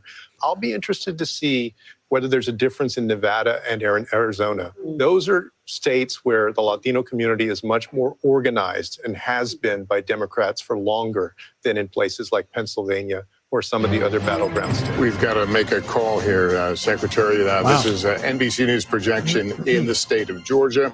NBC News projects that Donald Trump will win in Georgia when all the votes are counted. There's the breakdown right now, 118,000 vote margin. But again, Donald Trump, the projected winner. This is a big call here on a night in which we've waited quite some time for some of these important battleground calls. Here's what the road to 270 looks like. Donald Trump drawing closer now to that magic number. He's at 246, Harris at 189. Well, this means it's boo wall or bust for Kamala Harris. It's Pennsylvania, Wisconsin, and Michigan, or there is no path to 270 for her. So we'll continue to keep an eye on this as we await results. A royal flush. Say that what? She needs like a royal flush or a full house. She needs to run the table right now. He needs 24, just 24. Yeah. 24, and it's done. It's done. Yep. It's a wrap. If he gets the 24, it's over here. Man, Thank you, Fuzzball Factory. Yeah, I just got done with a nasty cold. I'm at the tail end of the nasty cold, to be Me honest. too. So, Me and you both. yeah, I'm like all sniffly and stuff. You know what I mean? But man, it hasn't changed on Google, which is weird, right? Yeah. Let me show you what I mean, because it's still the same right now, and I'll refresh it, and it has not changed. Come on, I hate when they do that? But look, still the same old number. Ain't a damn thing changed. Ain't a damn thing changed. Wow, why did it change from America to? That's weird. That was a weird transition. But anyway, when I was trying to zoom it in, it did that. So he's up to 246. 246 right now, guys. Shoot. I mean, I don't know. I might, because there's a part of me that I'm like, do I end it soon? Do I keep it moving? Do I wait through this? So I'm on like a little bit on the fence. You know, soon it'll be 4 hours that we've been sitting here live. But Trump got Georgia, guys, just so you guys know. Okay. Just a quick reminder. Trump just won Georgia, or at least they're projecting him being the winner of Georgia right now as we speak. This is crazy. This is a wild ride, man. Like I said, this is exciting as all get out. I know some of y'all are like, no, oh, damn. But shoot, still how this whole thing is going is still very, very exciting. It's still very, very exciting. So we're going to hold out. I mean, T doesn't have to stay forever, but if you want to stay, you're more than welcome. I appreciate the the company. I got your back, man. You know that. I appreciate you, homie. Tight. But if it ends up being like 3 o'clock in the morning, no, I'm shutting mother lover down. I got things to do in the morning. It's 12:38 right here. It's almost 1 here where I'm at. It's almost 1 in your world. Do you know what I'm saying? Yeah, so I I'm appreciate you. probably done close to 1. No, I feel you, and that's okay. That's okay. I feel you. I'm gonna see what happens. I'm gonna see what happens here. But wow. 51. This is also interesting. 51 Republican in the Senate. I see that right now. Mm-hmm. Yeah. 41 Democrat. 1 seat majority so far. And then the House is also 181, 151. Red as 180. Oh, no, sorry, that's a different number.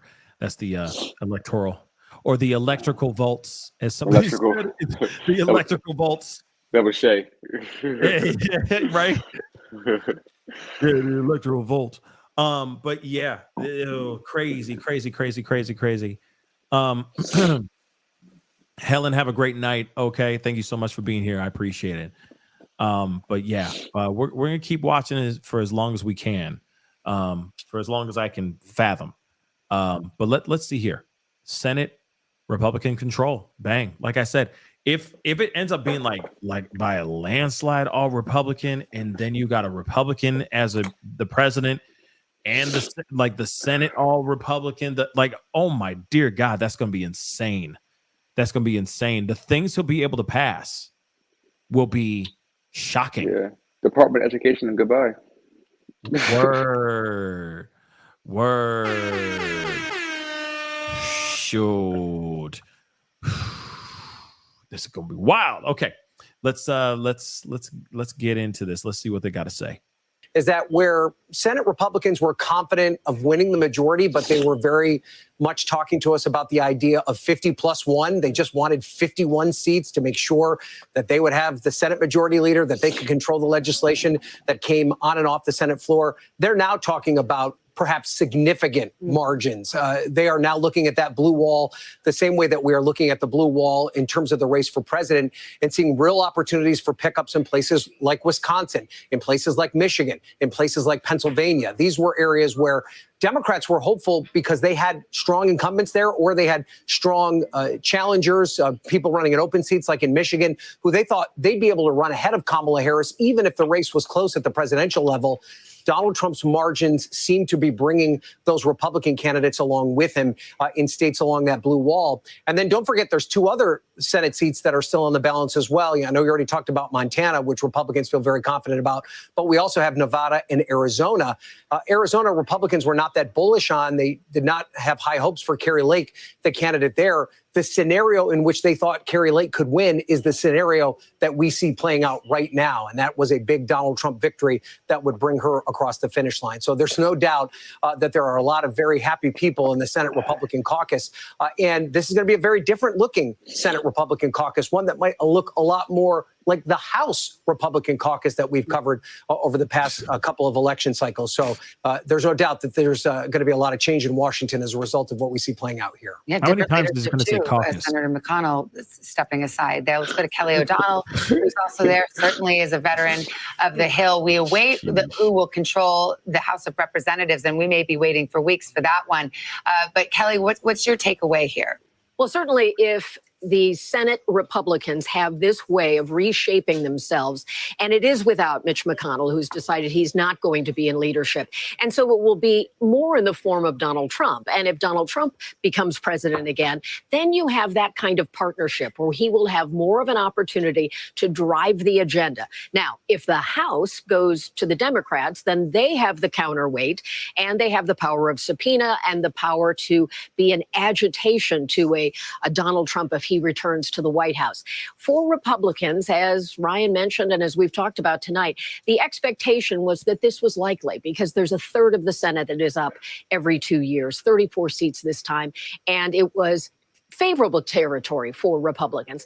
But for the partnership between a White House and at least one chamber of the Senate, of the Congress, it makes such a difference. Now, Donald Trump has not always courted those Republicans. He has such a grasp over his party, not always wanting to work with them in terms of governing and getting things done. But he has infused his brand, his personality into this Republican caucus, and that will mean sort of a Trump-style reflection in the Senate, perhaps more than we saw in his first term, because you won't have Mitch McConnell in a leadership position.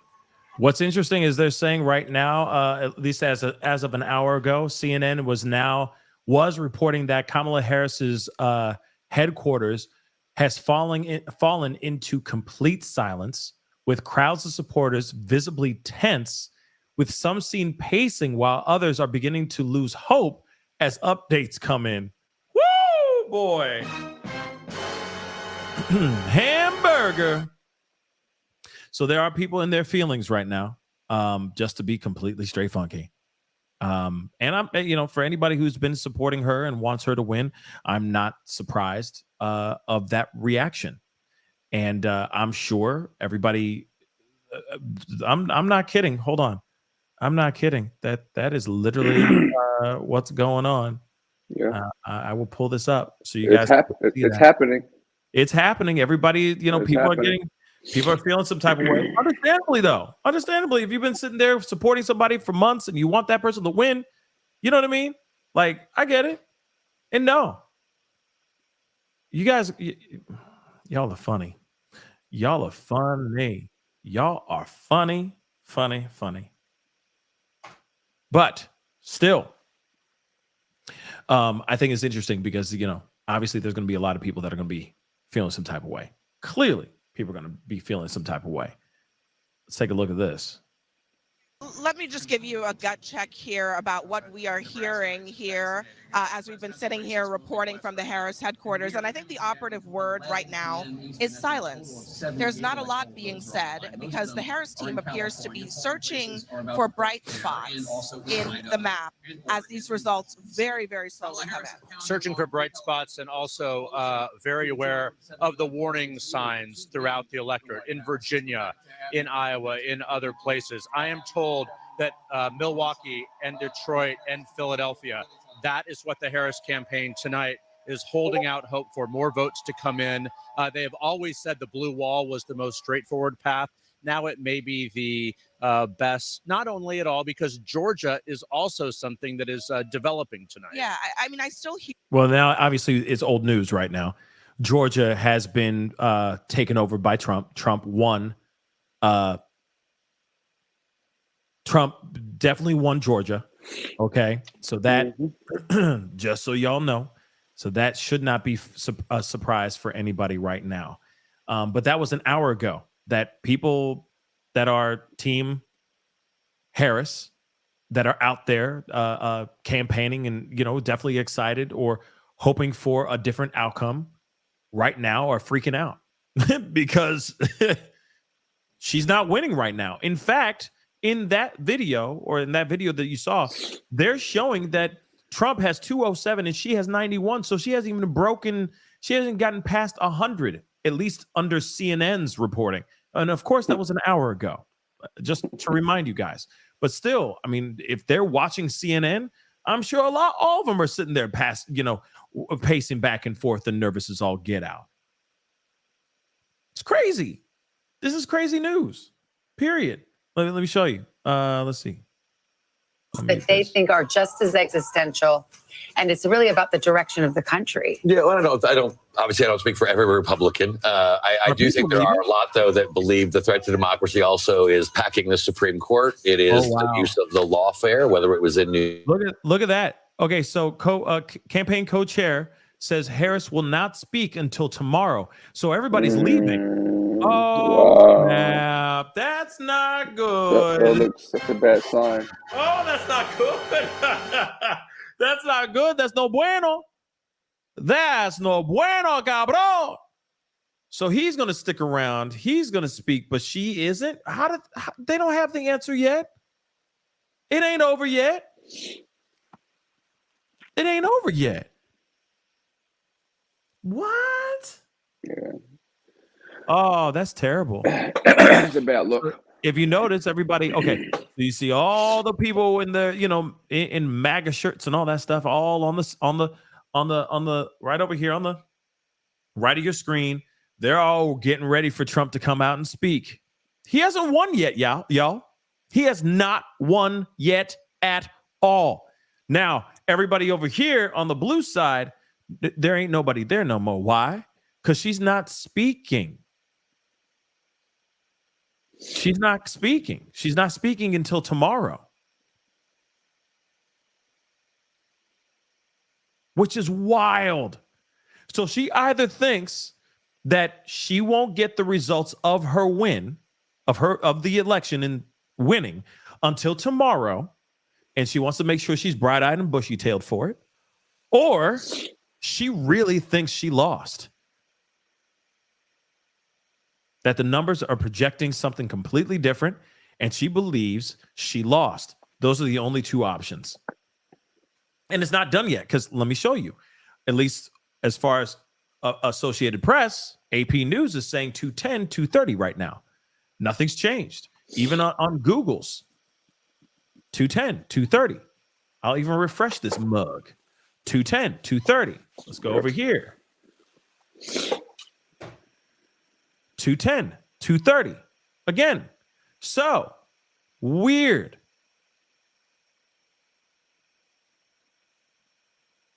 Like, I think it's okay. I'm going to say it. I'm going to say it. F it. I'm going to say it. I don't give a damn. I think it's a bad look for her to leave and say, I'm going to speak tomorrow. She should sit through this, wait it out and see what's going on. Right? Agreed. That's crazy. Why leave? You got all those supporters that are sitting there. No, they'll be willing to sit out there till 3 o'clock in the morning, if that means they get the results and find out that she wins. Unless some of you guys are saying she knows. WTF says that Courtney Malone, any relation to Post? Moving on. Yeah, you say, and I get it. Y'all think that she knows. I mean, she may not know, but that's just some weak sauce, in my personal opinion. That's kind of weak sauce. She should stay. She should stay. Why celebrate in the morning if she wins, right? Or is she going to wake up and go, oh, I became president. Cool. Put her eye patches back on. You know what I mean? Put her like sleep mask back on and just go back to sleep. What? That doesn't make any sense. Yeah, I know. News Nation saying 213, him 248. This place is saying, sorry for covering your face, bro. This place is saying 210, 230. We've also seen NBC saying that it's 246 and it's 1 something for her as well. Like it's crazy. It's crazy. Oh my dear God. Her whole team is leaving because they think it's a wrap. It ain't over yet, y'all. Where are they at? Do you know? What state are they at? That's a good question. I do not know. I don't know where they were. Okay. I can find that out, but let's hear what they got to say here. For defeat, we'll have to see how that race goes. It's a very red state, Montana, so he was one of the most vulnerable incumbents. Absolutely. And when Republicans were eyeing, how are we going to win the Senate? This was the race that they continued to reference. We're also waiting for Pennsylvania. Senator Bob Casey looking for a 4th term against Dave McCormick, Trump-backed businessman Dave McCormick. So we're watching, and Tammy Baldwin, by the way, also in Wisconsin is looking for re-election. How about Michigan? We've got an open seat, a Democratic retirement. In Michigan, absolutely. You have Alyssa Slotkin and Mike Rogers running very close. And again, I keep making this point. Some of these Democratic candidates actually looked like they had a good shot at winning re-election. And then the polls have just completely narrowed, which is what we've seen at the top of the ticket as well. And we continue to ask this question, will we see any ticket splitters? The ticket splitter, which just brings me right to Hallie. I think we were wondering if you might see, a Trump Slotkin in Michigan or right. Trump Baldwin in Wisconsin. We don't see a lot of ticket splitting in the modern political era. That's exactly right, because might people are divided. Let's see how this goes, though, because we haven't called some of these races, right, where these Democrats are vulnerable in some of these. I mean, listen, we're talking about the blue wall in some of these blue wall states. And remember why the margin matters in the Senate. Not just for funsies. It's because there's a couple of Republicans in the Senate who would be potentially likely to buck Donald Trump if he were to win the White House on some issues. I'm thinking Susan Collins, Lisa Murkowski. If Republicans can build up that margin, that won't matter quite as much. Yeah. All right, well, we're still waiting to see how this all plays out tonight. We've got more ahead. Let's check back right now with the presidential race and the road to 270. See, that's wild. Why their numbers are off. If they're that's really weird. If her numbers are 1 o'clock in the morning in the East, that's the road to 270.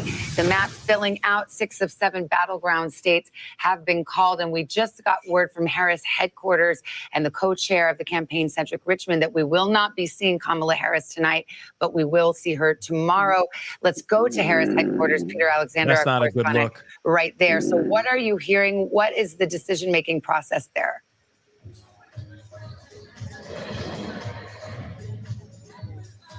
Savannah, we did just hear from Senator Richmond making the announcement to the thousands who had gathered here. Frankly, many of them had already left as we approached 1 o'clock, saying that they would not hear from the Vice President Kamala Harris tonight, instead saying that she would speak to her supporters, not just here at Howard University, her alma mater, but to the nation as well. Howard and University. the rest would take place at some point tomorrow. No specifics on when that would occur. For those who have kept track of the Trump era, you'll remember in 2016, a very similar circumstance there at the Javits Center in New York City at Hillary Clinton headquarters, where one of her top aides, John Podesta, came out and spoke to the crowd saying she wouldn't be speaking. Ultimately, she conceded the next morning, Wednesday morning. So a lot of votes still out there. No plans for any concessions, certainly at this point. But I can tell you in conversations we've had with a series of individuals, including a Democrat who was attending a donor event that was taking place at one of the glitzy hotels not far from where we are here in Washington, D.C. They say the atmosphere there was like a funeral. Another person said that the situation, in their words, was just,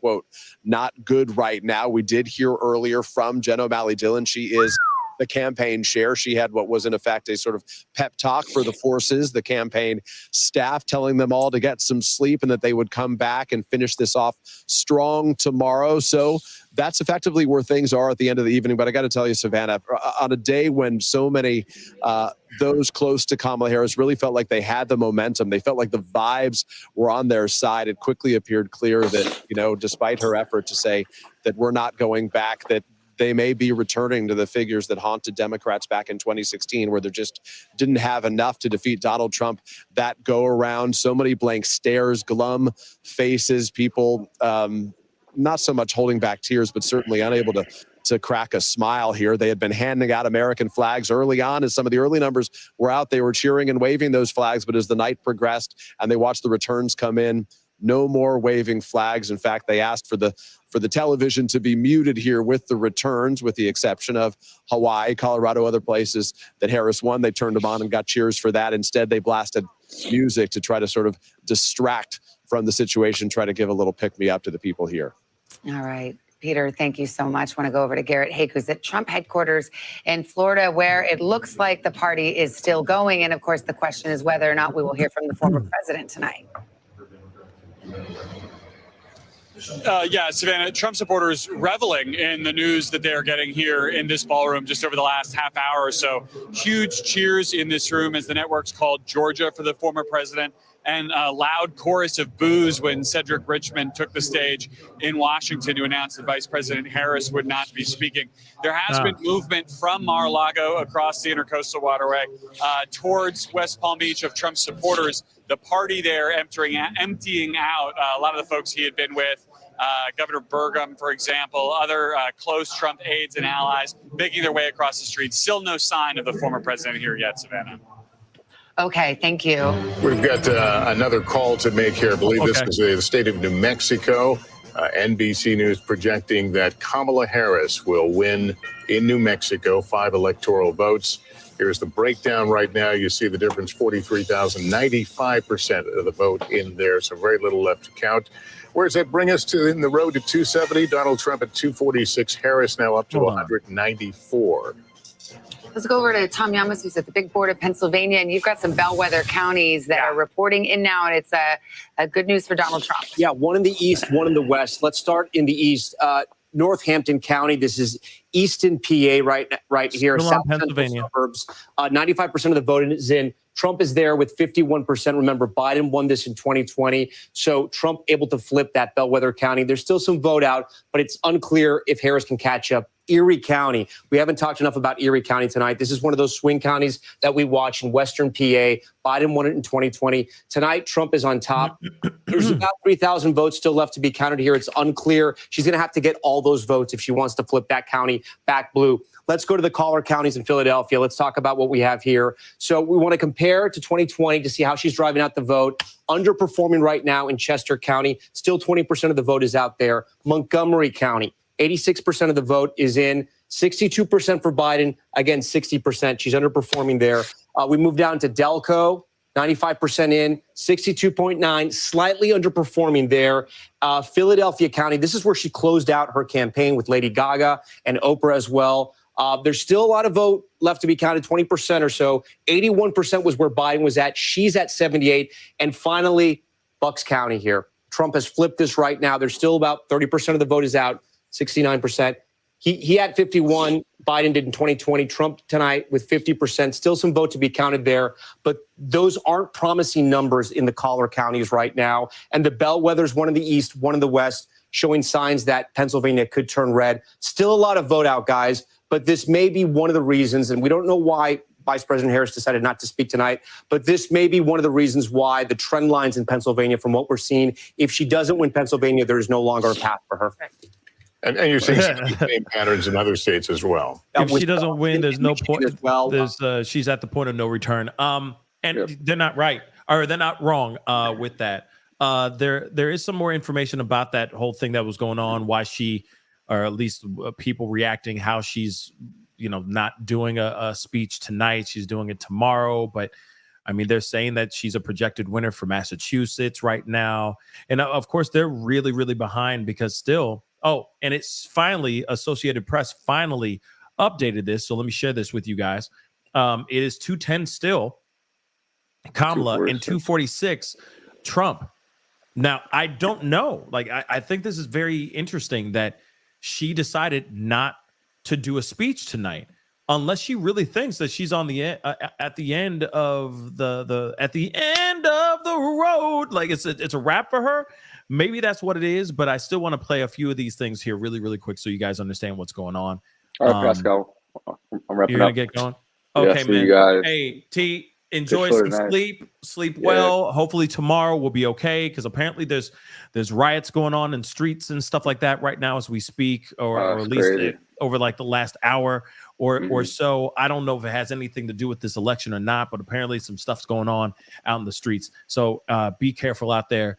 Be safe, and I love you, man. And Thank you. we Love you too, bro. really appreciate your energy, man. Thank you so much. Talk to you. All right, Talk to you soon, Pascal. okay? See you, fam. Peace. Peace, love. Big shout out to T for being here. It really does mean a lot. But there is something I do want to share with you guys. And of course, you'll see a lot more of him on the show. I mean, he has been on here quite a bit over the past many, many years that this show has existed.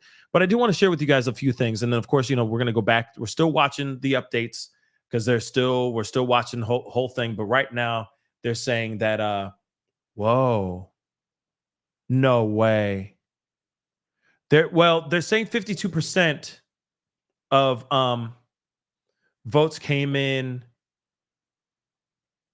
Okay, no, projected winner for Trump in Arkansas, and then as you could see right here, he went up one electoral vote or electrical vote here. Okay, but I do want to share with you guys this, so let me play this really quick. All right, well, here at Howard. Just so you know, this is outside of Howard University. A lot of people are packing up their things. They're leaving right now. So of course, you're going to see a lot of upset faces. A lot of people very upset about this whole thing and so on. And I haven't heard this whole thing, but this reporter is going to give us a breakdown of what the hell's going on now. We do see people leaving here, and we understand that campaign chair Jen O'Malley Dillon released a statement to their team, and I'll just read you part of what she said. We've been saying for weeks that this race might not be called tonight.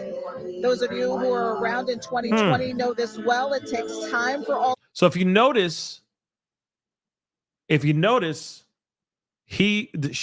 trying to make it seem like no, we're not done. She's not walking away. She's basically like, we're not thinking that we lost. We just know it's going to be a late night.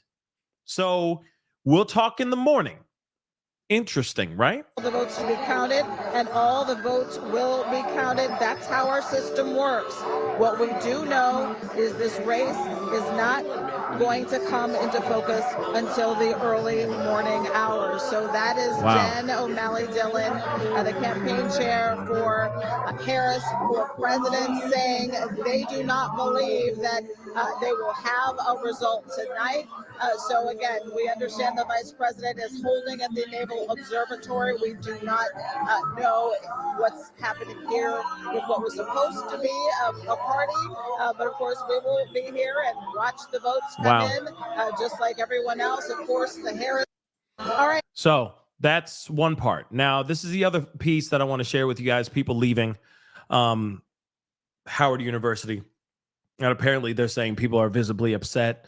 Clearly they're not happy about this situation, about not being able to see Kamala tonight. Oh, but a lot of them. Hoping turnout doesn't exceed your expectations. So just see that. Yeah, I can take a picture. This is where it breaks. You want to do this side of the bus? Yeah.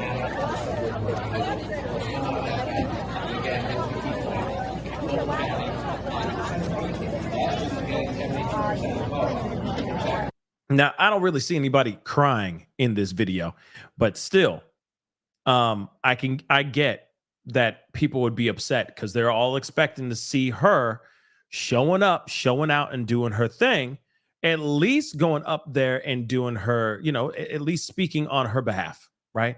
Saying some things, saying something uplifting if she really believes that she lost, or if she's like, hey guys, I really appreciate you guys being here, but we're going to wait till tomorrow. You know what I mean?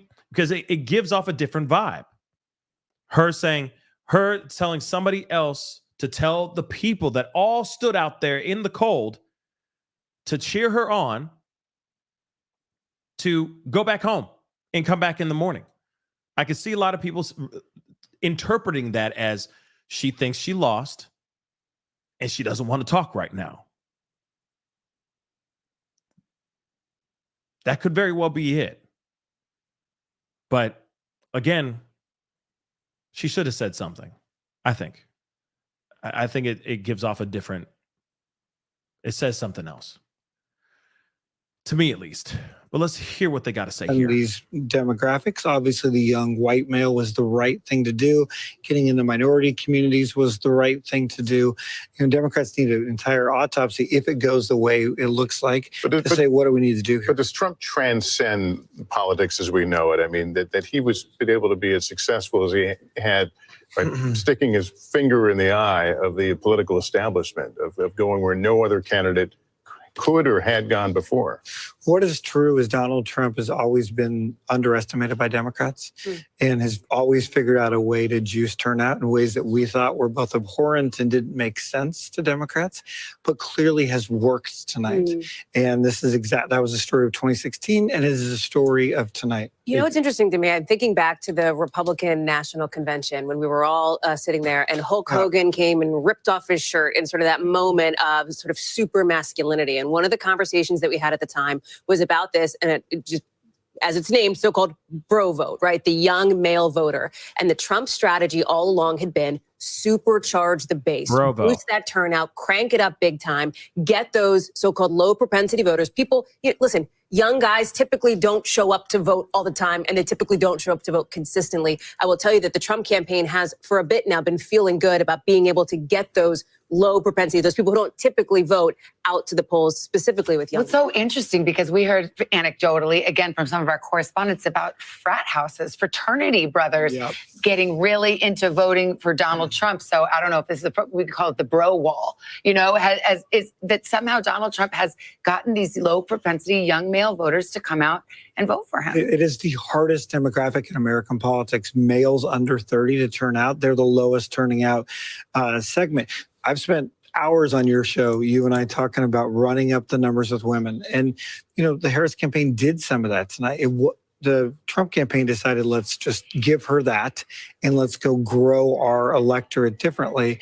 And it looks like tonight that worked. We've got another result on one of the abortion referenda. Well, let's go to Laura Jarrett in the newsroom. Laura, what do you have? Yeah, Lester, this was another ballot measure, this one in Arizona, where overwhelmingly by a vote of 62%, that ballot amendment has now passed. Again, this would be a constitutional amendment that would enshrine a right to an abortion up to the point of viability, which is roughly 24 weeks of pregnancy. Obviously, a big difference in this battleground state, where currently it's a 15-week restriction on the right to abortion. So a big difference there. Again, we haven't yet made a projection on the ultimate race for president in that state.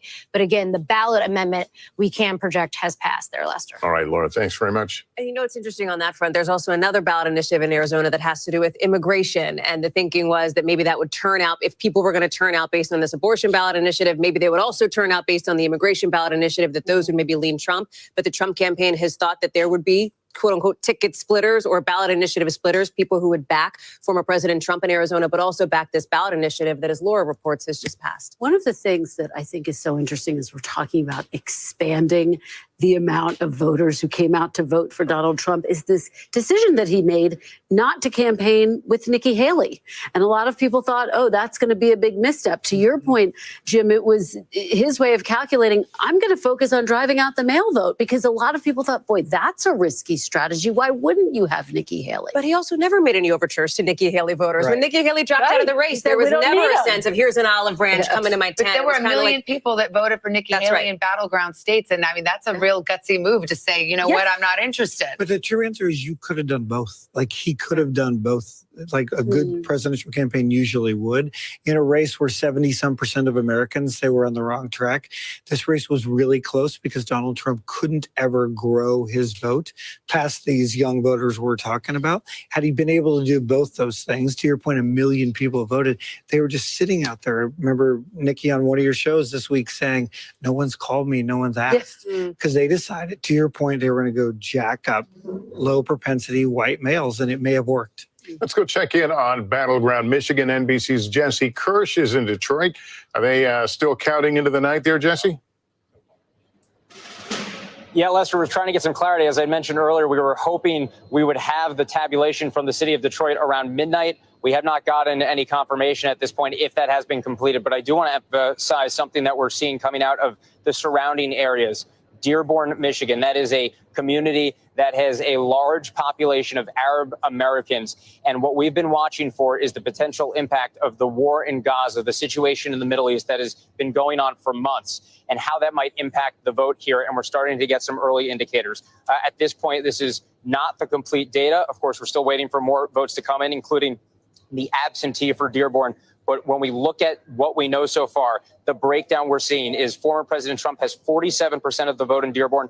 Vice President Harris has 27.5% of the vote so far. And third party candidate, Green Party candidate, Jill Stein has 22%. The warning signs around this issue go back to the Democratic primary. President Joe Biden, when he was still at the top of the ticket for the Democrats, he had over 100,000 people vote uncommitted in protest of his administration's stance on the war in Gaza. Back in the primary, we've seen both campaigns make a concerted effort to make outreach to this community on this issue. Vice President Harris over the weekend at a rally in East Lansing, Michigan at Michigan State University on the campus singled out the war in Gaza at the top of her remarks. We saw President Trump in his final campaign rally of this cycle, potentially his last ever as a presidential candidate in Grand Rapids, Michigan on Monday night, really into early Tuesday morning. At that event, he had a Muslim mayor, a Muslim American mayor from a community in Michigan speaking there.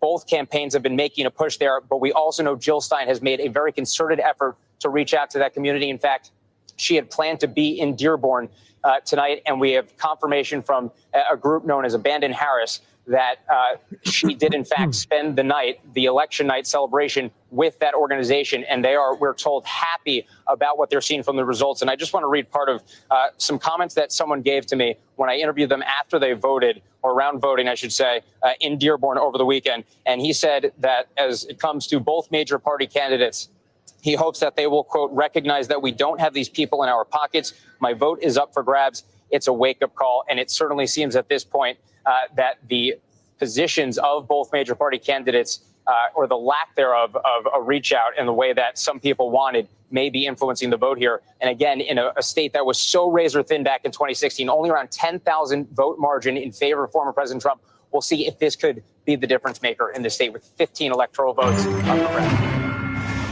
All right, Jesse, thank you. And we've got an alert here. This is Nevada, moving from too early to call to too close to call. And they're counting fast. They're 70% of the vote in. Too close to call in the western battleground of Nevada. And Tom, let's zero in on what you're seeing there. Yeah, some interesting things happening in the Silver State. If the trend is your friend in Las Vegas, the trend is your friend if you're a Republican tonight. Here's why. Look, a lot of the vote is still out in Clark County. There's still about 23% of the vote that's out in Clark County. But this margin right here at this point in the night is way too close. This is how Clark County, Vegas ended up 4 years ago. You can see it was almost a 10-point split here. It was a 10-point split there. And now we're talking about 2 percentage points tonight in Clark County. Again, a lot of the vote is out. That vote could come in and those numbers could change. Reno, Washoe County, more reflective of the entire state vote. This is the battleground county. Biden won this in 2020. Tonight, Trump is on top. Still, a lot of the vote is out. He's only on top by about 200 votes, so not much to say there. But what we can point out in the Trump counties, like Elko County here, 64% in. Trump is overperforming tonight. He was at 76. He's almost at 80% right now. And Democrats aren't going to find votes here. I mean, these numbers aren't going to swing a lot in the Democrats' way. This is Trump country here in the middle of Nevada. Douglas County is another, I should say right down here, Douglas County. This is another Trump barometer that we watch. Again, overperforming. 66% of the vote is in. He was at 63 in 2020. He's now at 66. But the big story for me right now, and a lot of the vote is out, Clark County. I mean, this is 3/4 of Nevada right here. If Democrats hit certain margins where they're 50,000 or 60,000 votes ahead of Republicans, Republicans will never catch up in Nevada. Again, there's a lot of vote that's still out. We can find out exactly how much is out. 223,000 votes. So still a lot out there. Democrats won't get all of those, but they'll get a large chunk. Again, this is still a little too close this early in the night, guys. All right, Tom, thanks very much. I want to go out to Steve Patterson. He is in Reno, Nevada, where they had long lines into the night. How are things going there now? You know, Lester, really an experience, a process that is sort of winding down in most counties across the country is only just spooling up here in Nevada. As you mentioned, you know, voting really ended just a few minutes ago with some of these counties sort of ending the process. People were still in line hours after polls closed. And so the count couldn't really start until that happened, which is why Tom Llamas reporting, obviously, that it's still too close to call, too early to call at this point. Several counties still need returns to come back. It is still very early on in the process, but we saw almost immediately Republicans sort of jumping out to this early ballot lead when it came to turnout. That was sort of the reading on the wall that I think a lot of folks had, and specifically in those counties in which, you know, Tom Llamas was pointing out that are red, they're going to stay red. This sort of map, the math doesn't change in those areas. There's really only two population centers in this state, which is Washoe and which is Clark, Vegas and Reno. If she doesn't build up a big enough firewall that we see these returns happen over the next few hours, then it's going to be very tough for Democrats to make up that ground. I spoke to both campaigns. They both feel like they still have a good shot. Obviously, Democrats and Republicans both aiming for another subgroup here, nonpartisan voters. It is a huge, huge segment of the electorate here in Nevada. It is larger than Republicans, larger than Democrats. Of course, they all have their opinions about which way they break, different leanings. And I think both campaigns feel like they're seizing on that. They feel like they know their voters in that group. But that's what makes it so notoriously hard to read in this state. Which way are these nonpartisan voters going? And I think that's sort of what we're going to be focused on within the next few hours. It may not be until 2 o'clock, 3 o'clock tonight before we start seeing legitimate, solid returns that'll tell us one way or another how the state is going to go. All right, Steve, thanks very much. That's Mountain Time, too, by the way. So even later here on the East Coast. Let's go to Garrett Haake. He is at Trump headquarters in West Palm. Any word on whether we will hear from the former president? I'm gonna be on for like 45 more minutes, I think, and then we're just gonna have to reconvene first thing in the morning. But let's hear what they got to say. What's going on over there at in Trump's headquarters? And he is expected to speak soon. Now, what soon means is a little bit of a open to interpretation, but Trump himself made it very clear earlier today. He does not have a lot of patience with this vote counting process. He wants this to be over tonight. He thought earlier today it would be over tonight. It was his desire to speak tonight. Now you see that picture breaking up a little bit as he makes his way across the bridge to West Palm Beach. This ballroom is full. Secret Service starting to kind of close the doors, urge people to get in. They're cranking up the music, Savannah. I do not think it will be long until we hear from former President Trump. And that will be an interesting situation because if assuming the status quo exists, he will not. Nice try, WTF. As the next president. Well, we will recall that he declared victory in 2020 when, in fact, he lost. So we'll see what his verbiage is here. What are you going to say? I was going to say, I've been speaking to some of his allies, and there's sort of this divide about how he should approach this night. And some of them are saying you should be very aggressive. You should get out there and claim victory if, in fact, you think that's where this is headed. Others are saying, look, let's just walk a very fine line. I'll be really curious to see what he says, because this election, unlike 2020, the numbers are on his side. And again, we still have a lot of votes that. Hold on. We still got a lot of votes. It's not over yet. Kamala, I don't know why she backed out. She should at least have done something. She should have done the Russell Simmons, Def Comedy Jam ending. Thank y'all for coming. God bless you. Good night. And then leave. But she didn't do that. She had somebody else go up there and speak for her. She should have gone up there and said to her people, thank you so much for being here, guys, but we're gonna reconvene tomorrow morning after the results because we still have places that are not going to be closed or done counting until we into the late morning or we into the late night. I'm sorry, early morning. Thank you guys so much for coming. God bless you. Good night, and then leave. Go to Bali and do sun salutations. You know what I'm saying? Like, and you know for a fact, yeah, Chase, Trump is Trump. He going to say something crazy because he's Trump. What else is new? He'd probably be like, I totally won. I won. And now we're going to drill, baby, drill. We're going to drill, baby, drill. That's what he's going to do. That's probably what he's going to do because Trump be Trump. Sorry, not sorry. Trump be Trump. Nikki, thank you so much for the love. I wonder if the votes that were mailed in are still being counted. That could possibly be it too. I feel like they've processed a lot of those things ahead of time. I would assume, at least. That's me assuming. But at the same time, like, you know, how would they have millions of votes already counted? I think that's from all of the absentee ballots, the early votes, all those as well. I'm sure they're going through all that for sure. Now, what's Trump going to say? I'm hoping he says something before I wrap the show in, you know, because I'm going to be wrapping the show at around 1 o'clock my time. And that's late. That's getting late. That's 2 o'clock his time. So I'm sure he's sitting there going like, yo, I need to talk to them because they've been out here probably just listening to music, swaying to music for hours. We need to get out here and I need to say something to them, right? I mean, so I think he's going to come out here and do his victory walk. That's what I think. He's going to do his little victory walk, and that's fine. But again, what NBC is saying is true. Not everything is done yet. They're not done yet. So it's better to err on the side of caution and not go like, I won, if it's not confirmed 100%. So I am interested to see if he's going to be diplomatic, still give the people the energy and get them hype, but maybe chill on the victory speech because that's the right thing to do. That's just what I think.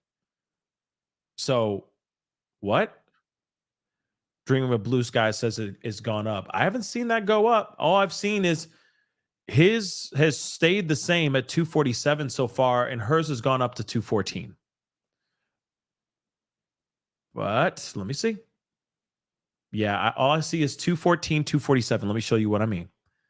Just so you guys know, because we're keeping an eye on both, on all platforms right now. And NBC is behind as full. Take a look at this. Super behind.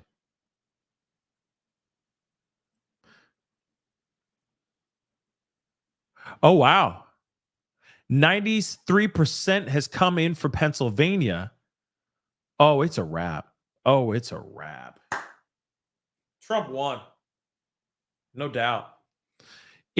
Well, that's only 67%. But if he got Pennsylvania, oh man, it's a wrap.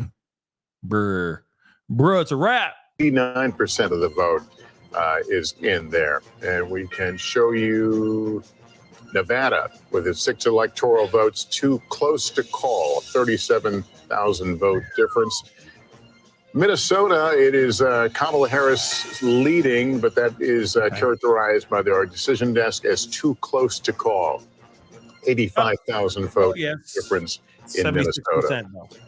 Tom, we'll send it back over to you. Yep, we're going to be looking at Arizona right now. The closest margin in 2020. At this hour, we have about 53% of the vote in.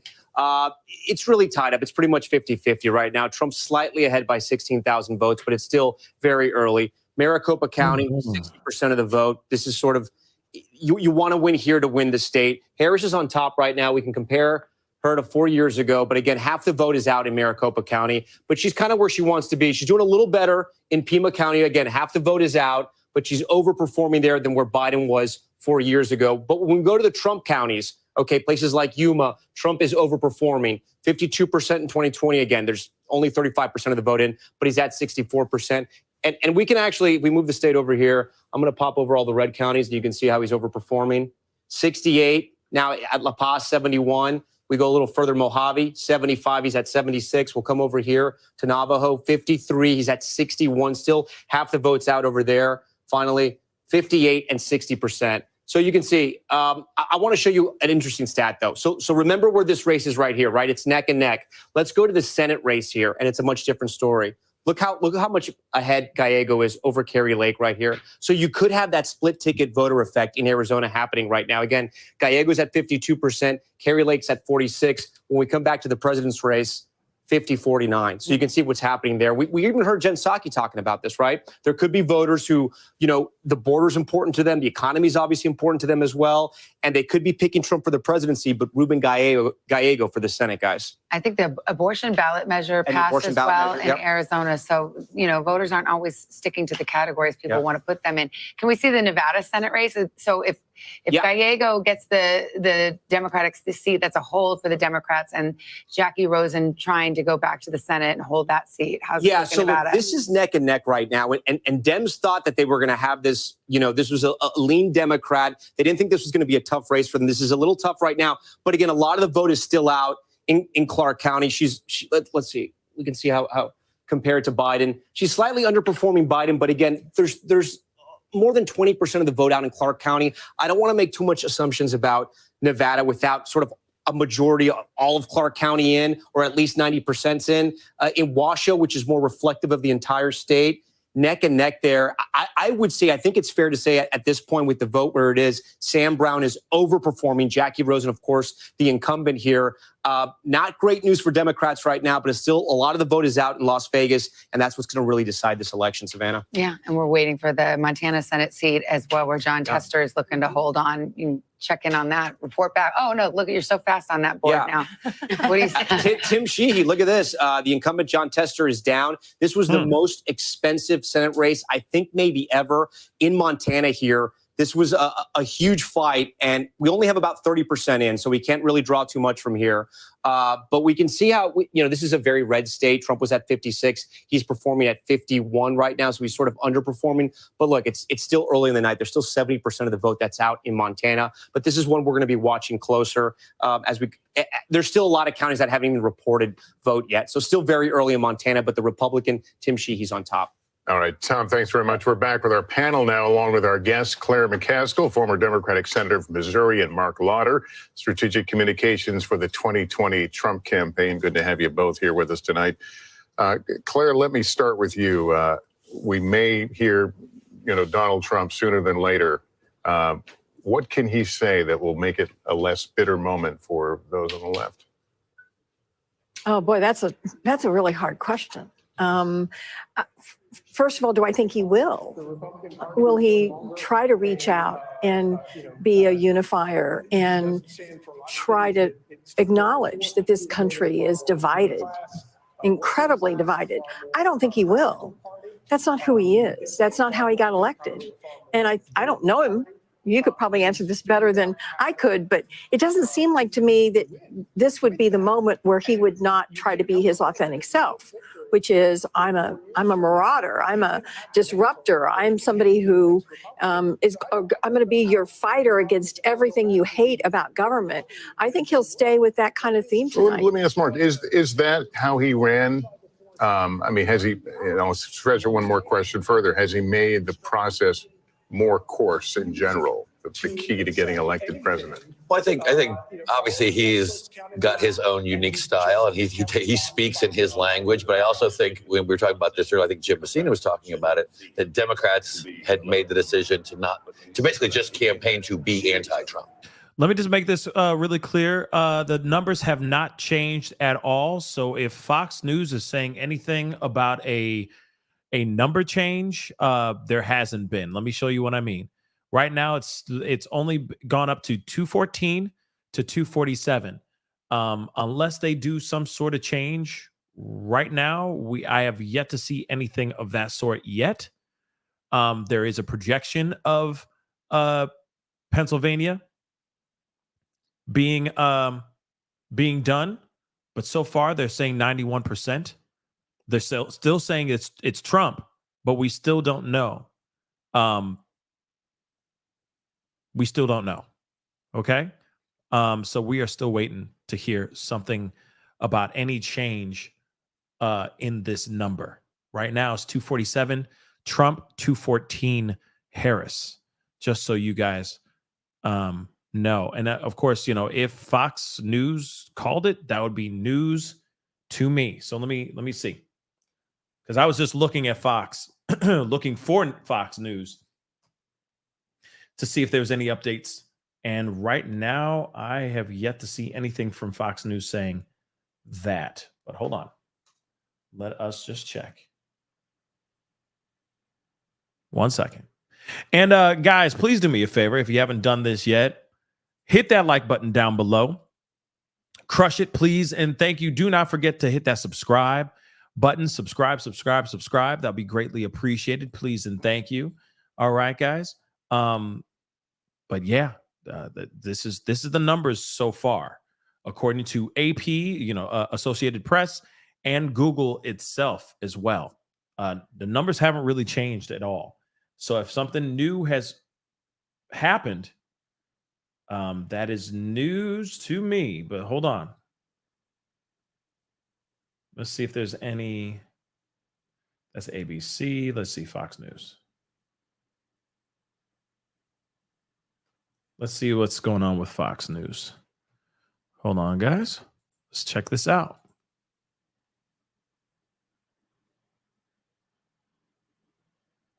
I don't know why it's mute or quiet, but I'm going to roll it back to see if there's anything here.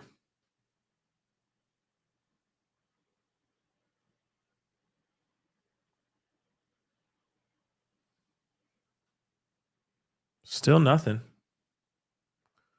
But hold on. I'm going to put this back up so I can find this.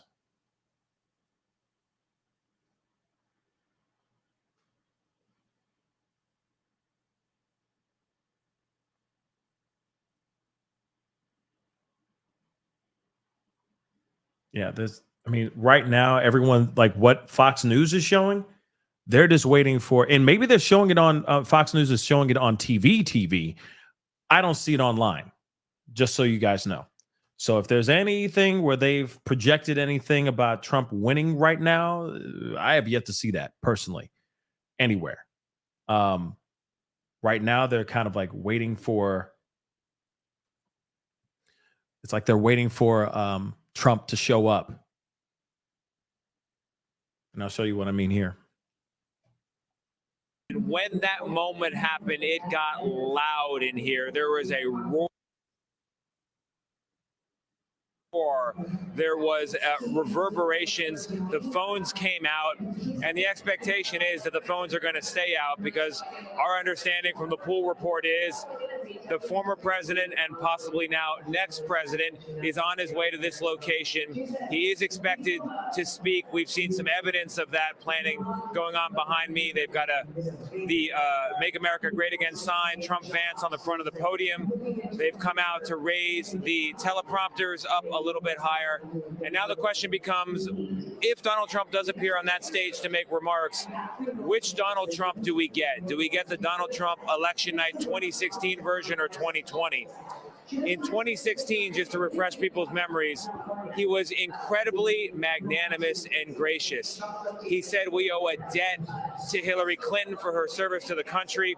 He reached across the aisle, asked for guidance from non-supporters, said the time had come to bind the wounds of division.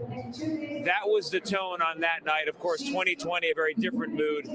What will we get tonight? That's one of the questions. The other thing we're all chewing through right now is what went wrong for Democrats tonight? Why were they unable to capitalize on what seemed like some momentum in the final week? I put that question to some of the Donald Trump supporters here in the room, just saying simply, Democratic heads are exploding all over America. How do you explain what happened to them? A couple of the quotes. I will also say they are. I mean, people online are already posting things about Trump winning. For example, Raw Alerts already said Donald Trump will be the 47th president of the United States. That was 9 minutes ago. So if the TV is already saying like Trump won and it's a wrap, then he won, I guess, and it's a wrap. But I have yet to hear it online anywhere so far. But that is news. That is news nonetheless. And I mean, of course, that's Raw Alerts. I mean, I'm just taking this from this. News Nation is also calling it as well. Interesting. Hold on. Let me see. Let me hear what they got to say here.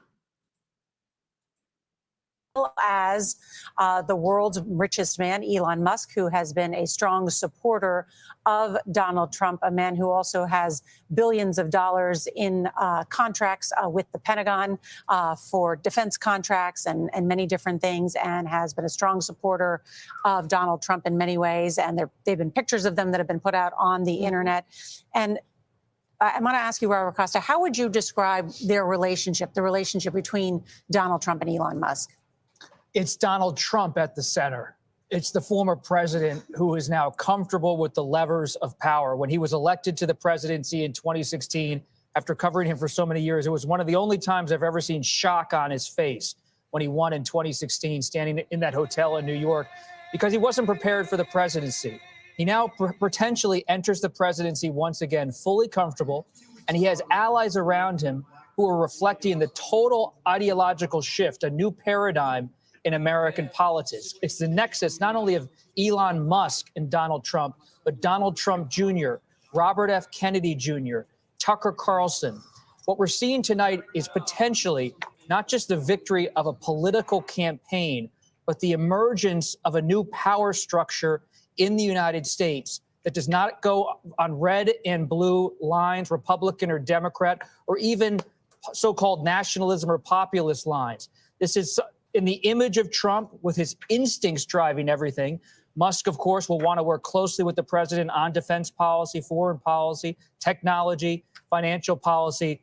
But to be clear, based on our reporting and my conversations with Trump and others, it's him who's driving everything. And those around him, including Musk, I'm told, are highly aware that he comes into this presidency, should he win, as someone who is now seen by the Supreme Court as someone who can operate with total power on many fronts with his official acts, and will want to use that power and likes having that power. Yeah, there we see Elon Musk jumping on the stage. I mean, Elon Musk just today said to his 203 million followers on Twitter, go to the polls and vote for Donald Trump today. Did that clearly make a difference for him?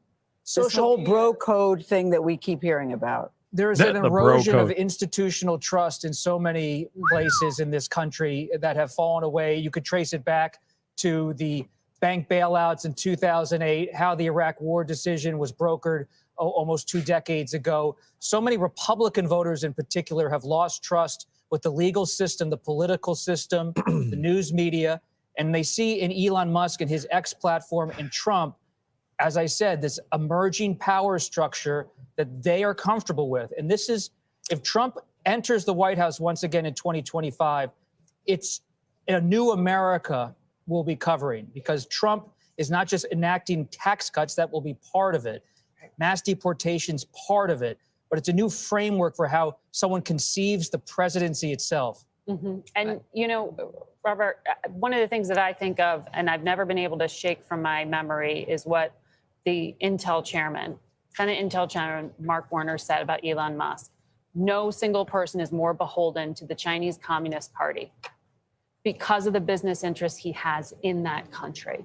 And I hear that time and again from lawmakers who say, because of the exposure he has, you hear him very critical of Western governments, of European governments supporting Ukraine. You hear him very critical of the Democratic government here. You hear nothing about China. You hear nothing about Russia, and deep concern that he is influencing so much. And it's one of the things when we were talking about sort of the way you look at this realignment that's happening, one of the things you hear from people in the tech space is that the world's moving too fast and government's not keeping up with it. And that's kind of the message Elon Musk has brought into the Trump campaign with these public statements he's made, and John Paulson, the former hedge fund manager who's being rumored as possibly being looked at as a Treasury Secretary in the Trump administration, where they say we're going to undo all sorts of regulation. We're just going to cut things and move fast. That's not how our government is built. In fact, it's intentionally not built that way. There are supposed to be backstops.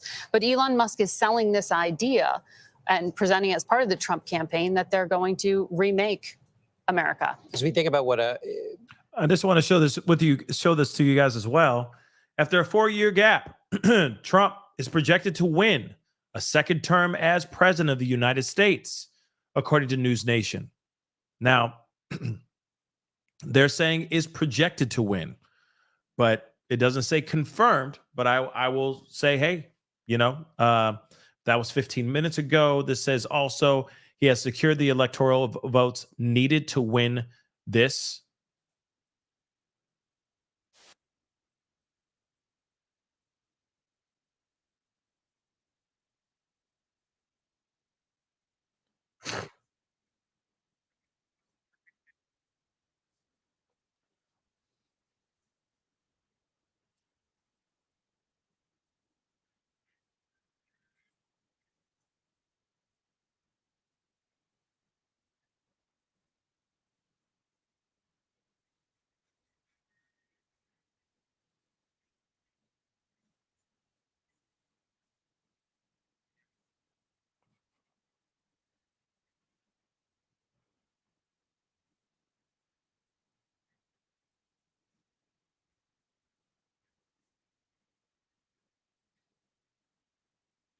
Still, it says here projected. Again, so this is just saying this is what they projected to go for they, of course, we already knew about Pennsylvania. Oh, you can't hear that? Oh, snap. Sorry about that, guys. Let me do that again. It is just after 1:22 in the morning Eastern time, and this is the biggest call of the night. Decision Desk HQ can now project that former President Donald Trump will be our next president, the 47th president of the United States. DDHQ projects Trump will win the Commonwealth of Pennsylvania. Having just predicted that he will win Alaska, that will put him at 270, and that will win the Electoral College. So it's not solid, but that's still a big piece of information to have out here, saying that that he's the president-elect, which is a very, very big deal, period, no matter what. But again, they're saying projected because, again, I want to say this too. What we have seen, like this got updated literally just now. So let me share this with you guys too. It says here 214, 247. So it's not official, but it's still what they're projecting.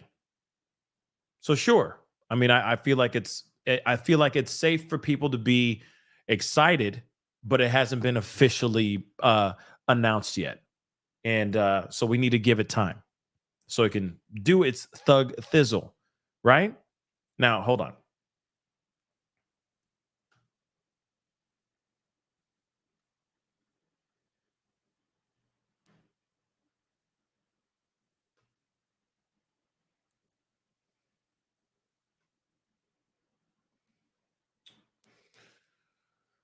Just pulling up some things. Well, that's crazy. That's crazy. And I'm sure a lot of other people are getting hype as hell right now, for sure. Person, and it's possible he did not want to put anything on paper early, not knowing the results. For right now, I'm like tapping through my phone. We're reaching out to campaign sources, but I think part of the problem is Trump himself may not be entirely clear what message he wants to give to the country when he decides to step forward and give it. Savannah? All right, Garrett, thank you. Let's go over to Peter Alexander at Harris headquarters, where they're shutting it down. Cedric Richmond had just came out a little earlier saying that we will not hear from Kamala Harris tonight, but we will tomorrow. Any further word there, Peter? Yeah, I think most accurate to say that we are shutting it down at this point, shy of 2 o'clock here. We're the only ones left, a matter of reporters here who are sort of bundling up their gear in anticipation of the vice president returning to Howard University, her alma mater, as we were told. I guess it's later today. She'll be speaking today, Wednesday, not just to her supporters, but to a national audience as well. Obviously, this thing isn't done yet, but certainly based on the expressions we saw, the information we're getting from those in and around the Harris campaign, it doesn't feel like a winning night for them, a successful campaign. We heard a funeral type atmosphere from those top donors who were gathered at a hotel not far from here. Kamala Harris never arrived at this location, not dissimilar to Hillary Clinton back in 2016 when it was one of her aides who came out and said she wouldn't be speaking, that she would deliver remarks the next day. Ultimately, it was then when she delivered a concession. So they're keeping close eyes on Pennsylvania. But the bottom line is, there are key demographics and critical counties and crucial states where they're just underperforming. Right. Peter, I'll ask you to stand by right now. We have another call in Nebraska in the split electoral votes. NBC News projects that Donald Trump will win 4 of the 5. There's the difference. This is District 3. Donald Trump, the projected winner. And you can see 58% of the vote is in there. And District 2 remains outstanding. That's the one in Omaha, adjacent district that usually goes blue and is expected to tonight as well. I think we await District 2. think we just saw that. And you can see Donald Trump drawing closer to the magic 270 that would put him over the top and hand him the White House once more. Yeah, we await his comments. Stay with us. NBC News election night coverage continues right after this short break. It's wild stuff, y'all. Some wild stuff. Man, some wild stuff. Woo-wee. First off, I'm going to end this because obviously the poll is done. I think what's done is done. But 58% of you guys think Trump will win, which I think Trump is going to win. I think I said that. I've been saying that for a little while now. I just seeing the numbers and just seeing what's going on in these streets, seeing how red things have gotten, it just tells me clear as day that Trump's going to win. So, of course, now it's going to be a matter of I think this is really important, how the rest of the world is going to handle this, how the rest of the country is going to handle this, because there's a lot of people that are not going to be happy with this. I see the comments in the family chat. There's going to be a lot of people. It's going to be very dividing. There's going to be a lot of people that are going to be very upset about this information. And I'm wondering what is going to happen. I'm wondering what's going to happen after tomorrow, like after tonight. What's going to happen? Are we as a people going to step forward and be cool and handle this in a very diplomatic way, or is it going to be a bad reaction?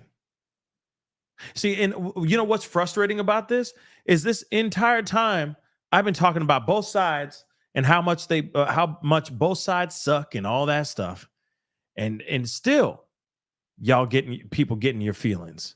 It's ridiculous. But see, that's the problem. That's the problem in which the world that we live in right now. Everything is so divisive. You either have to be on one side or the other. If I talk too long about Trump, then you think I voted for Trump. If I talk too long about Kamala Harris, then you guys think I voted for Kamala Harris. Y'all are crazy. Y'all are crazy. You guys will go and unsubscribe because of just this live. Just us talking about this, covering this. Why? Stop.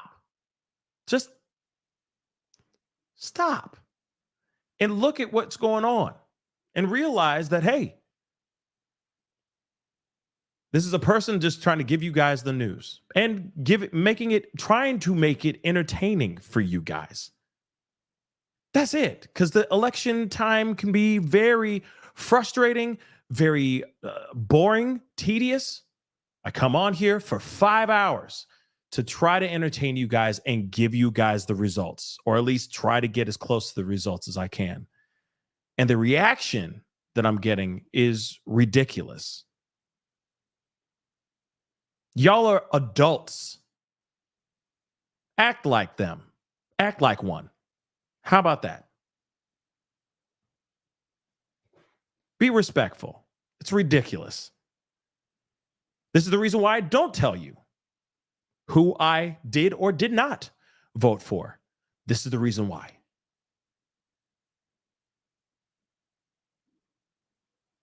So here's the thing. I know that there's going to be a lot of people that are very upset. I know that there's going to be a lot of people that are going to be extremely joyous out here in these streets. Now, the main question is that I have is how are the American people that are not happy about these results, because now they're projecting that Trump won, how the rest of the world that opposes him winning, how are they going to conduct themselves over the next couple days? Are we going to see craziness in the streets? Are we going to see riots in the streets and so on? Or not?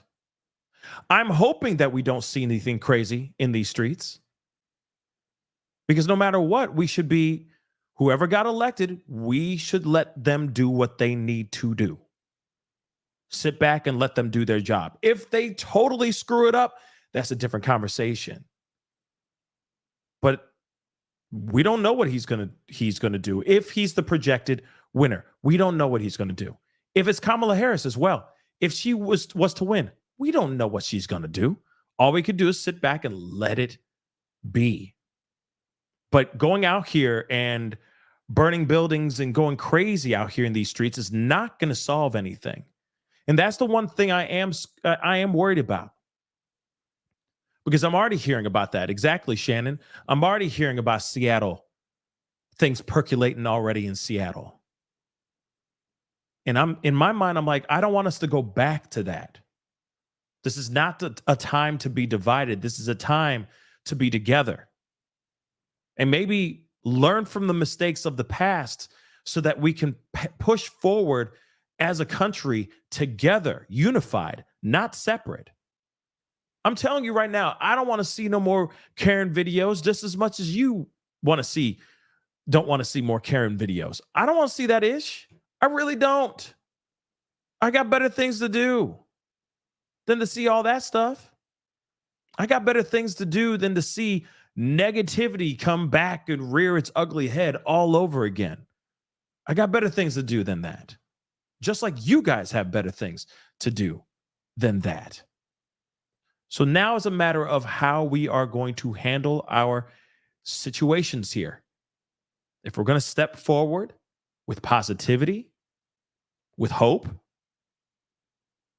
be mature,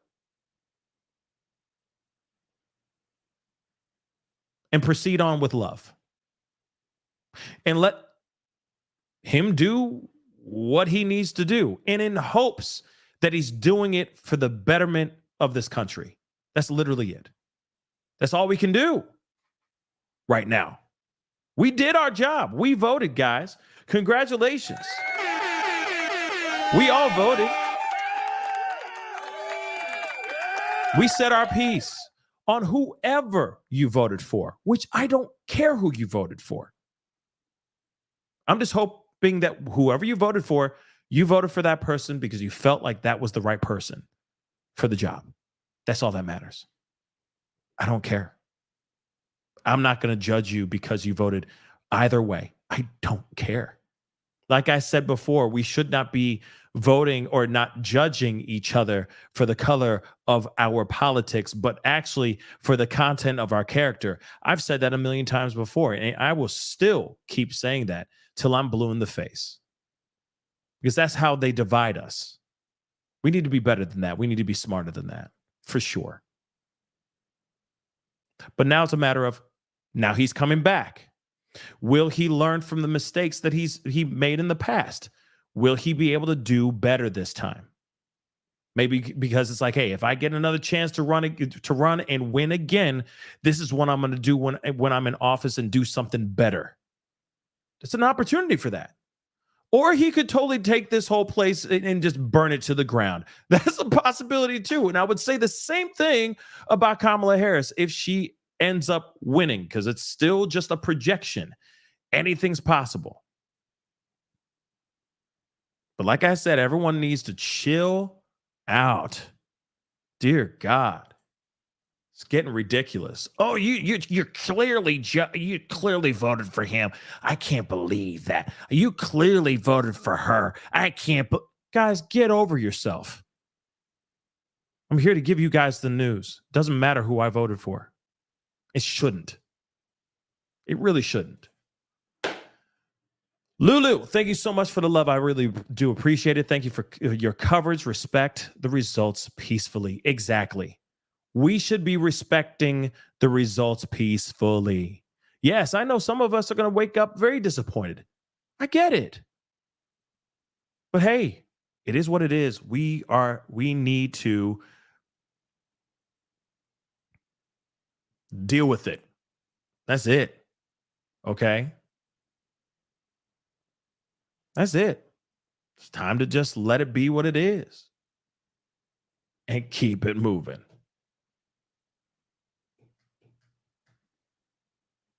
So let's see what happens here. Let's see what else they're going to say here.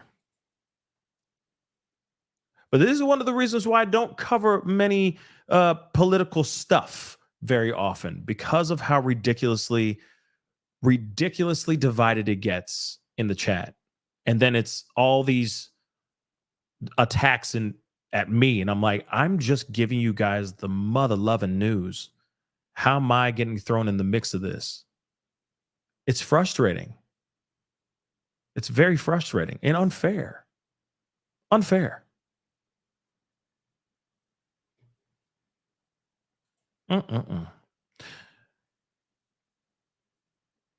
Let's see what they got to say. It's starting to look that way as we approach 1:30, 2 o'clock in the morning.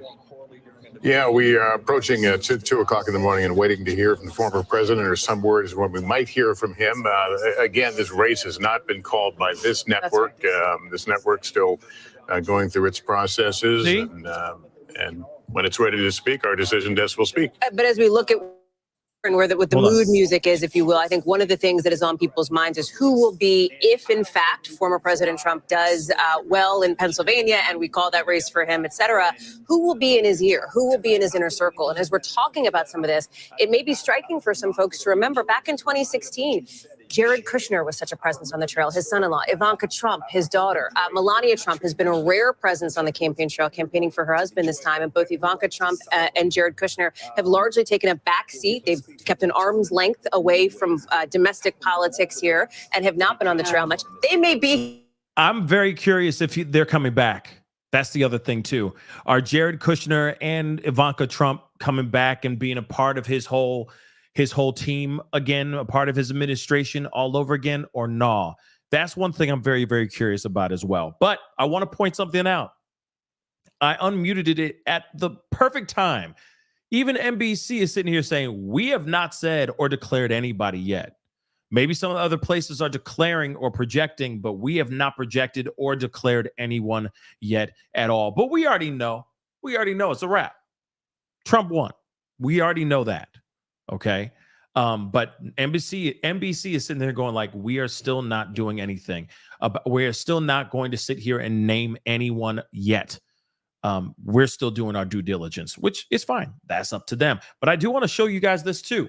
It's still 214, 248 Trump. And that was refreshed at literally now. But I'll refresh it again. Still nothing. 214, 248. Okay. 214, 248. Trump still in the lead. And of course, they're saying that Trump is taking over Pennsylvania. He's still going to be taking over Pennsylvania, it looks like. 94% done in Pennsylvania.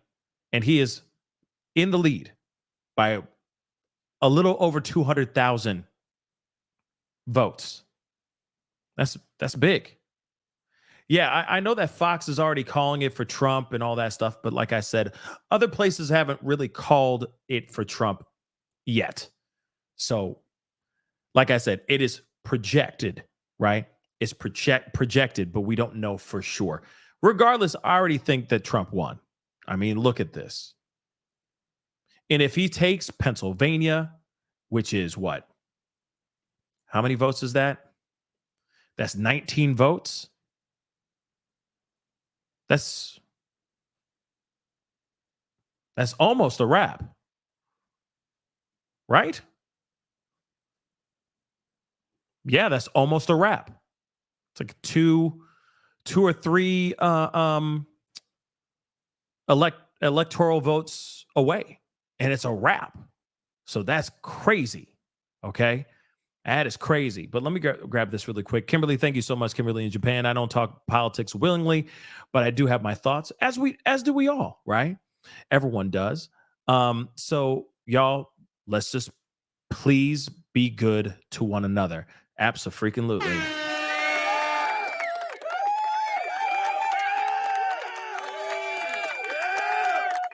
Yeah, like I said, I've honestly never seen a situation be so about any candidate except for it's so insane. It's so insane.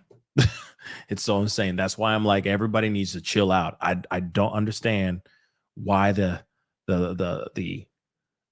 amount of anger and hate. It's like, chill, period. Because I'm going to keep on giving y'all the mother loving news, whether you guys like it or not.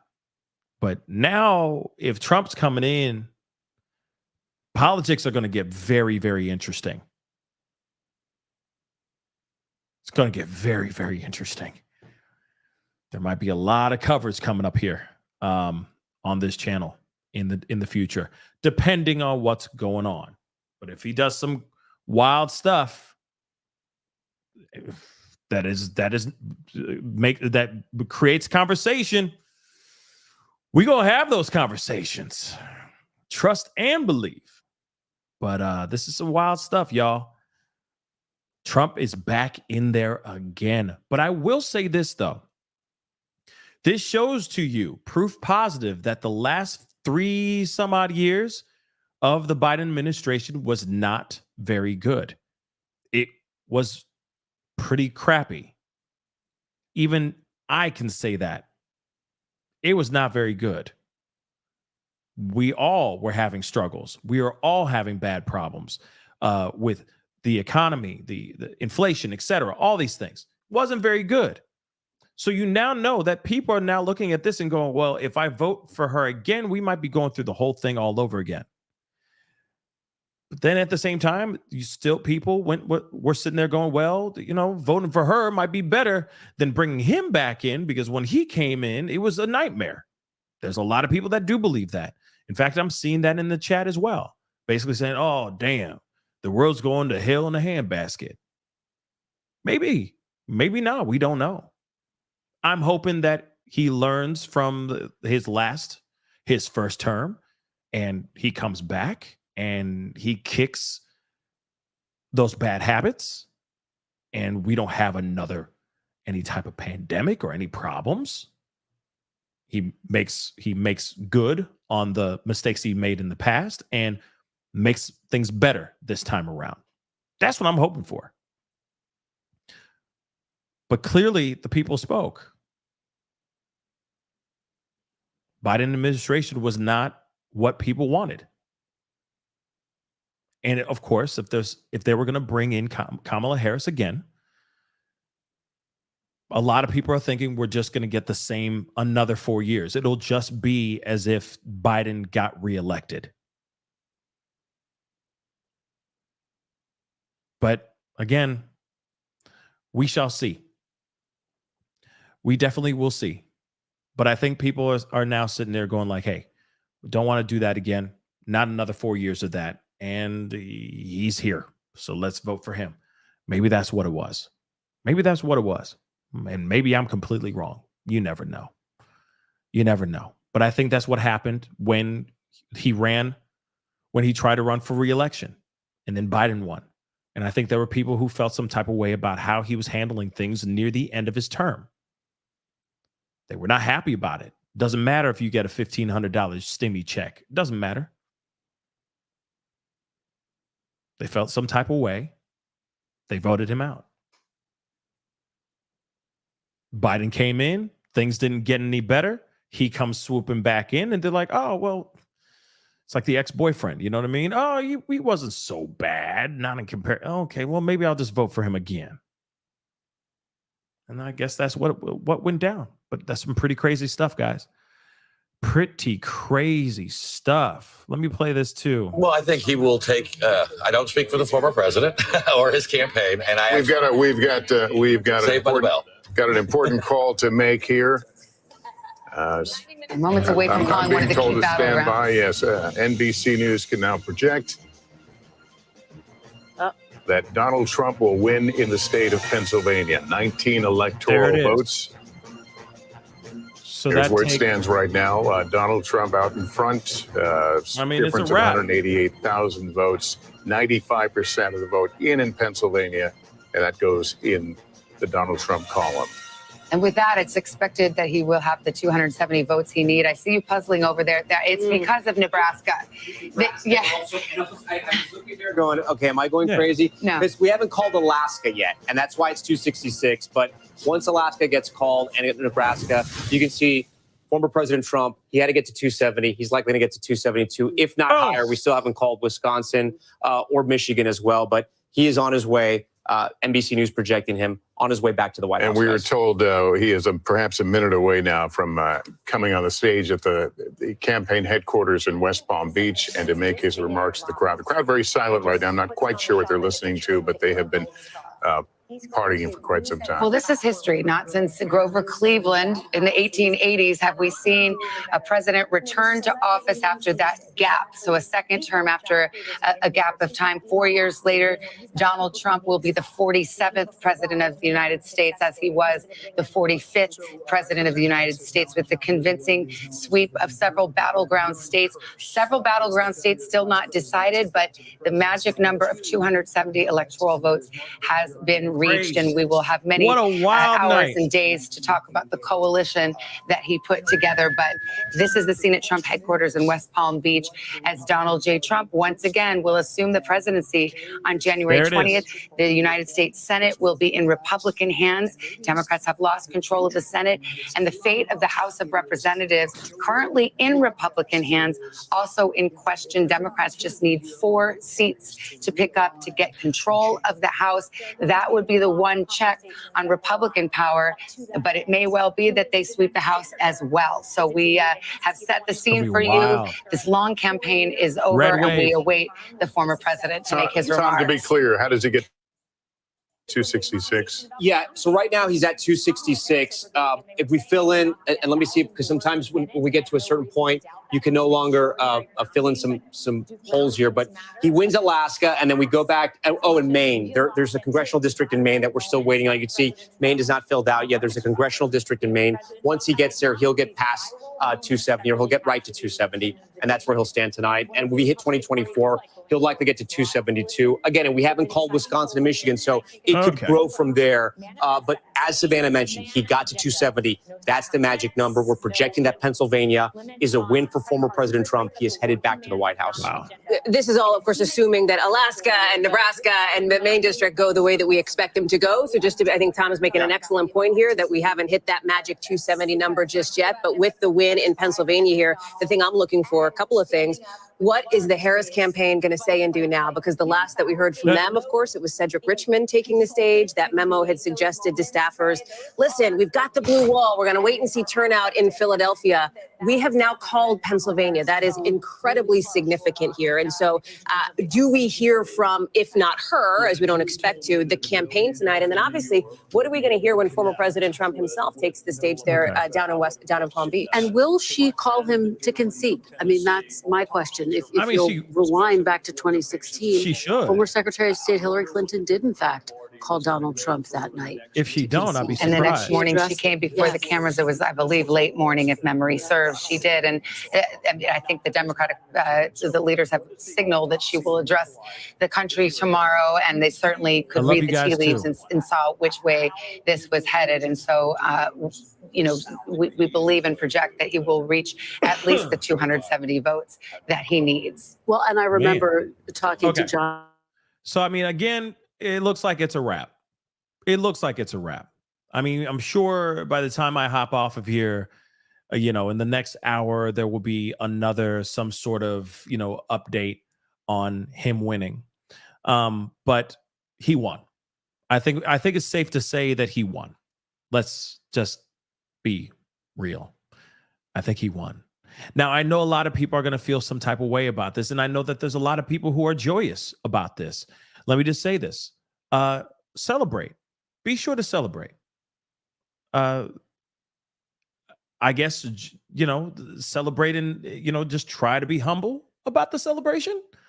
Because I know that there's going to be a lot of people that are in a mood or in their feelings and their fifis about Trump winning. There's definitely going to be that. And then, of course, for those who are not happy about this win, I will say this too. Don't be a sore loser. Don't be a sore winner and don't be a sore loser. Let's just say that. Because I know there's a lot of people that are very excited about this win. And I know that there's a lot of people that feel some type of way about this win. So I think that we should all be kind to each other. The boasting and bragging or the whining and complaining is not a good look for any of us. Let him do his speech. Let him go into that White House, back into that White House with Melania. Let him do his thing. And hopefully he's a different president. Hopefully. Right? He's a changed man. We'll see. But I think for those who are sad, because I see Robin said, I am sad. I understand. Okay? I understand you being sad. I get it. But I will say this. It's going to be okay. It's going to be okay. All we could do is step back and wait and see what happens here. I know a lot of people are going to be waking up from a disappointment hangover, and it's going to be okay. Like I said, it's going to be okay. It's just 4 years. And Biden's 4 years flew by pretty damn fast. So let's see what he do. Let's see what he do. Let's see what he does. That's all we can do. And hopefully any of the rumors about any of these things that they say that he's going to be implementing and all that crap, hopefully all that stuff is lies. But I will say this though too, I am actually really surprised about the red wave. I will say that. I am very shocked about the red wave. I figured that there would be a little bit more blue than red, but maybe that'll be a good thing. Maybe that'll be a change in a good way. I don't know. All we could do is sit back and wait to see what they do.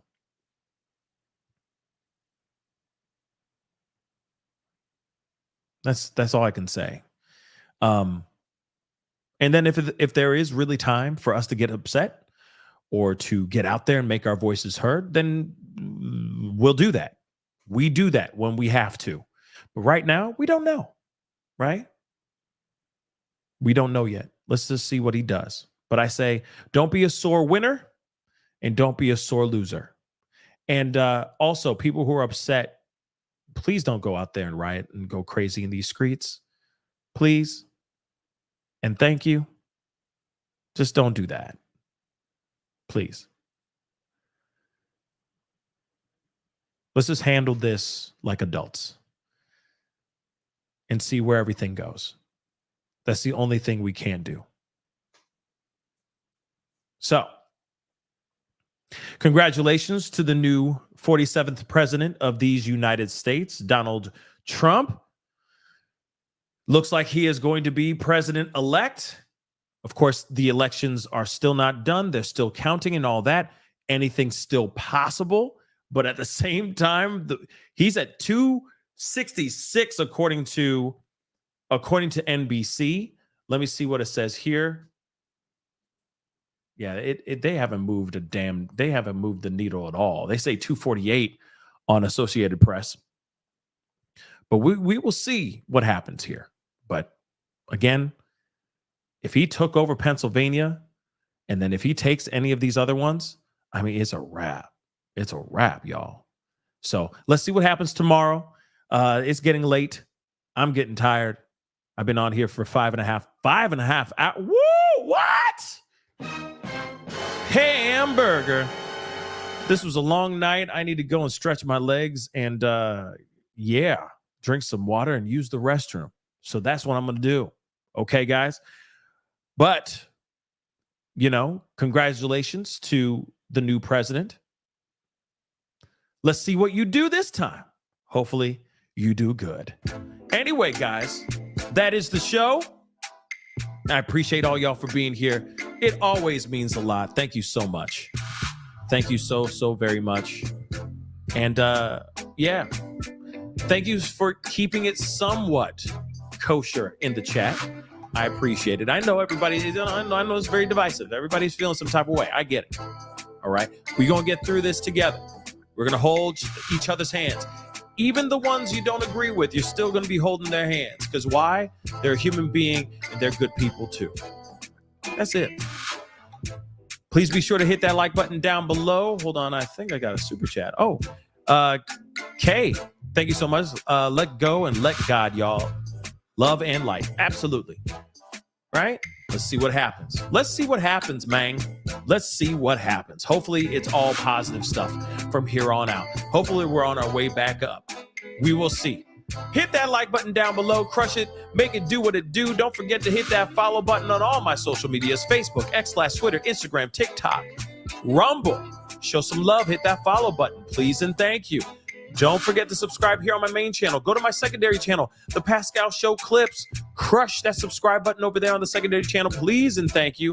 If you want to support the channel, hit that join button down below. Become a member, like some of you guys did earlier in this show. I appreciate you guys becoming members. Welcome to the family. Also, check out my Patreon and locals. Patreon.com/The Pascal Show. Locals.com/The Pascal Show. Awesome. Please check those out. Also, please go check out PascalMerch.com. And because I got some really great merch. And of course, most importantly, let me just say this and lower the volume a little bit. Over at the top, pinned to the top of the chat, I have a GoFundMe. I'm trying to put together a holiday special. And I could really use you guys' help. So if you can go to my GoFundMe, it's a small amount. It's a small goal that I'm trying to raise. If you guys can go over there, a little bit goes a long way. If you got $5, you got $10, you got $20, you got $100, it doesn't matter. If you want to contribute to the GoFundMe, that'd be greatly appreciated because I really do want to do something really special and really one of the kind for this year's holiday special. So please go check it out. It's pinned to the top of the family chat right now as we speak. Show some love. And I'm looking forward to putting something together for you guys. So anyway, guys, it is time to get going. Subscribe, hit that like button, all that stuff. Check out my merch. I got some really great merch. And I got some holiday merch coming out very, very soon. Christmas holiday merch coming very, very soon. Can't wait to share it with you guys. It's going to be fire. So anyway, it's time to get going. Much love to you guys. Be good to yourselves. Be good to one another. We will talk very soon, most likely in the next 7 hours. Watch. This man don't sleep. But I will see you guys very, very soon. Have a great rest of your night and try to get some rest. For those of y'all who are upset, try to get some sleep. It's going to be okay tomorrow. Everything's going to be okay. Anyway, guys, it's time to get going. This is the Pascal Show. Bye.